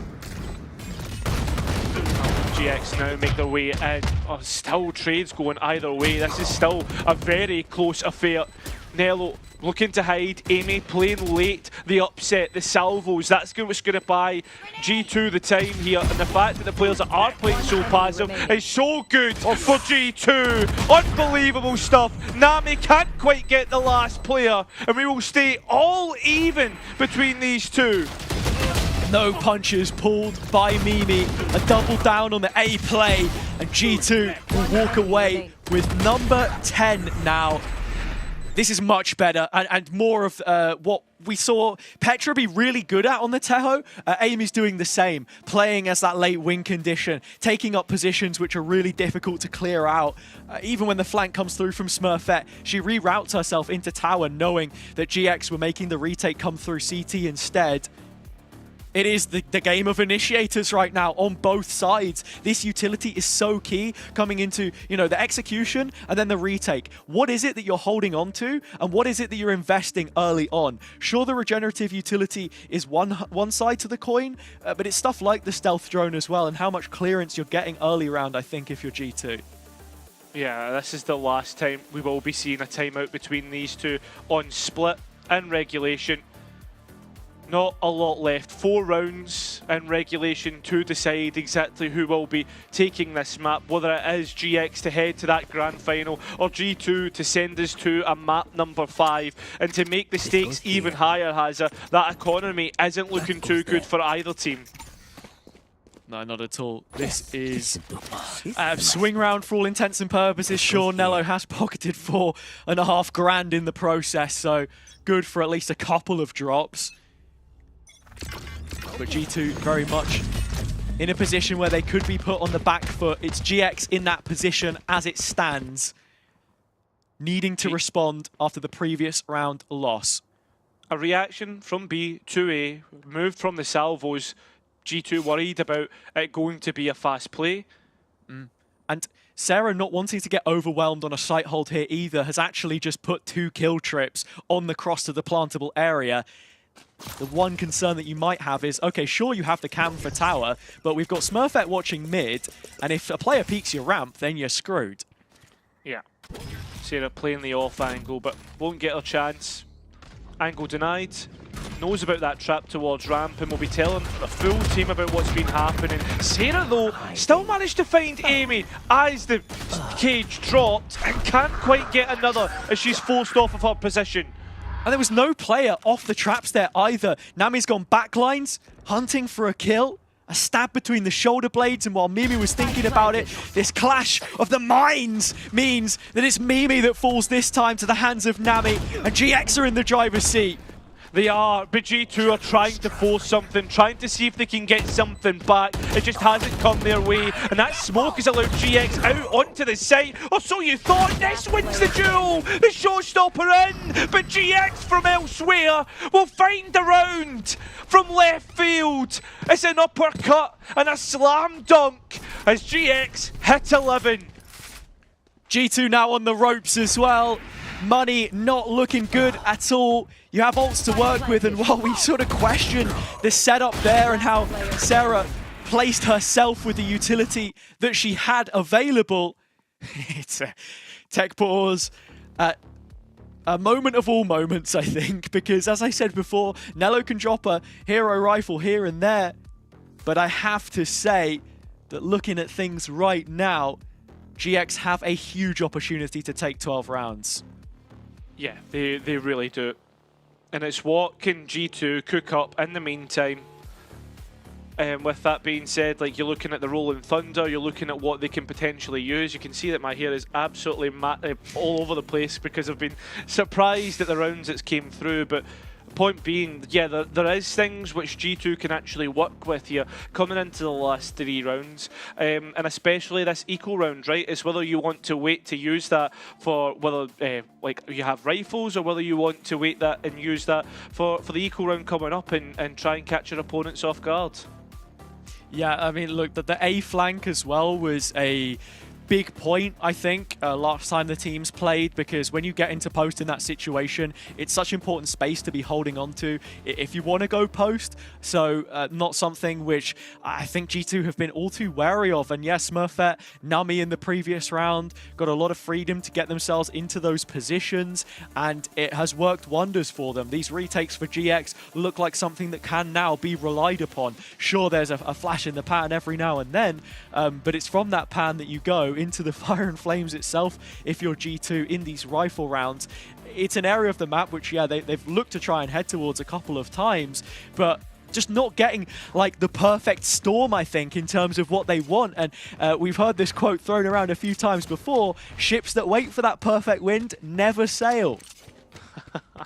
That's very true, mate. But I tell you what, it's been since 2023 since we've had a grand final that didn't feature G2. We said it at the start, and well, it's a real possibility as we head into what could be the last 3 rounds of regulation. This map might end earlier than that, sure, especially with the buy that G2 have here. But you look at GX and look at Nami, a little off angle coming through. This is not exactly everything, but G2's position feeling somewhat doomed if they can't pull off the kind of heroics we expect from the region's best. Straight into the mouth of the site hold.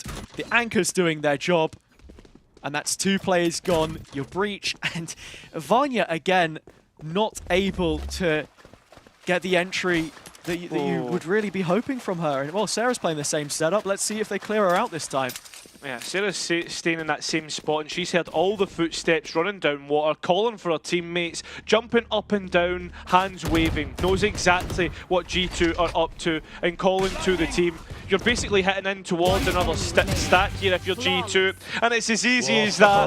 GX, a flawless round, and it will be number 12. G2 have got it all to do if they want to make it to overtime before they can even make it to map number 5.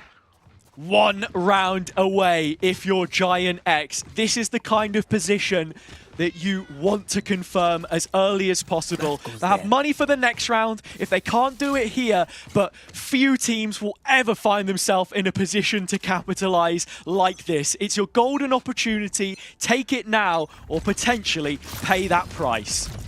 The Queens of EMEA look to be dethroned, the first time in a long time that we could potentially have a new Queens of EMEA, right? Because at that time we don't know who it's going to be just yet, but we know it definitely might not be G2, depending on how these last couple rounds go. Ava trying to stay tucked, not get caught off guard, but Vanya's done what I thought was a good effort. Instead, it's the Trade City that we end up in.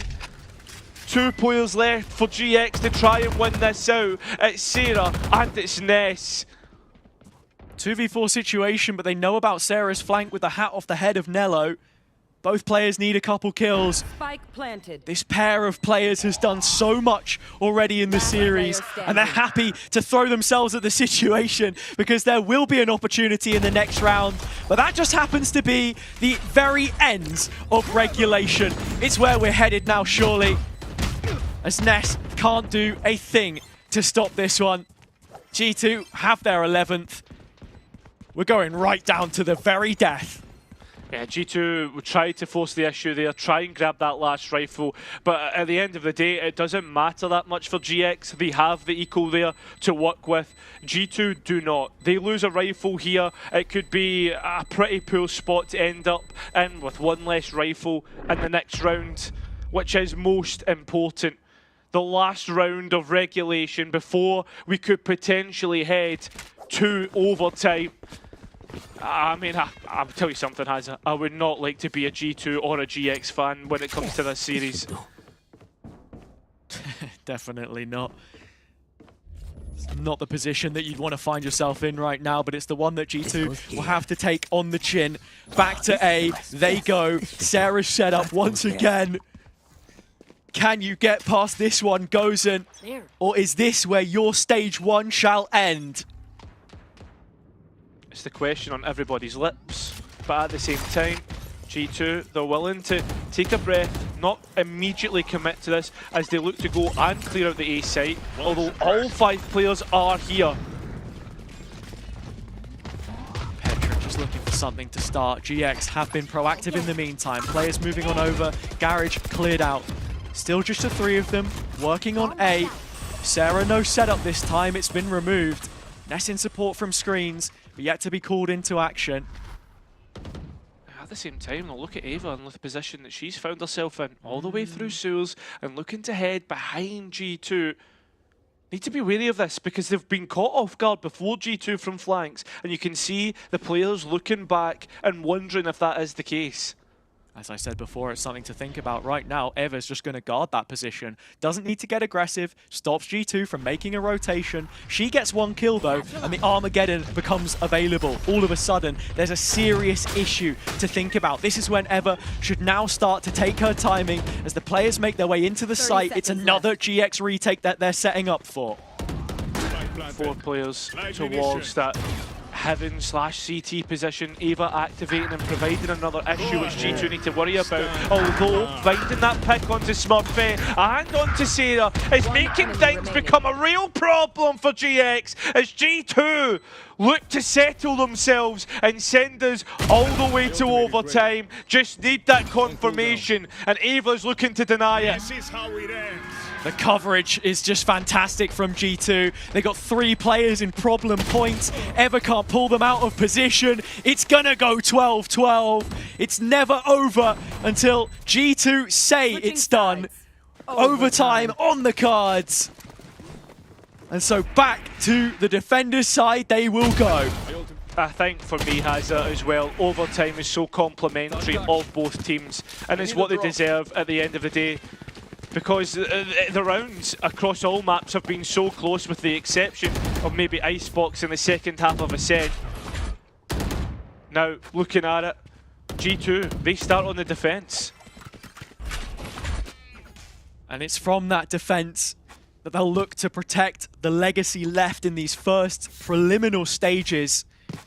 In terms of the setup, traps in either choke of A. It is Vanya in Garage that will trade boombots as Nami just fakes out the TP, and it's an equal exchange with no ground given to either team. Same setup that we've seen before though from G2, right? They want to give up and willing to give up mid, rather hold on to the exits to that. At the same time, G2 though, being proactive. They take that B main space, Garage control. The only thing is Petra needs to be careful. She doesn't get caught off guard and give the entry to GX. And there's little reason to rotate for G2 right now, but Amy does move 1 over after her drone spots nothing. Petra peeling back, as you say, first line of defense. The smoke is so well timed, and as the round drags on, Amy is back towards tower. And they're well set up to stop this push. Sarah late through mid, but the rest are pushing the site. Still though, it's a laboured affair. GX still haven't made their way out of Garage after committing all that utility. Stop, cut the noise, and wait. Now finally the utility comes in, the execute as well, but Vanya gets the first, and Petra helps out. Smurfette finding back sight, but it's not the control that GX want, it's the full sight. Ness now, and Sarah still to come through, find that site, and have to go for a safe plan. Sarah late positioning in tower is absolutely everything. It isn't an open plant, so she will be taking contact towards spawn side instead. Nello on the reclear. She's the one with a huge opportunity now. Duel 1 is spawned by Nesto, and that's the difference, 2v1. Yeah, that lets out all pressure on GX to hold on to that site. They've got a position in which to play in, destroy the cab. Nello looks the wrong way. A rolling thunder in which GX could have used. They will get advantage in the first round of overtime as G2 move on to the attack, and GX, they'll find their defense. They win out in the 3 versus 2. Ness the one with a couple of kills. So huge from her now, 23 and 15 with 11 assists to back it all up. one of 2 players positive on her side. And again, it's those initiators. You saw that trade of information with the drones mid-round be so huge in how both teams set up. G2 unwavering in their B defense, and I think they'll feel hard done by in the fact they weren't able to hold on to the site there. I totally agree. I think as well, like Ness and Smurfette did so well, and now this is the last time out that the Gozen will have in this overtime. GX, obviously, they've got one back, which they're yet to use. And I'm wondering what leader is going to change up for this attack. We've seen them try and hit towards that A site quite a few times, G2, to varying success. That's what we're waiting to find out, if they can respond with a round on the attack side, which you've seen them struggle so far.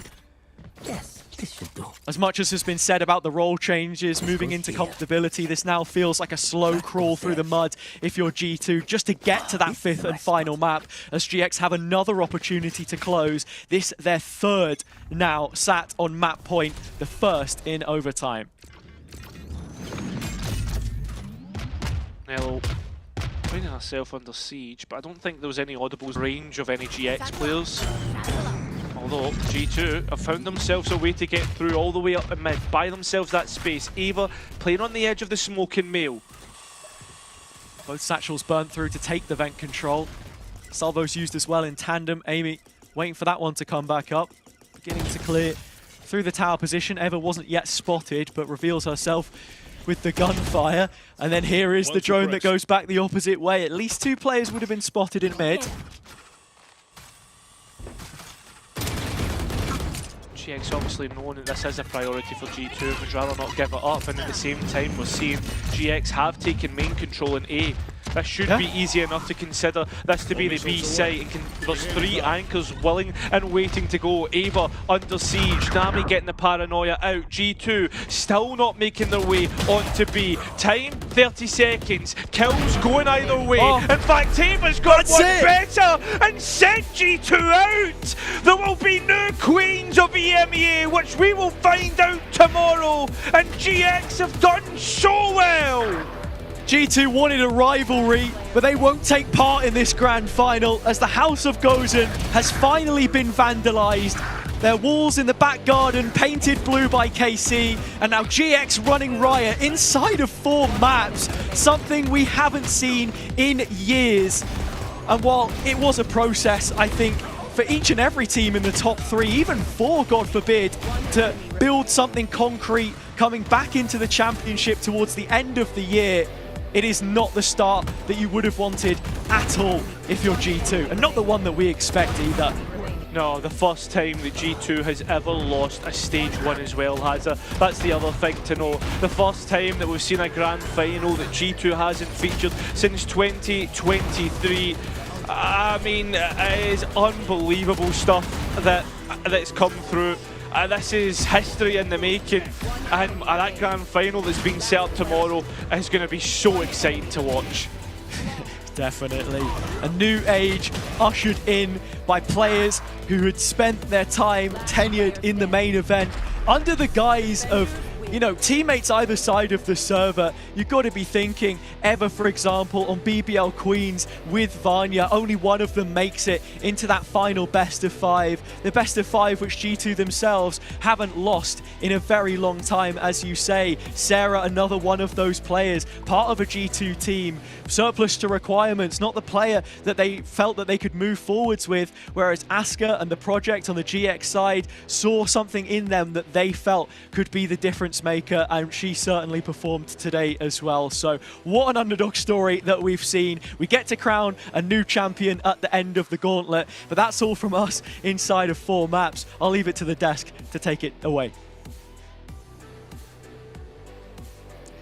Thank you so much, Hazza and Cairo. Now, I mean, I feel like they summed it up pretty well. We will get a new champion no matter what. I've got Nami and Tom here with me once again. And Tom, I'm so glad that you pointed out Eva in the pre-show, which felt like 10 hours ago. But just what happened at the match? It just felt like she came alive and she didn't want to lose today. That was magical. Like, honestly, some of the rounds she pulled out, I was fully convinced they'd already lost. Like one where she's running through an aftershock and gets 3 killed on stunned up players. Like, it's absurd things that sort of rounds you can only dream of maybe once in a map, and she did it 3 or 4 times throughout. And that's the thing, like I said, one of the easiest pickups maybe ever. Like a player coming from Falcon, someone who looked incredible last year and now has gone into this matchup and been super impressive. But the fact is, she may have had the highest impact rounds, but looking at the scoreboard, looking at another player who was up there, Ness, someone who has been there, done that, beaten G2 and got the t-shirt, and well, turns out lightning does strike twice. Yeah, you did mention it at the start of the show. Ness and Smurfette was in this lineup the last time they won versus G2, and they just did it again in a even more fashionable way, honestly, because this time we didn't even get to a map 5. They just got it at map 4. What a comeback in Icebox, and then what a finisher right now. The entire team just came online and they were just shooter. I think we have to kind of give them kudos for the way that they hung on when they went to OT, because it felt like they could have maybe closed it out without OT, and there was a chance for G2 to take it to map 5. But Inami, the growth of this team, the players they picked up, it feels like I don't even know how close it's going to be tomorrow. I can't call it at this point. Yeah, honestly, like Sarah told us the first time that like they saw some mistakes, they corrected them, and then yesterday again they will even correct more mistakes. And after that Icebox, I think that, well, everyone can put some respect on that name because they've been just phenomenal. I think actually the main thing I want to point out for GX is a lot of the time we talked about this roster as a momentum team. Like if they start strong, they carry the momentum, they'll win the game. But if it goes a bit wrong, they maybe lose a few rounds in a row, we can see them sort of maybe tilt a little bit and go out of the match. That wasn't the case here. This was a match of resilience, like losing the opening map, going into a map of Ascent and being 9-3 down, showing that they can dominate back on that defensive side, having a incredible map of Icebox, a map they lost before, and then having that lead, letting it slip and still winning it in overtime. This looks like a different roster that has a lot more depth and resilience, and if you're going to win a grand final, that's exactly what you need. If I were Casey, honestly, I would be watching this, you know, with a tiny bit of nerve, because you know, Casey look amazing, but I don't think even they could expect that GX would come out, be resilient, look great, and almost every player, actually, why am I saying almost every player at this point on that roster looks like they're playing in their prime, which is unbelievable. But I do want to talk a little bit about G2 Gozen, because this is almost crazy to say that it's an upset, because anytime that G2 does not win a tournament, Tom, it is an upset. Yeah, for sure. Like, I think it's been the easiest bet I've ever had for pretty much the last 3 years to go, do you think that after maybe that one slip up, G2 can come back? And I go, yes, I think they do. They've done it 19 times in a row. So it's like, it is weird to see them not come out in first place. And it's sort of the stand that they've set themselves. Like, that's the difficult thing, is if you are the best, you always have the target on your back, but they've always been there to sort of do it every single time. So I think we saw those changes. We saw additional players brought in, a lot of role swaps, and I wonder if maybe 1 or 2 of them will be reverted, or if they're going to go back to the drawing board altogether, because that's the thing. This is a squad that has reinvented themselves 101 times. They have the players to do so. So I'm not particularly worried for it, but they got beaten today. And so that means they have to put some work in, because we know that being second isn't enough. Is that what you would do, Tom? You would do some role swaps? Potentially. I think that obviously someone like Amy has always been incredible on a Sentinel, like probably the best Sentinel in the entire region last year. I don't think that's even arguable. So taking her off that is always going to be interesting. I think Petra on controller was a bit of a miss, in my opinion, comparatively to... That's the thing, we're comparing to someone who has played Initiator and been champion like 8 times in a row. So I think that that's probably where I look towards. And obviously you have Vanya, who again, last year was the best controller player in the world, now playing Duelist, and today it didn't look as good as she does on controller. So maybe they'll be able to make what they have work, but I think they have the players that they could easily make a lot of changes, and it will be absolutely fine next time. Yeah, something that G2 have done a lot throughout the last years is changing the roles so much. But honestly, I wouldn't be surprised if they keep the same roles neither, because if you give Vanya more time, I'm pretty sure she will be one of the best a duelist if she's not already at that level right now. But I think they just need a little more time. And something that Mimi also mentioned in the interview that I think maybe led into this is that once she said that once they start losing the rounds, that's when the comps are just either too much or too little. And maybe that's what happens, because what happened is between Ascent and Icebox, they lost 19 rounds in a row. And if that doesn't hit your mental, I don't know what can. Yeah, I think you might be right there. And let's not forget, it is, they added a new player as well. They're going to have a lot of opportunities to come back because we're in the beginning of the year. It is not end all be all, and there's points that they've earned as well, Inami, which is going to be very important when it goes to the end of the year. Yeah, this round was crazy. I also want to say Smurfette stealing an ace with a showstopper is one of the most toxic things I've seen in my entire life. Yeah, if that will give them the win, honestly, fair. But that was a round that they almost lost to an eco, and then she's just like, you know what, I'm ulting this, and yeah, Eva ended up with 4 kills and no ace. But coming back to the G2, I think, honestly, if we think about the champs, which is the end goal of all these teams that we have right now, I think that it's very good that we have so many competitive teams right now, and that can only make us stronger once we go and face NA again or face Brazil, because I don't think another top 3 finish is enough for G2.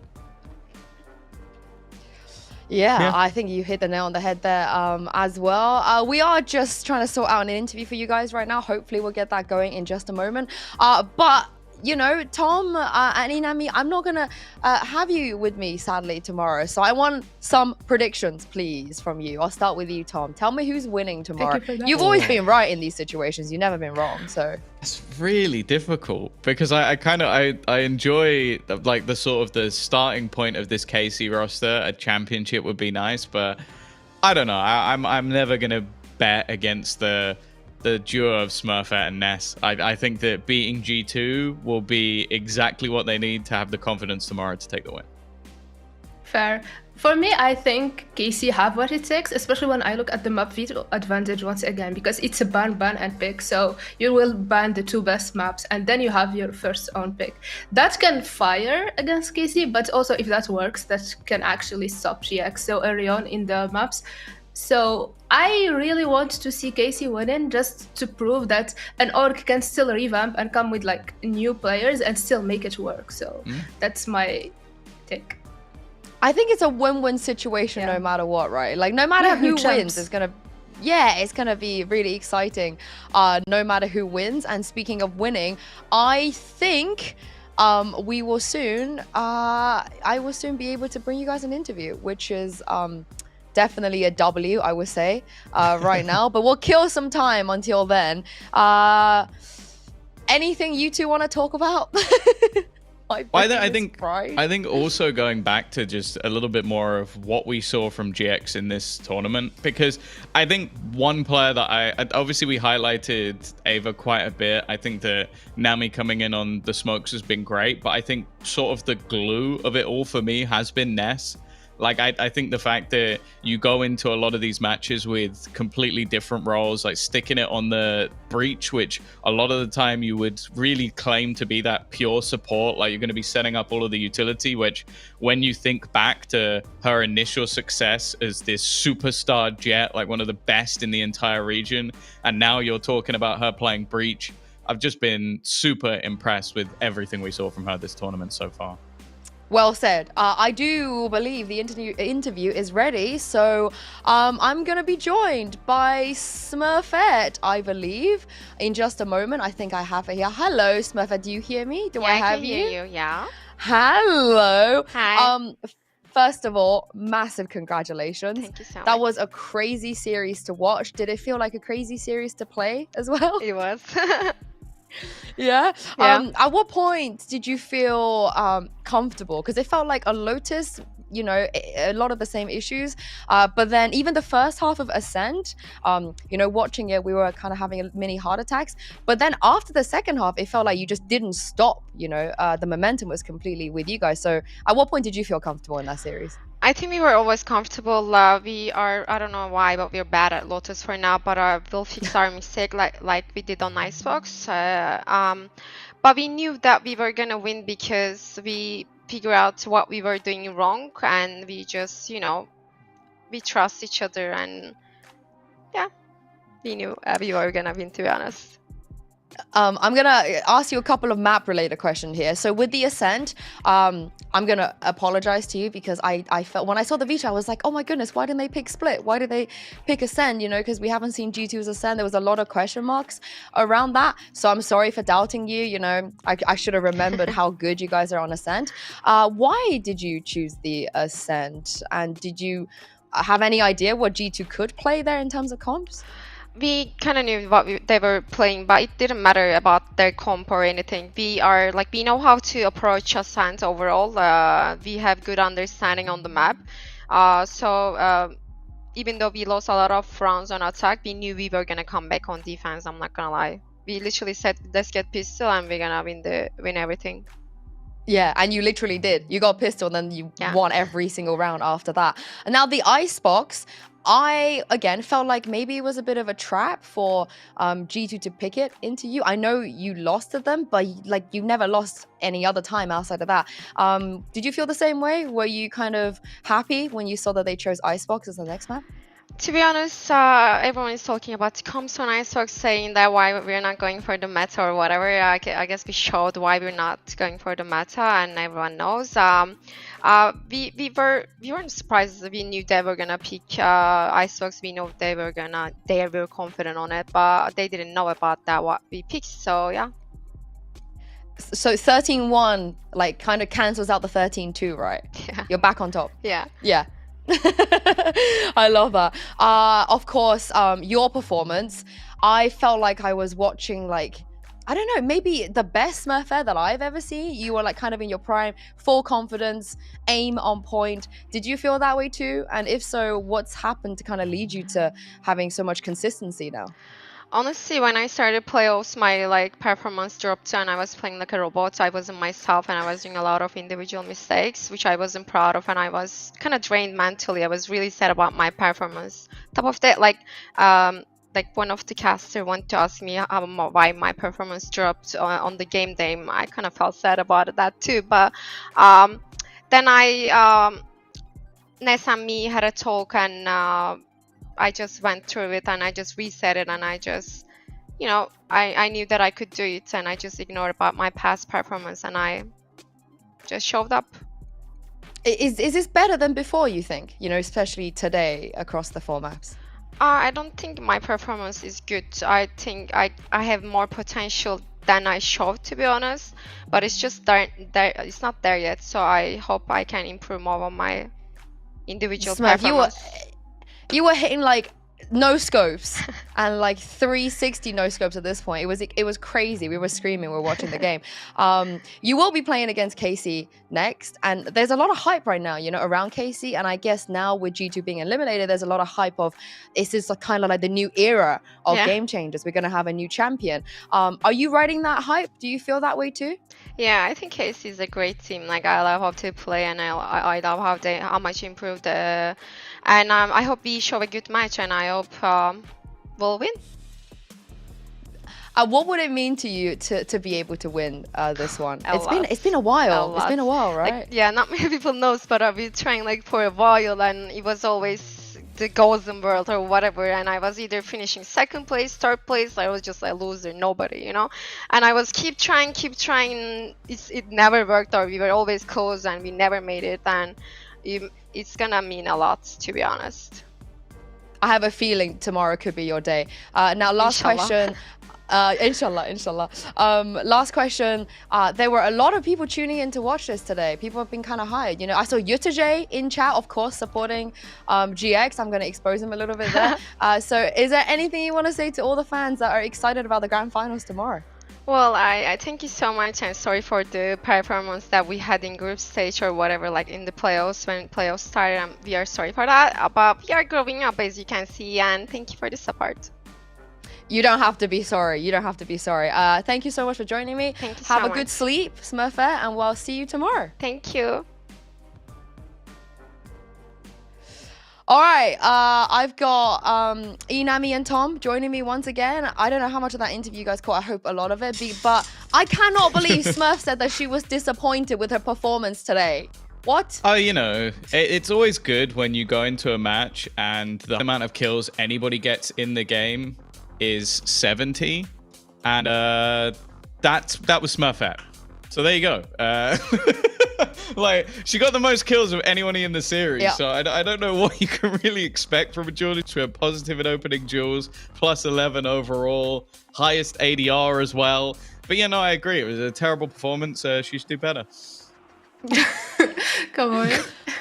I think she touched on a good thing yeah. there, because she said, like, everyone is talking about the comps. That's what we did a lot, sorry. But that's like they understand, they have a good understanding of the maps they played, and they just showed us that there is a reason why they're keeping these picks, and I guess Prime Smurfette is back. I truly believe it. I mean, if she gets any better, I'm gonna be starting calling up Pipson, being like, "What are you doing? Why are you not promoting Smurfette into the main roster? Get her in." But let's take a look at the bracket, because we have one more game left, a very important best of 5. And I just want to kind of bring back what Smurfette just said. You know, you can see it in her eyes as well. She was saying, "I've worked so long and so hard to just win something. It's been too long.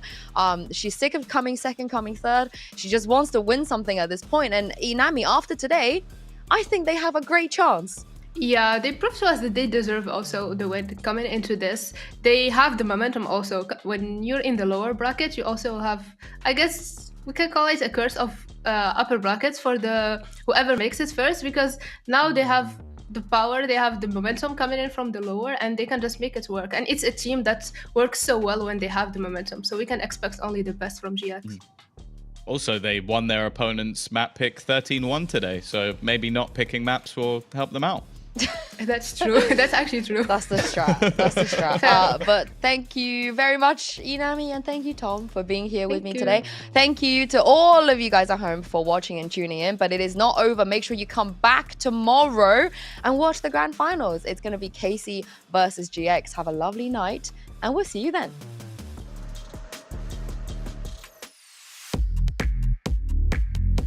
Smurfette now coming in, like on that flank once more. Catches Amy but can't capitalise. That's a disaster. What? You've got to be thinking now about Nello coming through. He gets rid of the lockdown and the player. This G2 A site defense will not stop until the job is done.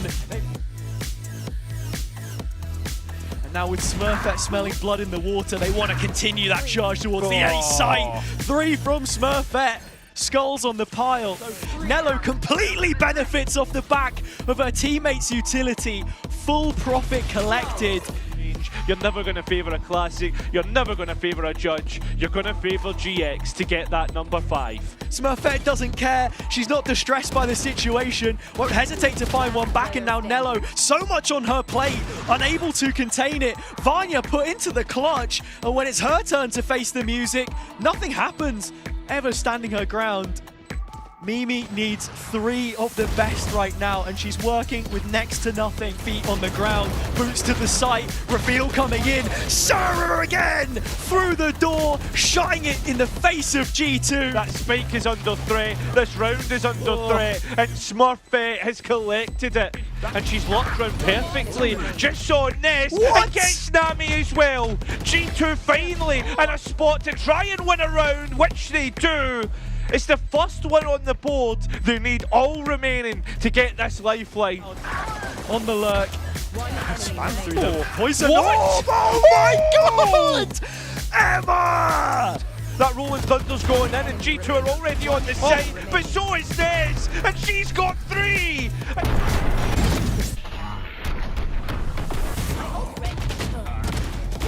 There's a crossfire held and a contact piece for GX to play into, and it's Ness again, the biggest benefactor. And now Vanya, I mean, stuck in sewers without a way back in.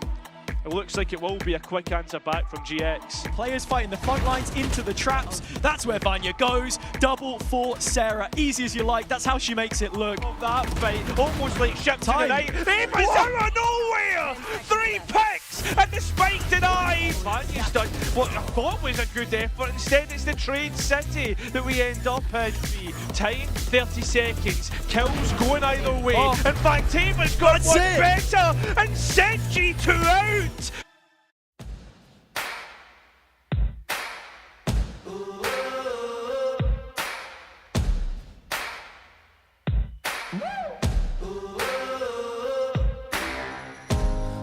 bitter, sweet, fiery heat. Whispers the man of the hurricane. Oh, stop pushing me, gonna push so hard I'll just let go now. Lost in your mind, blown on the winds of the hurricane. I won't let go. I won't let go. I won't let go. I won't let go. I won't let go. I won't let go.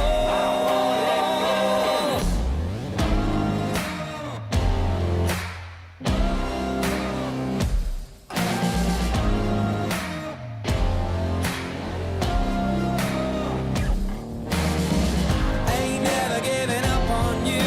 Gonna see this storm all the way through. Gonna push right through the driving rain. Gonna ride on the wings of the hurricane. Ride on the wings of the hurricane. Ride on the wings of the hurricane. Ride on the wings of the hurricane. Ride on the wings of the hurricane.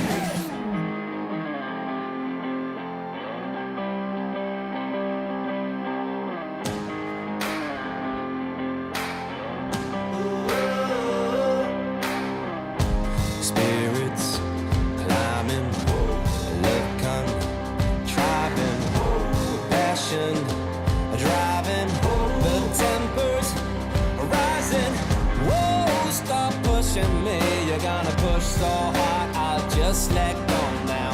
Lost in your mind.